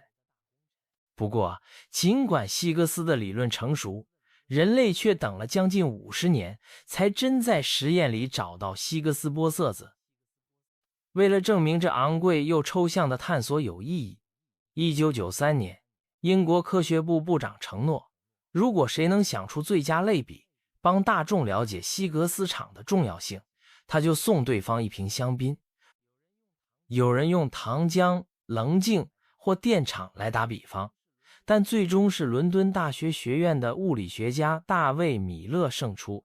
他谈到热闹的鸡尾酒会，米勒说，派对上大家正愉快聊天，一个普通人能比较自如地穿越人群，但如果某位大明星出现，人群都聚过去搭讪，使这明星步履维艰。派对人群好比希格斯场，那大明星就是被赋予质量的粒子。而对于那些还没看到明星的人来说，消息传来，人群里会涌动起一波骚动，这就像希格斯玻色子在场内传递的涟漪。这比喻虽不完美，但一直很受欢迎。可我们依然花了不少时间，像大海捞针似的去搜寻这样一个粒子。美国费米实验室的 Tevatron 加速器和欧洲核子研究中心的大型强子对撞机用多年时间来撞击粒子，并观测残骸。问题在于，希格斯只提出它存在，却没明确它出现在哪个能量区，也没说明颗粒性质要怎么找。所以我们等于连真长什么样都不知道，就去干捞草堆。最终在2012年，大型强子对撞机的实验完成了这不可能的任务。科学家证实，他们真的发现了希格斯玻色子，从而证明了希格斯场确实存在与运作。它成功在标准模型里占据一席之地，也在宇宙早期的演化中扮演关键角色。在大爆炸后的1万亿分之一秒，电弱粒灾难式的分裂成2部分，终结了宇宙的完美对称。原本传递电弱粒的 W 和 B 玻色子衰变成电磁力的光子，以及弱合力的 W 和 Z 玻色子。可对称性破裂才刚开始。大约就在这时候，希格斯场出现，给予在暴胀和电弱分裂里不断生成的真实或虚拟粒子们质量。W 和 Z 玻色子变得超级重，夸克和氢子也依照种类和口味获得各自的质量，而光子和胶子依旧没有质量，不受希格斯影响，和以往一样自由无数。当大爆炸后到达大约10亿分之一秒，夸克纪元正式确立。此时，宇宙里总算具备了所有原料，也就是那些特征粒子和特征力量，可以用来打造恒星、行星，乃至于我们。弥漫在爆炸后宇宙中的夸克胶子等离子体，就是以后所有宇宙结构的原始汤。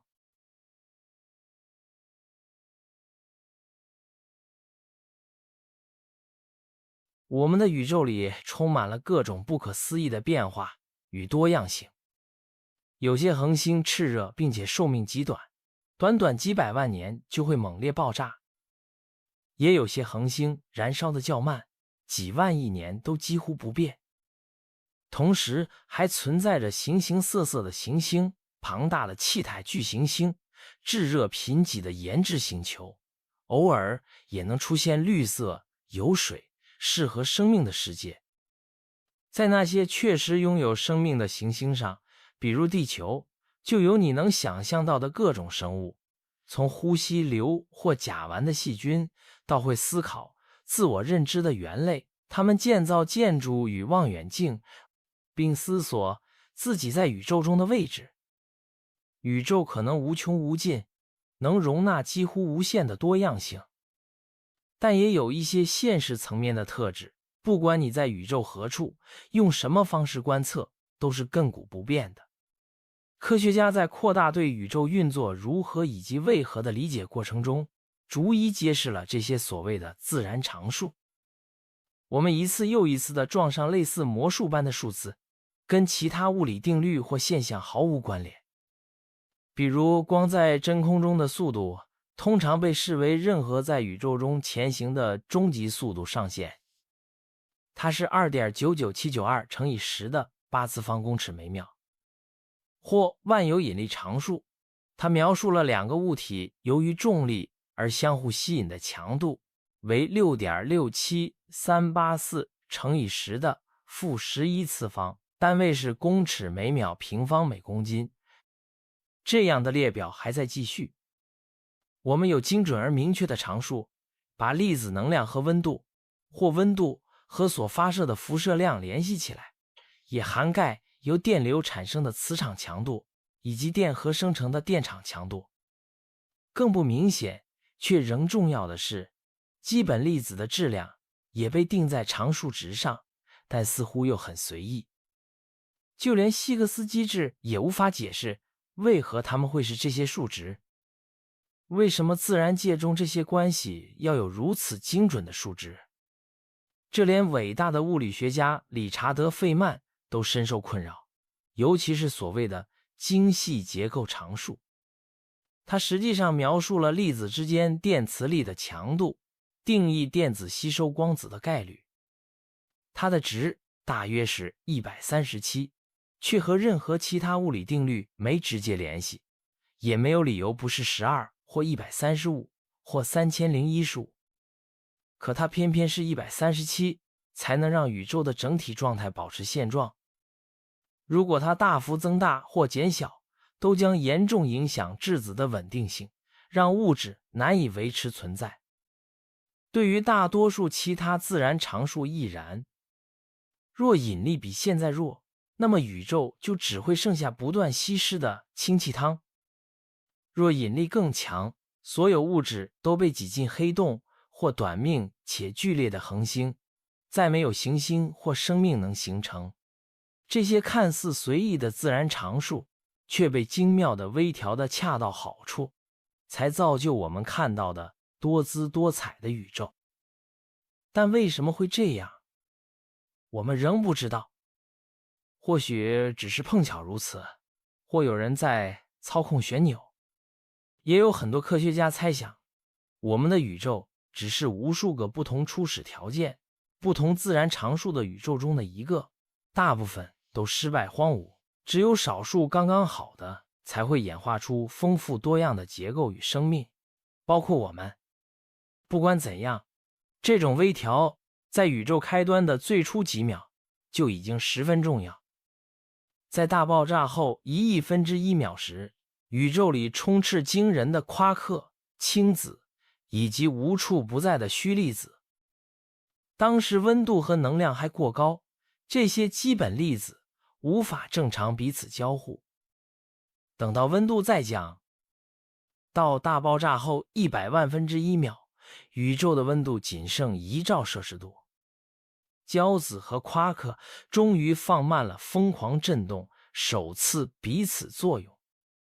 如前所述，质子和中子是3颗夸克的复合粒子，可构成质子的2颗上夸克和1颗下夸克本身并非和谐共处，因为2颗上夸克都带正电，同性电荷会相互排斥，而且距离越近排斥越强。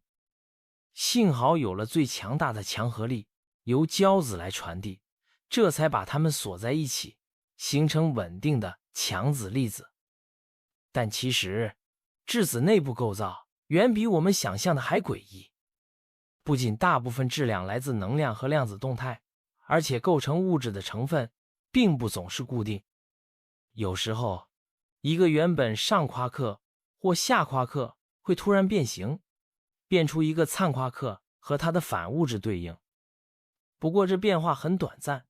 灿夸克也很快重新结合。换句话说，质子里总是模模糊糊的含有那些普通的价夸克，也有胶子和偶尔现身的灿夸克。由于胶子和临时灿夸克可以被视作虚粒子，所以质子里超过 99% 的东西其实都不是真实存在的粒子。质子和中子的内部运作固然古怪，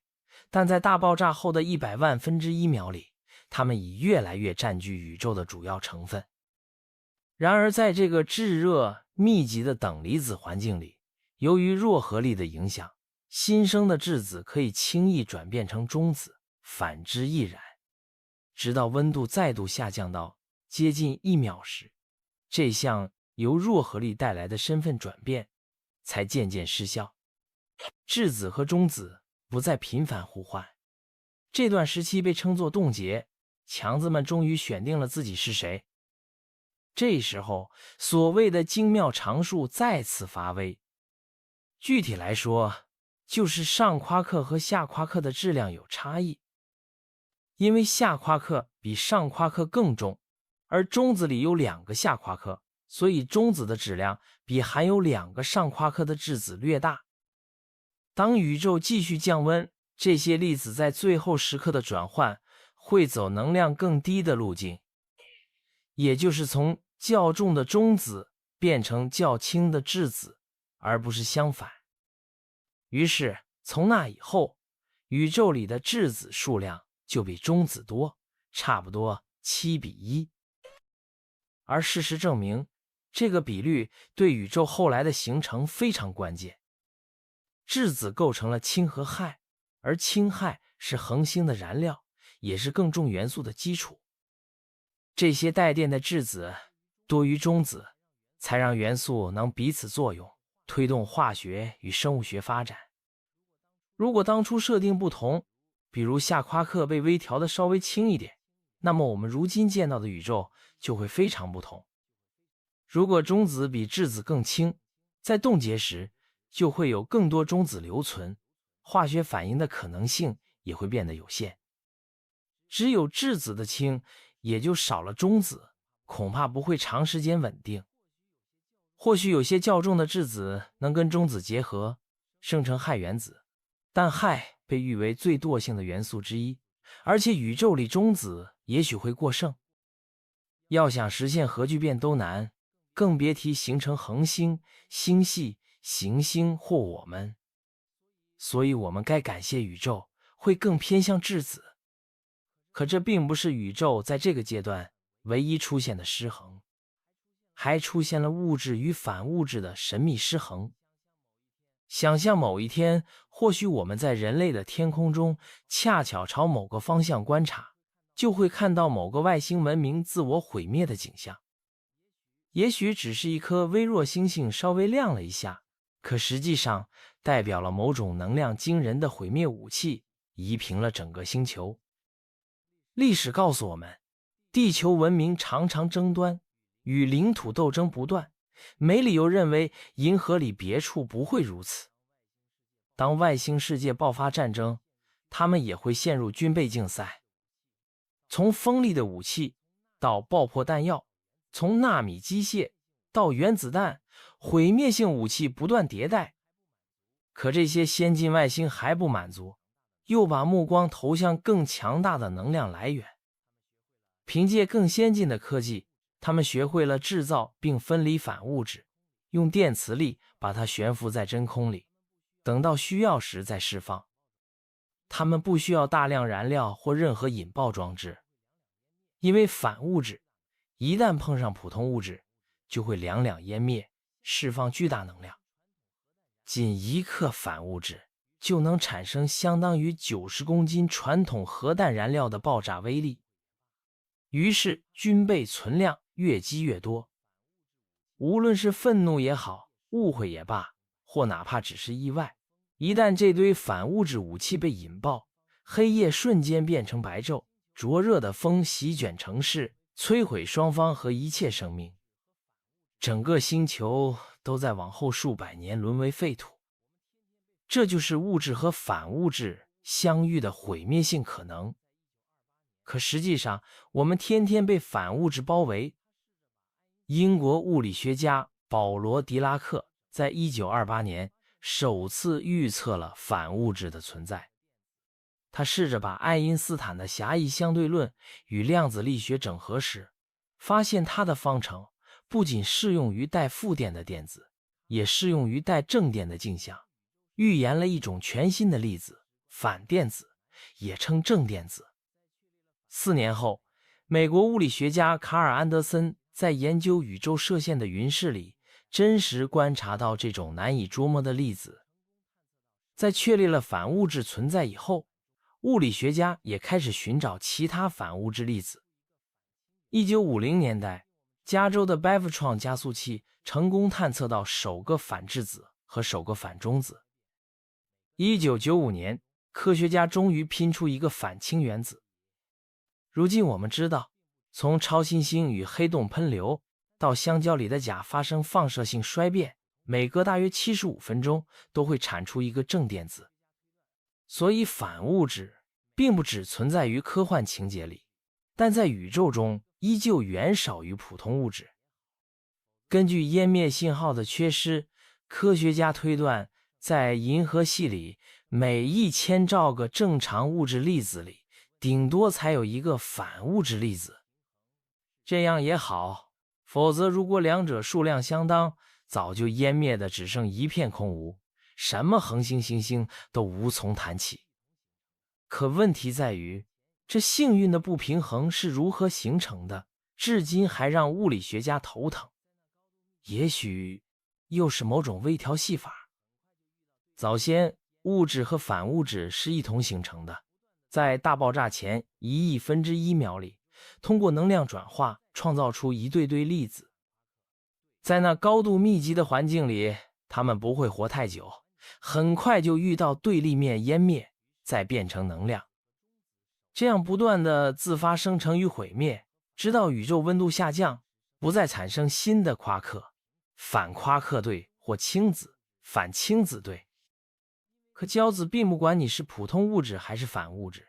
于是当质子和中子首次诞生时，反质子和反中子也同时生成。一切都该是平衡的。此时物质和反物质应该数量相当，因为两种粒子行为一样，只会两湮灭，所以也该一直维持相等。可我们并没有看到这种平衡。在大爆炸后的100万分之1秒到2分钟之间，物质与反物质的数量差距渐渐拉大，最后只剩1亿分之1的反物质还存在。到如今，科学家也不确定原因。也许这跟弱合力打破对称性有关。上世纪50年代，吴健雄的实验显示，夸克和反夸克确实在自然法则里被稍微区别对待，这差别虽小，但我们能测量到。可即便如此，这也无法完全解释为什么物质能大获全胜。因此有人猜想，或许存在某种尚未发现、可能已经灭绝的粒子在背后发挥作用。这个想法来自标准模型里另一种不对称。我们已知的粒子和反粒子都有左旋和右旋两种形式，也就是物理学家说的守争对称。但有个例外，中微子。实验里，我们只发现了左旋的中微子和右旋的反中微子。那右旋中微子和左旋反中微子去哪了？科学家猜它们或许只在宇宙诞生最初的100万分之1秒里出现过，然后不稳定的衰变。如果它们更倾向衰变成物质而非反物质，这就能为物质后来胜出埋下伏笔。这个理论很诱人，但要验证却很困难，除非我们能更多了解这些神秘缺席的中微子。要等到宇宙开始大约1秒时，中微子才有更多信息能告诉我们。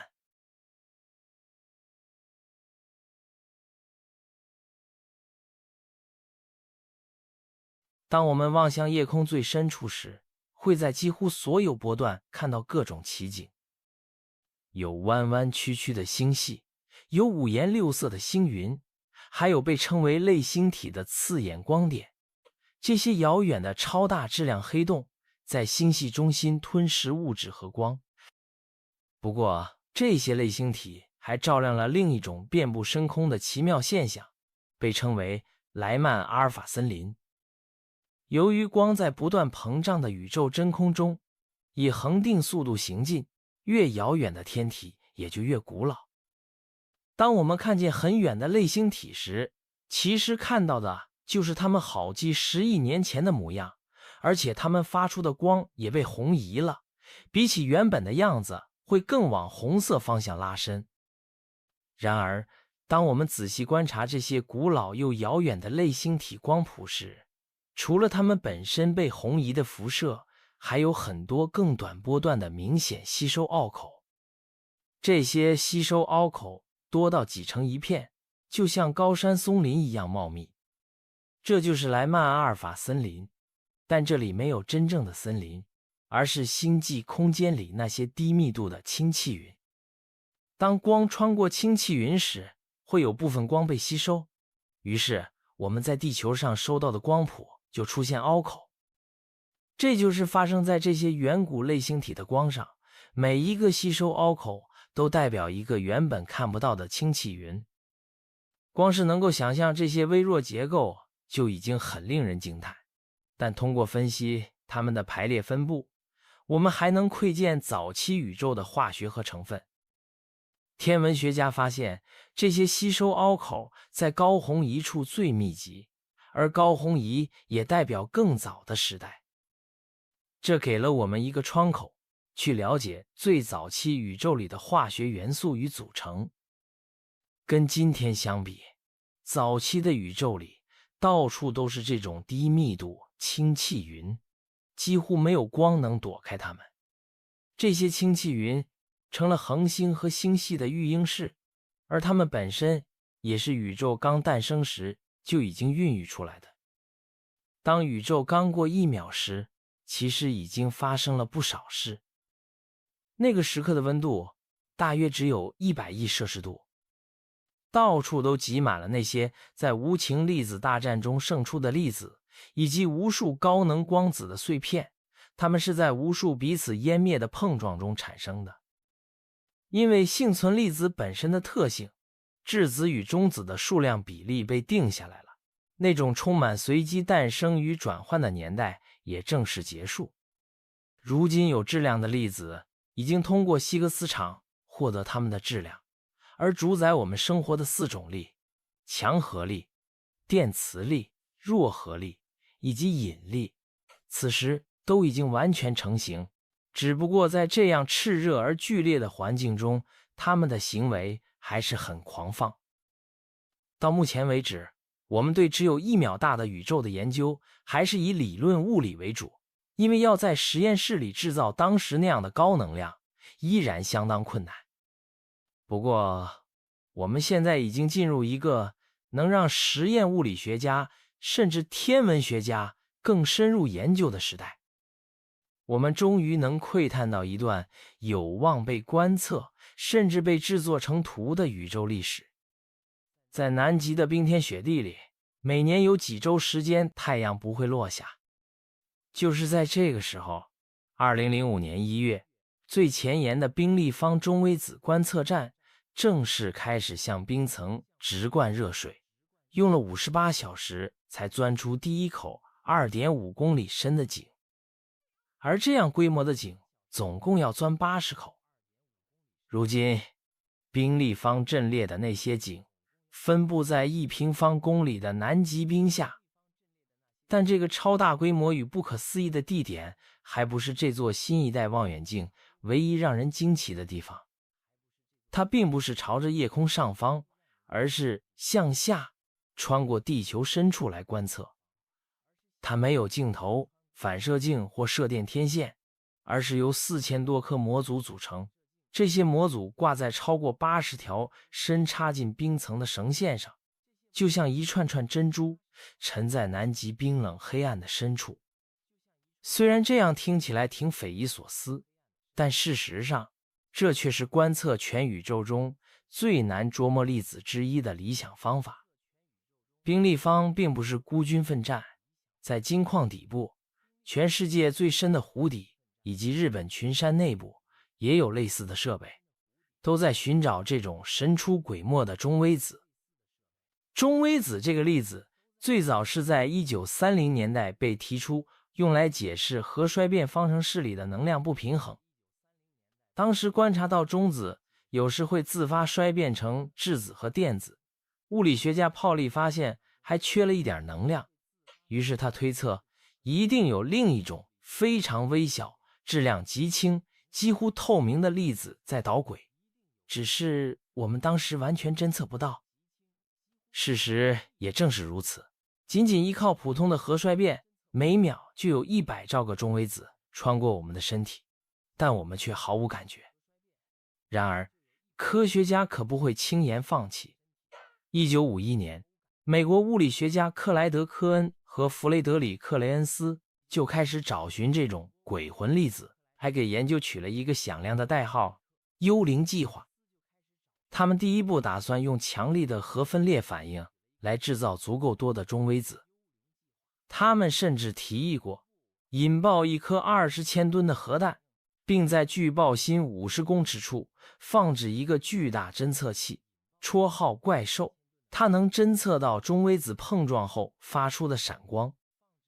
如果真的建成，怪兽将比当时任何侦测器都大上1000倍。可惜这项构想实在过于困难，所以他们转向更可控的核反应堆，寻找足够的能量。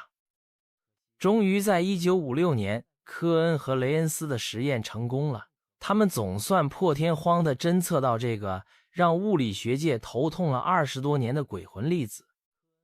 直到今天，中微子的检测与研究已经进步了不少，科学家也能够在粒子加速器里制造并研究它们。但那些像贝加尔湖里那种庞然大物级别的侦测器依然很有存在意义，因为中微子不仅能帮我们解答现今宇宙的问题，还能追溯到宇宙最初的瞬间。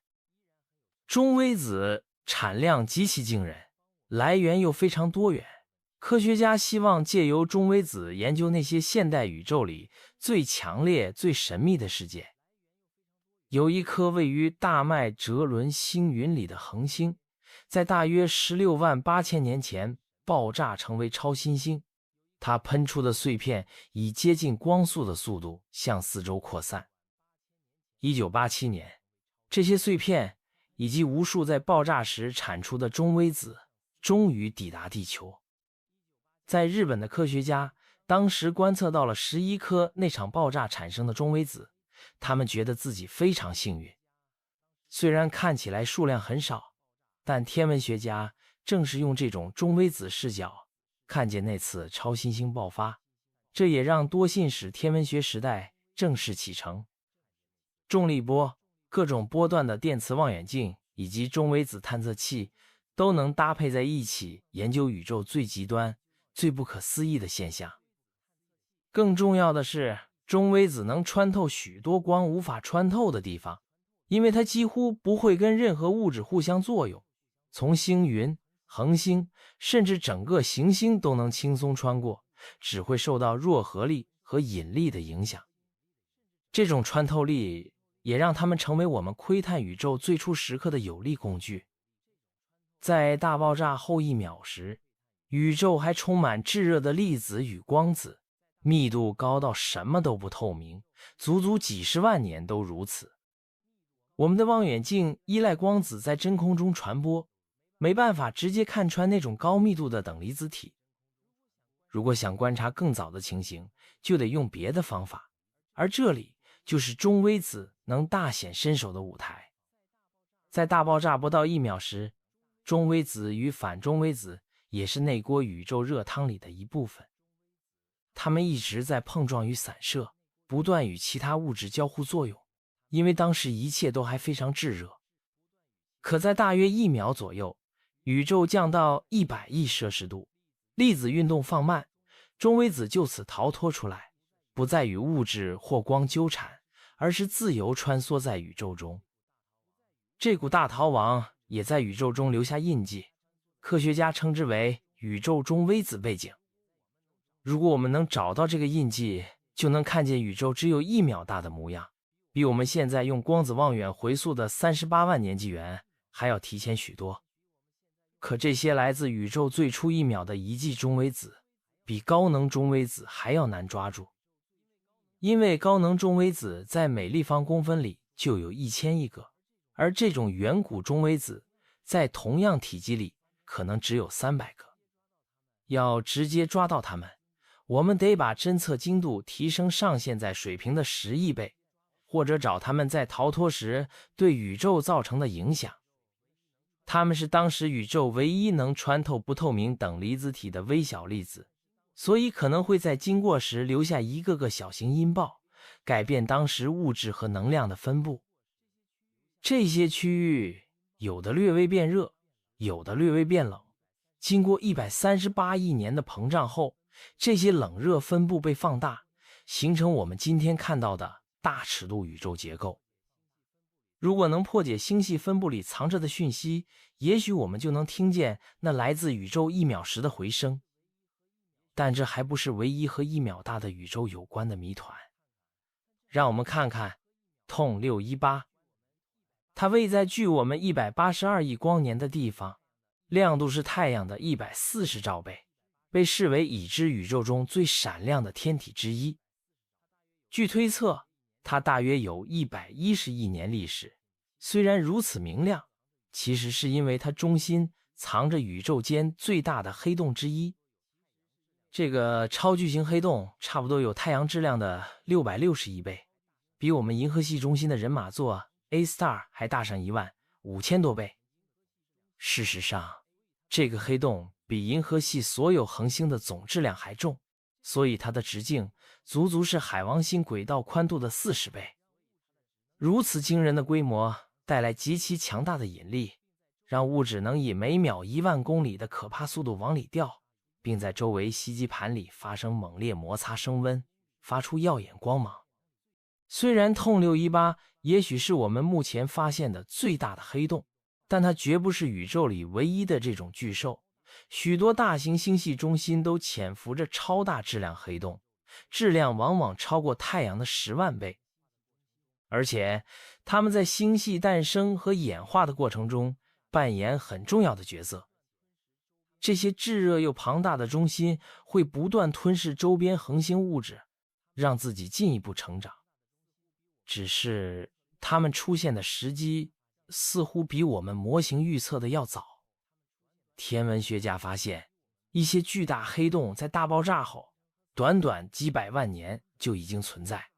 可我们对恒星形成和死亡的模型根本不足以在这么短的时间内培养出这样的怪物。有些超大质量黑洞不到宇宙诞生后10亿年就已经长到太阳质量的10亿倍，可按星系形成的节奏来看，当时最多也只能累积到10万倍太阳质量左右。一种可能的解释来自1971年史蒂芬·霍金的理论，黑洞可以不用恒星先诞生再崩塌，而是直接在早期宇宙的密度波动里产生。他称之为原初黑洞。那时宇宙里主要是辐射主导，一切都处在灼热的光子与物质浆糊状态。如果局部的密度不均太大，引力会迅速把那块区域拉拢成黑洞。而这样的过程只有在大爆炸后1秒左右才可能发生，因为再过1秒后，宇宙就膨胀，冷却到足以让引力失去那种瞬间压缩的威力。此后，宇宙要等好几百万年，直到恒星死亡后，才有新的黑洞诞生。但如果原初黑洞真的存在，它们可能就是我们今天观测到的这些超早期巨大黑洞的种子。问题是，这个理论虽然和我们对早期物质行为的理解并不冲突，但我们实在不知道当时这些黑洞会在那一秒里长多大。数学推测里，越晚形成的黑洞越能变得更大，所以它们的质量范围从极微小到比太阳重10万倍都有可能。我们要怎么确认它们存在，并且辨别出来呢？一个方法就是找它们毁灭时的迹象。在1970年代，霍金还提出一个观点，黑洞不只会吞噬物质，也会通过霍金辐射失去质量，而且质量越小，蒸发的越快，最终会因这个过程急剧加速而爆炸，相当于100万兆吨级氢弹的威力。任何低于1000亿公斤的黑洞都可能在宇宙年龄内蒸发光，因此科学家用费米伽马射线、太空望远镜等设备去寻找这种末日爆炸发出的辐射信号。其他潜在的侦测方法则是看它们经过恒星或星系前方时造成的微重力透镜或亮度放大，或者观察它们抓住某些致密天体并把它摧毁的迹象。到目前为止，这些研究只排除了某些质量范围，但还是留下一小块不确定区间。原初黑洞的大小和形成时间仍是个悬而未决的谜。不过，天文学家还没有放弃，新一代高精度望远镜还会接力探索。詹姆斯·韦伯太空望远镜已经在观测早期宇宙里最初的恒星和星系，这也能帮助我们搜寻那些可能当作种子的原初黑洞。而将于下个10年发射的镭射干涉仪太空天线，也就是 LISA， 会继续用引力波来扫描宇宙。若能侦测到某些独特的波形，或许就能证明那种在1秒后诞生的原初黑洞正一直潜行在这广袤的宇宙中。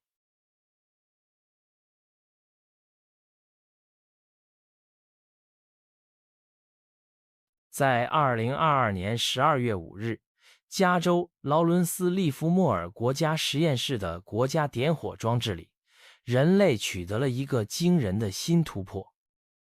他们用192束激光照射到一个只有1公分长的金质圆筒里，里面放着一颗跟胡椒粒一样大小的燃料丸。那个燃料丸里有氢的2种同位素，氘和氚。当激光能量打到圆筒内壁时，温度瞬间飙到比太阳表面还要高的大约300万度，释放出强力的 X 射线。这些 X 射线猛力轰击燃料丸的表面，用大约400公里每秒的速度压缩里面的氢同位素，让它们在不到100亿分之一秒的时间里达到了大约1000亿倍大气压。氘和氚的原子核在这可怕的条件下发生聚变，变成氦，并放出高能量的中子和其他能量。总共大约有 2.05 兆焦耳的能量打进圆筒，最后聚变产生了 3.15 兆焦耳的能量。这表示我们第一次把投入的能量转化出了更多的能量，整整花了近70年才达成这种能量增值效果，足足多了大约一半。虽然这增益还只能用来烧20壶水这么多，但对核物理学来说，这可是极具意义的里程碑。其实，在宇宙中，恒星的核心早就一直在进行这种反应，而且整整做了数十亿年。更厉害的是，宇宙在诞生第1个分钟时，就已经在做核聚变了。人类对于把一样东西变成另一样东西，总是充满了好奇，无论是变魔术，还是想把普通金属变成黄金。在太初宇宙里，混乱的基本立场更是让各种粒子频繁换身份。而到现在，弱作用力还在进行放射性衰变，让原子核碎裂，转变成更轻的元素。这种核裂变会在很多元素里发生，从碳14到德99，再到铀235。这种放射性衰变主要因为原子核不稳定，通常在正常环境下就会自动发生。可另一种核反应，核聚变，却得让原子核变得更重，在元素周期表上往上走就非常不容易了。决定原子身份的是原子核里质子和中子的数量。氢只有一个质子，但有不同数量中子的同位素；铁只有一个质子，氘多一个中子，氚多2个中子。当再加上一个质子，元素就变成了氦，氦3带一个中子，比较稳定的氦4则带2个中子。强相互作用力能把质子和中子绑在一起，但质子本身带正电，会被电磁力互相排斥，所以要非常高的温度和压力才能让它们贴得够近，好让强力发挥作用。在恒星核心或者像金桶这种被高能激光辐照的环境里，就能让这些质子成功聚在一起，形成更新更重的元素。如果要合成有几十个质子的更重元素，还得靠更极端的天文事件，比如超新星或恒星相撞。虽然科学家在实验室里好不容易才做出一次能量增值的聚变，但他们其实对恒星里如何把氢和氦变成其他元素相当了解。他们甚至还研究了棕矮星这类没完全点燃的星体，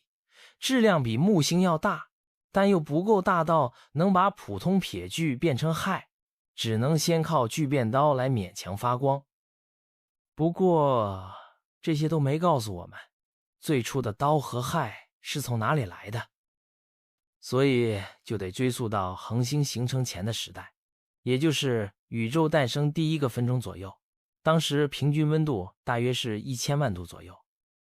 在大爆炸后大约100万分之1秒，温度才慢慢下降，让夸克可以组合成质子和中子，也就是后来所有元素的原材料。可是大约还要再过1亿年左右，才会出现第一批恒星用核聚变在核心发光发热。那在这之前，这些原子核是怎么形成的呢？1948年，拉尔夫·阿尔法跟他的指导教授乔治·嘎莫夫提出了一个机制，后来被称作大爆炸核合成。这是个非常大胆又有创意的理论，不过加莫夫硬是把汉斯·贝特的名字加进论文里，只为了让作者名单从阿尔法、加莫夫变成阿尔法、贝塔、伽马跟希腊字母谐音，也让这篇阿尔法、贝塔、伽马论文声名大噪。这篇论文奠定了我们对恒星诞生前的高温条件，如何把氢变成氦的理解，中间还要经过氘这种过渡形态。最轻的撇就是单一质子，一旦夸克变成质子，撇就出现了。不过真正变成中性的氢原子还要再等到电子加入以后才行。大爆炸后大约10秒钟左右，温度降到让有一个质子一个中子的氘核诞生，可那时候宇宙还很烫，能量密度大，光子撞来撞去会把氘又打散，这就是所谓的氘瓶颈。等过了300秒左右，温度才够低，让氘变稳定，又能跟其他质子融合，最终形成氦3。再接着就出现了最常见的氦4，带2个质子和2个中子。氦4是最稳定的原子核之一，几乎不容易被打散，所以在那几百秒里，大多数自由质子就被抓去变成氦，不会再继续往上合成更重的元素。根据当时质子、中子数量和能量密度的预测，宇宙应该会有大约1/4的质量变成氦，这跟我们现在观察到的宇宙也大约有 23% 的氦含量，非常吻合。这也是宇宙初始条件被微妙调校过的又一例证。如果当初质子中子比例不同，或宇宙在那时更致密，就会合成更多氦，化学反应也会更少，星体和星系都难以形成，更别说会有我们存在。不过，就算很多强子都变成了稳定的氦核，宇宙里还是有大量能量，足以让更多核反应发生。问题就在于速度和温度。终于在大约1200秒，差不多20分钟之后，核合成这把火才渐渐熄灭。此时宇宙对人类来说依旧超高温，但对核融合来说已经太冷，没办法再做更多元素了。因此那时只留下了4种元素：氢、氦、锂和极少量的铋。不过铋几乎不稳，很快就消失，最后能撑到恒星形成的就只剩下前3种。当时宇宙里没有12个氢核，就有1个氦核，而且每个物质粒子大概还要配上10亿个光子。有了这些基本元素，才开启了后来所有物质的舞台。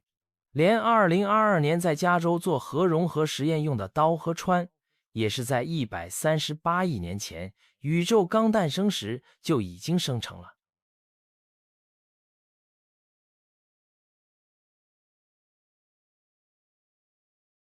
在宇宙中存在生命是个化学奇迹。就我们所知，这个奇迹只在一个毫不起眼的潮湿岩石行星上出现。这个行星绕着一颗普通的黄色恒星运行，位置还在银河系一条较小旋臂的内侧。可到底是什么让生命在地球上出现？虽然我们有30亿年以上的丰富化石记录，但生命最初诞生的那一刻仍然被历史迷雾给埋没。生物学家一致认为，活的东西是由碳、氧、氢这类元素组成的有机分子构成。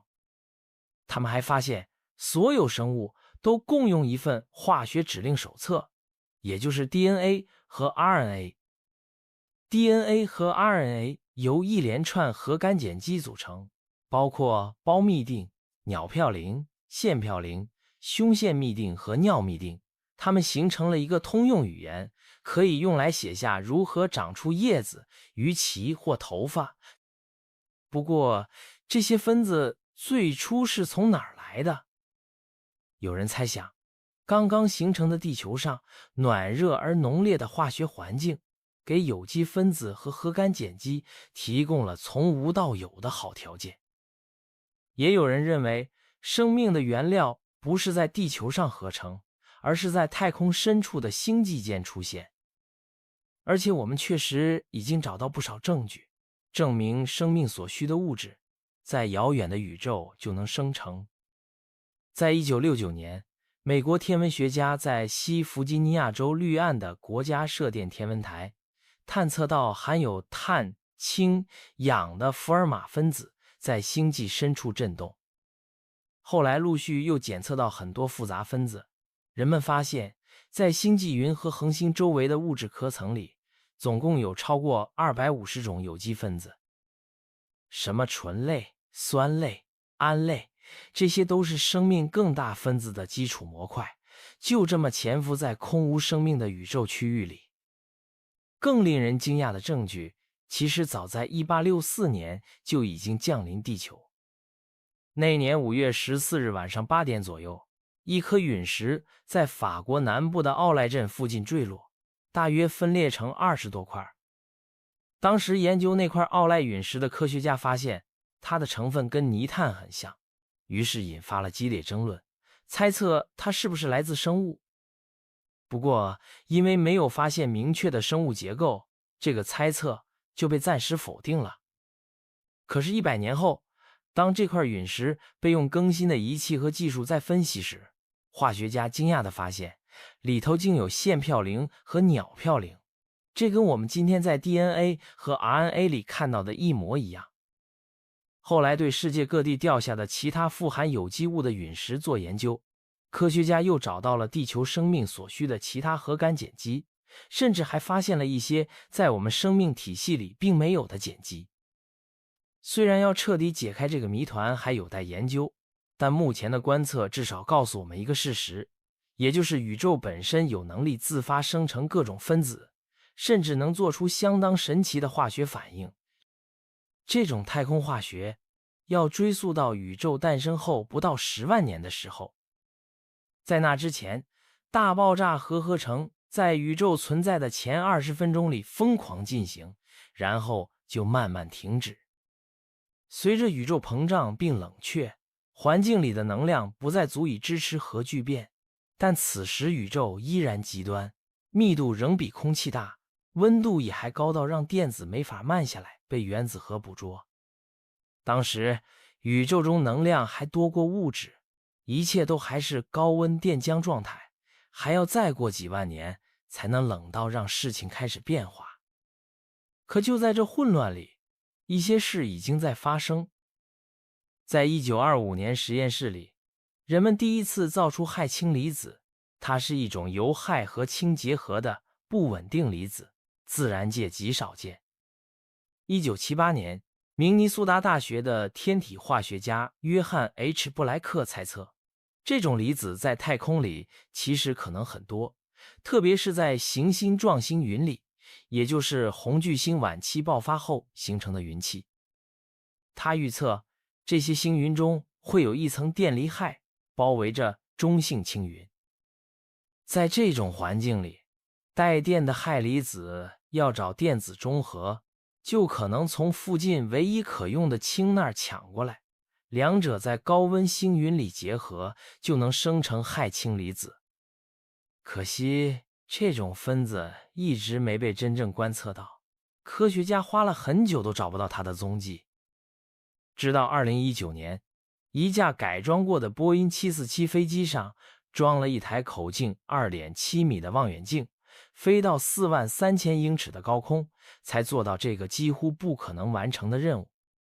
这个被称为 SOFIA 的飞行天文台，把望远镜抬到大气中水汽很少的地方，可以观测到水汽本来会吸收的光，还配了能看远红外线的接收器。用极高的分辨率，终于辨识出深空中氦氢离子的微弱光谱。最后，他们花了3天，观察一个名叫 NGC 7027的行星状星云，距离地球大约3000光年，方向在天鹅座。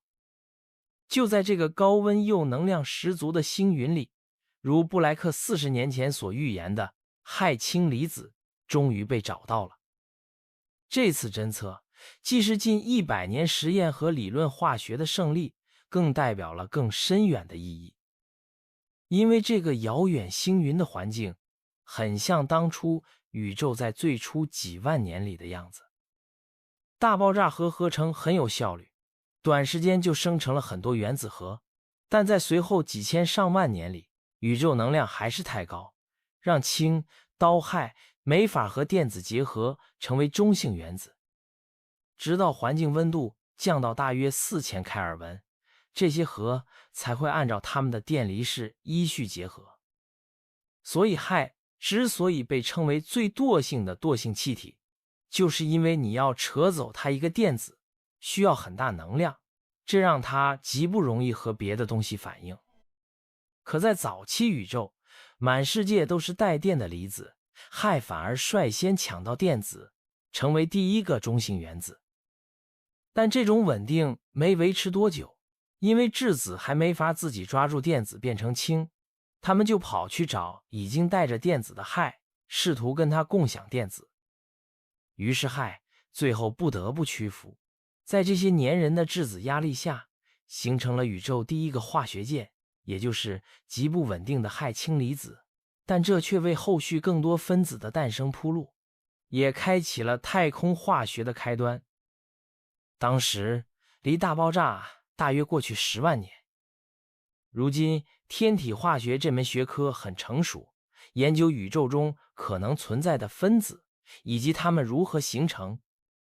像水、氨这类地球上常见的分子在宇宙里也很普遍，但也有更稀奇古怪的，比如2氢一氯正离子或氢过氧基。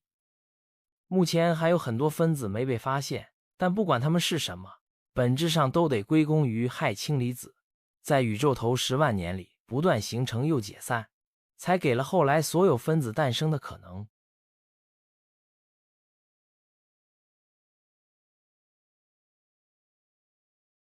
在你周围的世界里，你或许以为自己已经看得很清楚了。我们有专门的感官，能接收光、声音、物质的触感，以及分辨分子化学讯息的大脑，好像能感知到宇宙能给出的所有刺激。可事实并非如此。现实中，超过 99% 的事物都超出了我们的眼、耳、口、鼻和皮肤能感受到的范围。就拿光来说，大多数人能看到鲜明又清晰的彩色画面，可见光只是更广阔、电磁波谱的一小部分，其余的波段每时每刻都在我们身上流动，却没人察觉。高能量的伽马射线和 X 射线其实不断从我们吃的食物、我们房子的砖块，甚至是我们自己身体里发出来。太阳发出的辐射能量看似只在可见光范围，其实里面约有1成是紫外线，会穿透并损害我们的皮肤和眼睛。再往能量更低的那边看，可见光之外，太阳光里约有一半是红外线，有的会让我们感觉到热。但再往下的红外频率，用来做侦测器或电视遥控器的信号，全都在我们毫无觉察的情况下传递。蓝牙、WiFi、行动网络和 GPS 也通过微波来传输信息，而传统的无线电和电视则使用更长波长的无线电波。如果我们真能看见它们，肯定会被这些讯号炫得睁不开眼。总而言之，我们就算再敏锐，还是对宇宙中至少 99% 的变化一无所知。或许这也是好事，毕竟要让我们大脑去处理这么多的感官信息，真是难以想象。不然夜晚的天空就会变成炫目色彩和喧闹音浪的大杂烩，有无数光源在唱歌，背后还铺满了最初诞生的微弱光辉。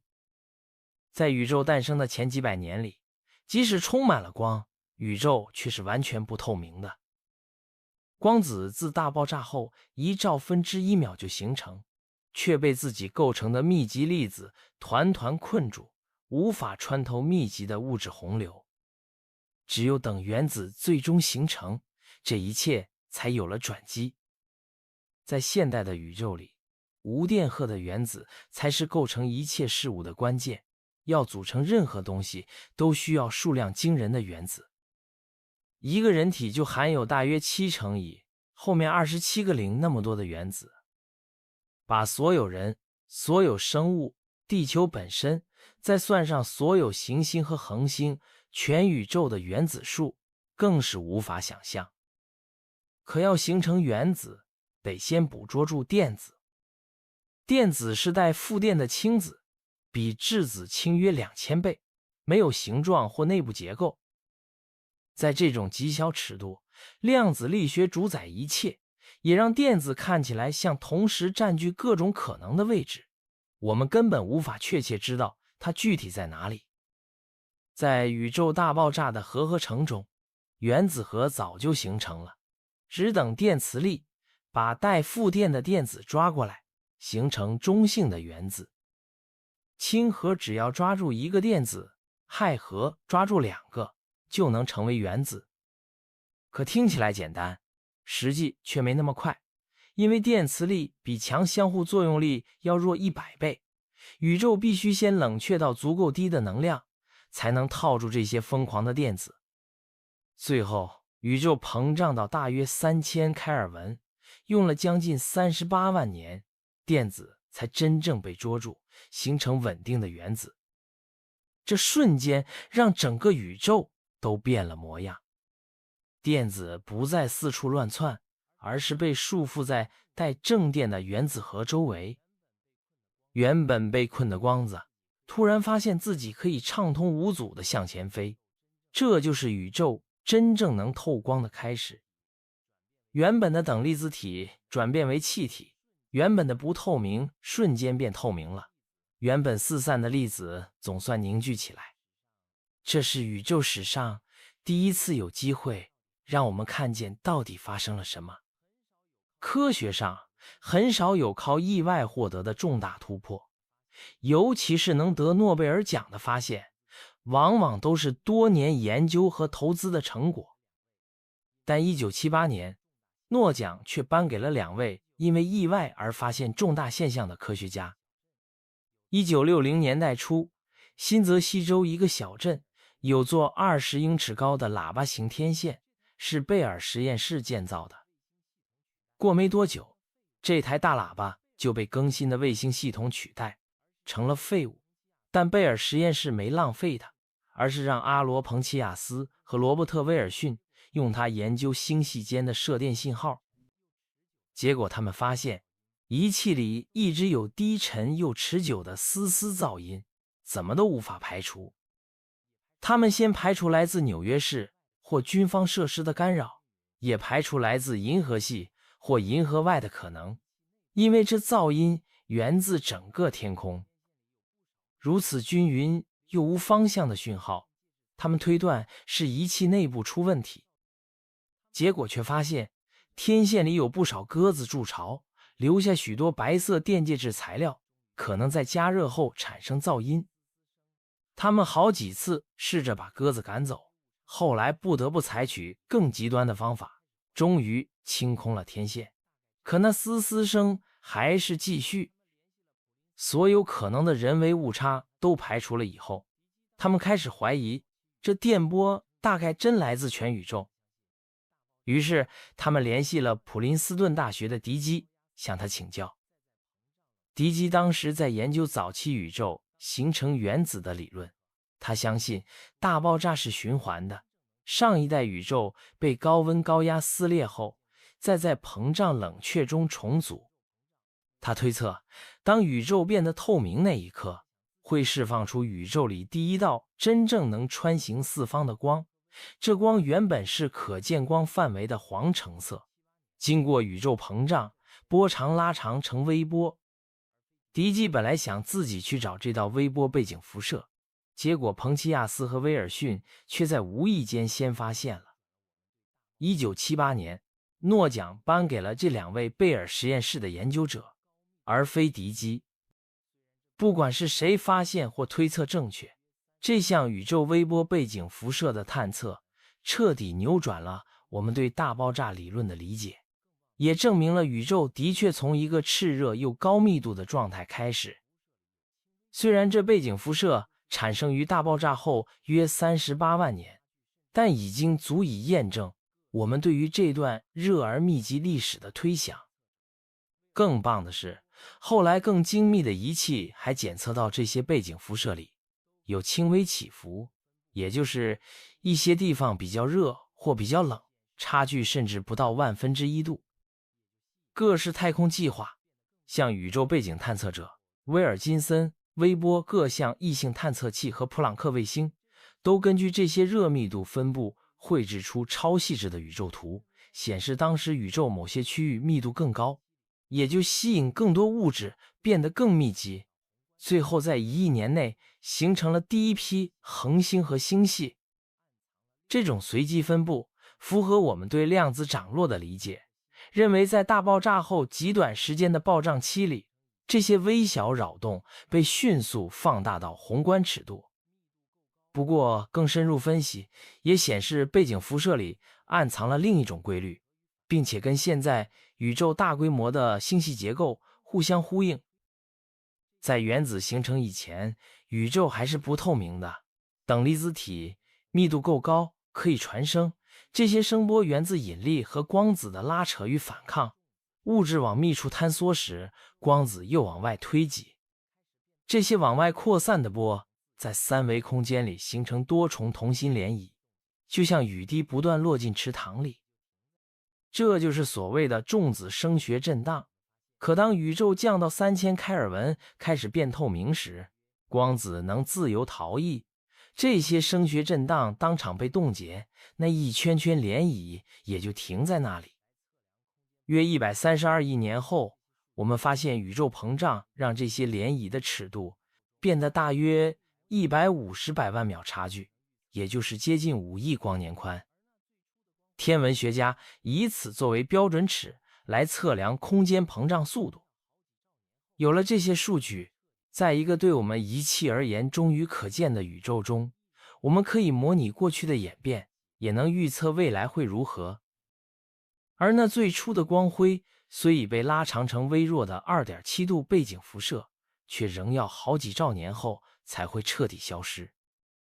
这让未来的宇宙学家依然能有充裕时间去解开它的秘密。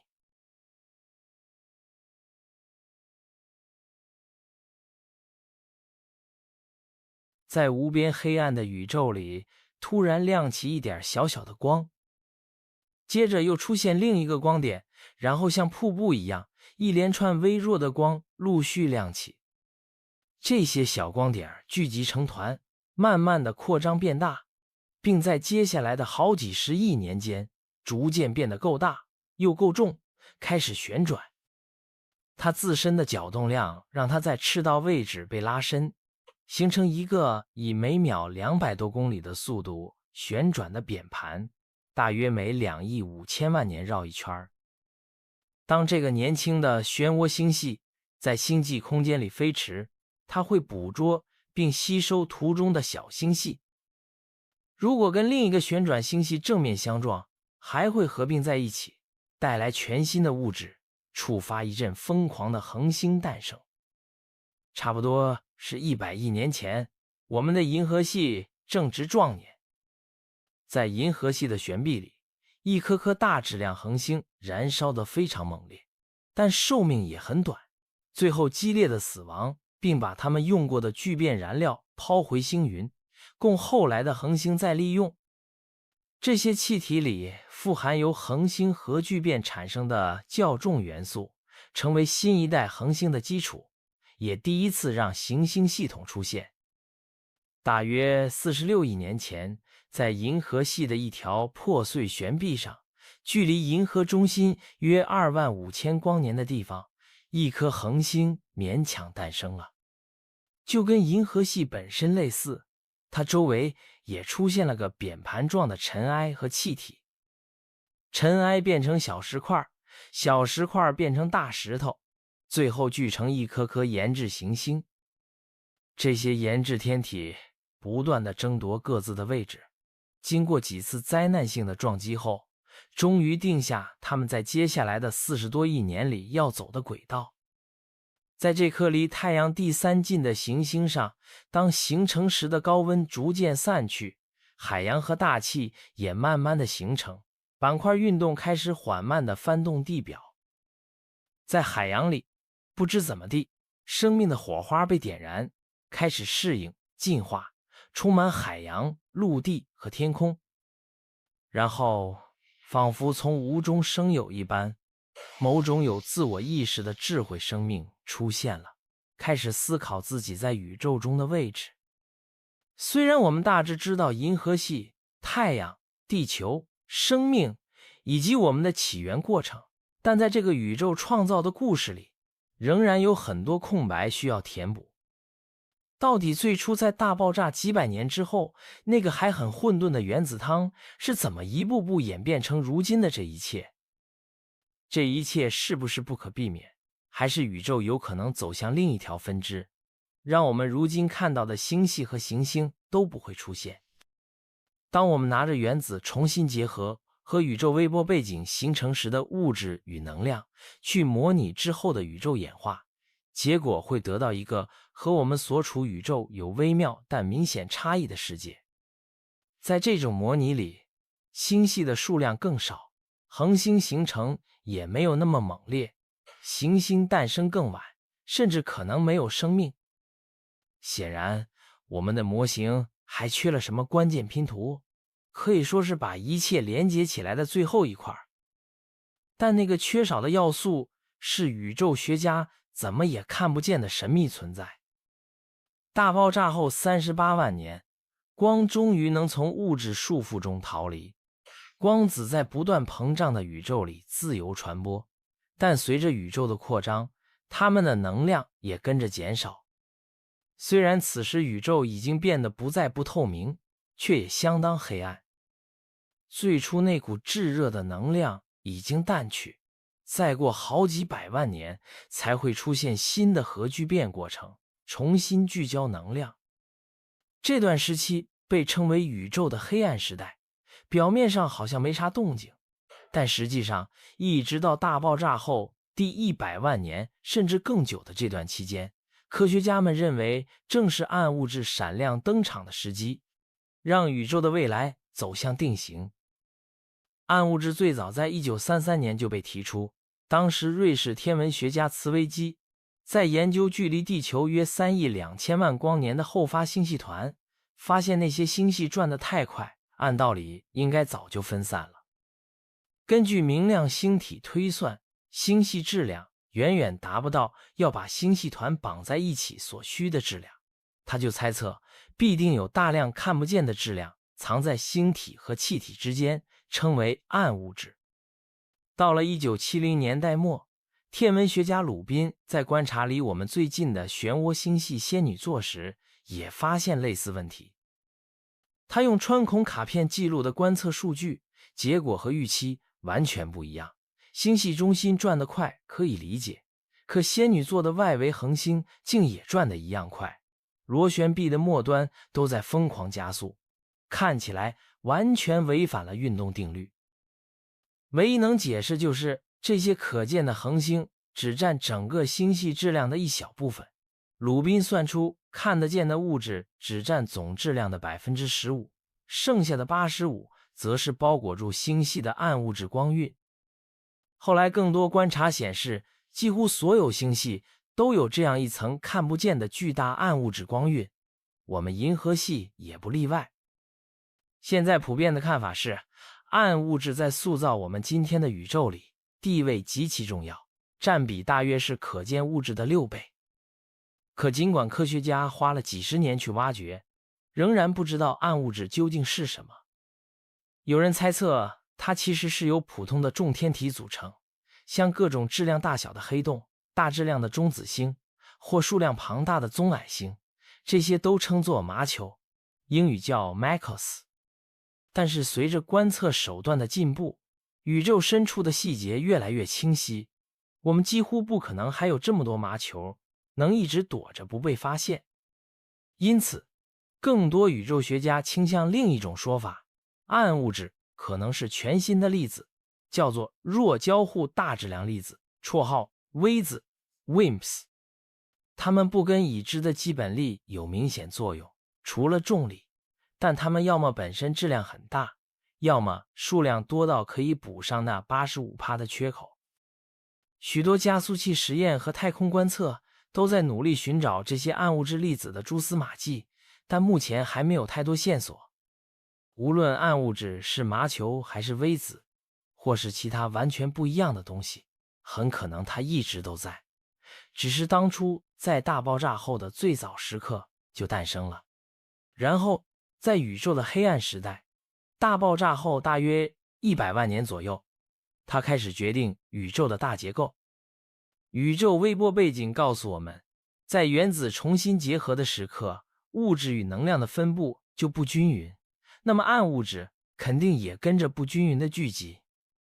在黑暗的100万年里，大量暗物质互相吸引，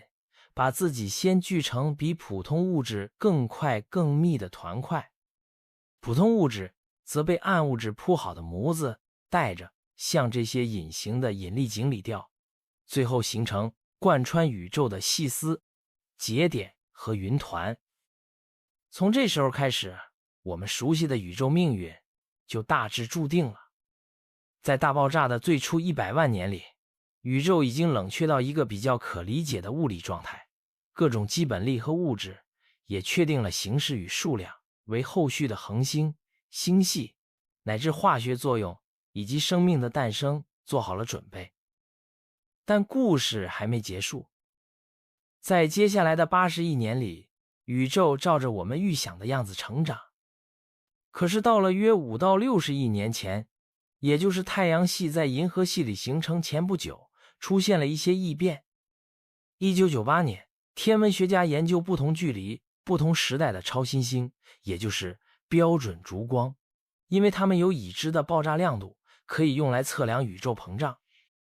结果他们发现，从大约50亿年前开始，超新星的红移程度比预想中还要大，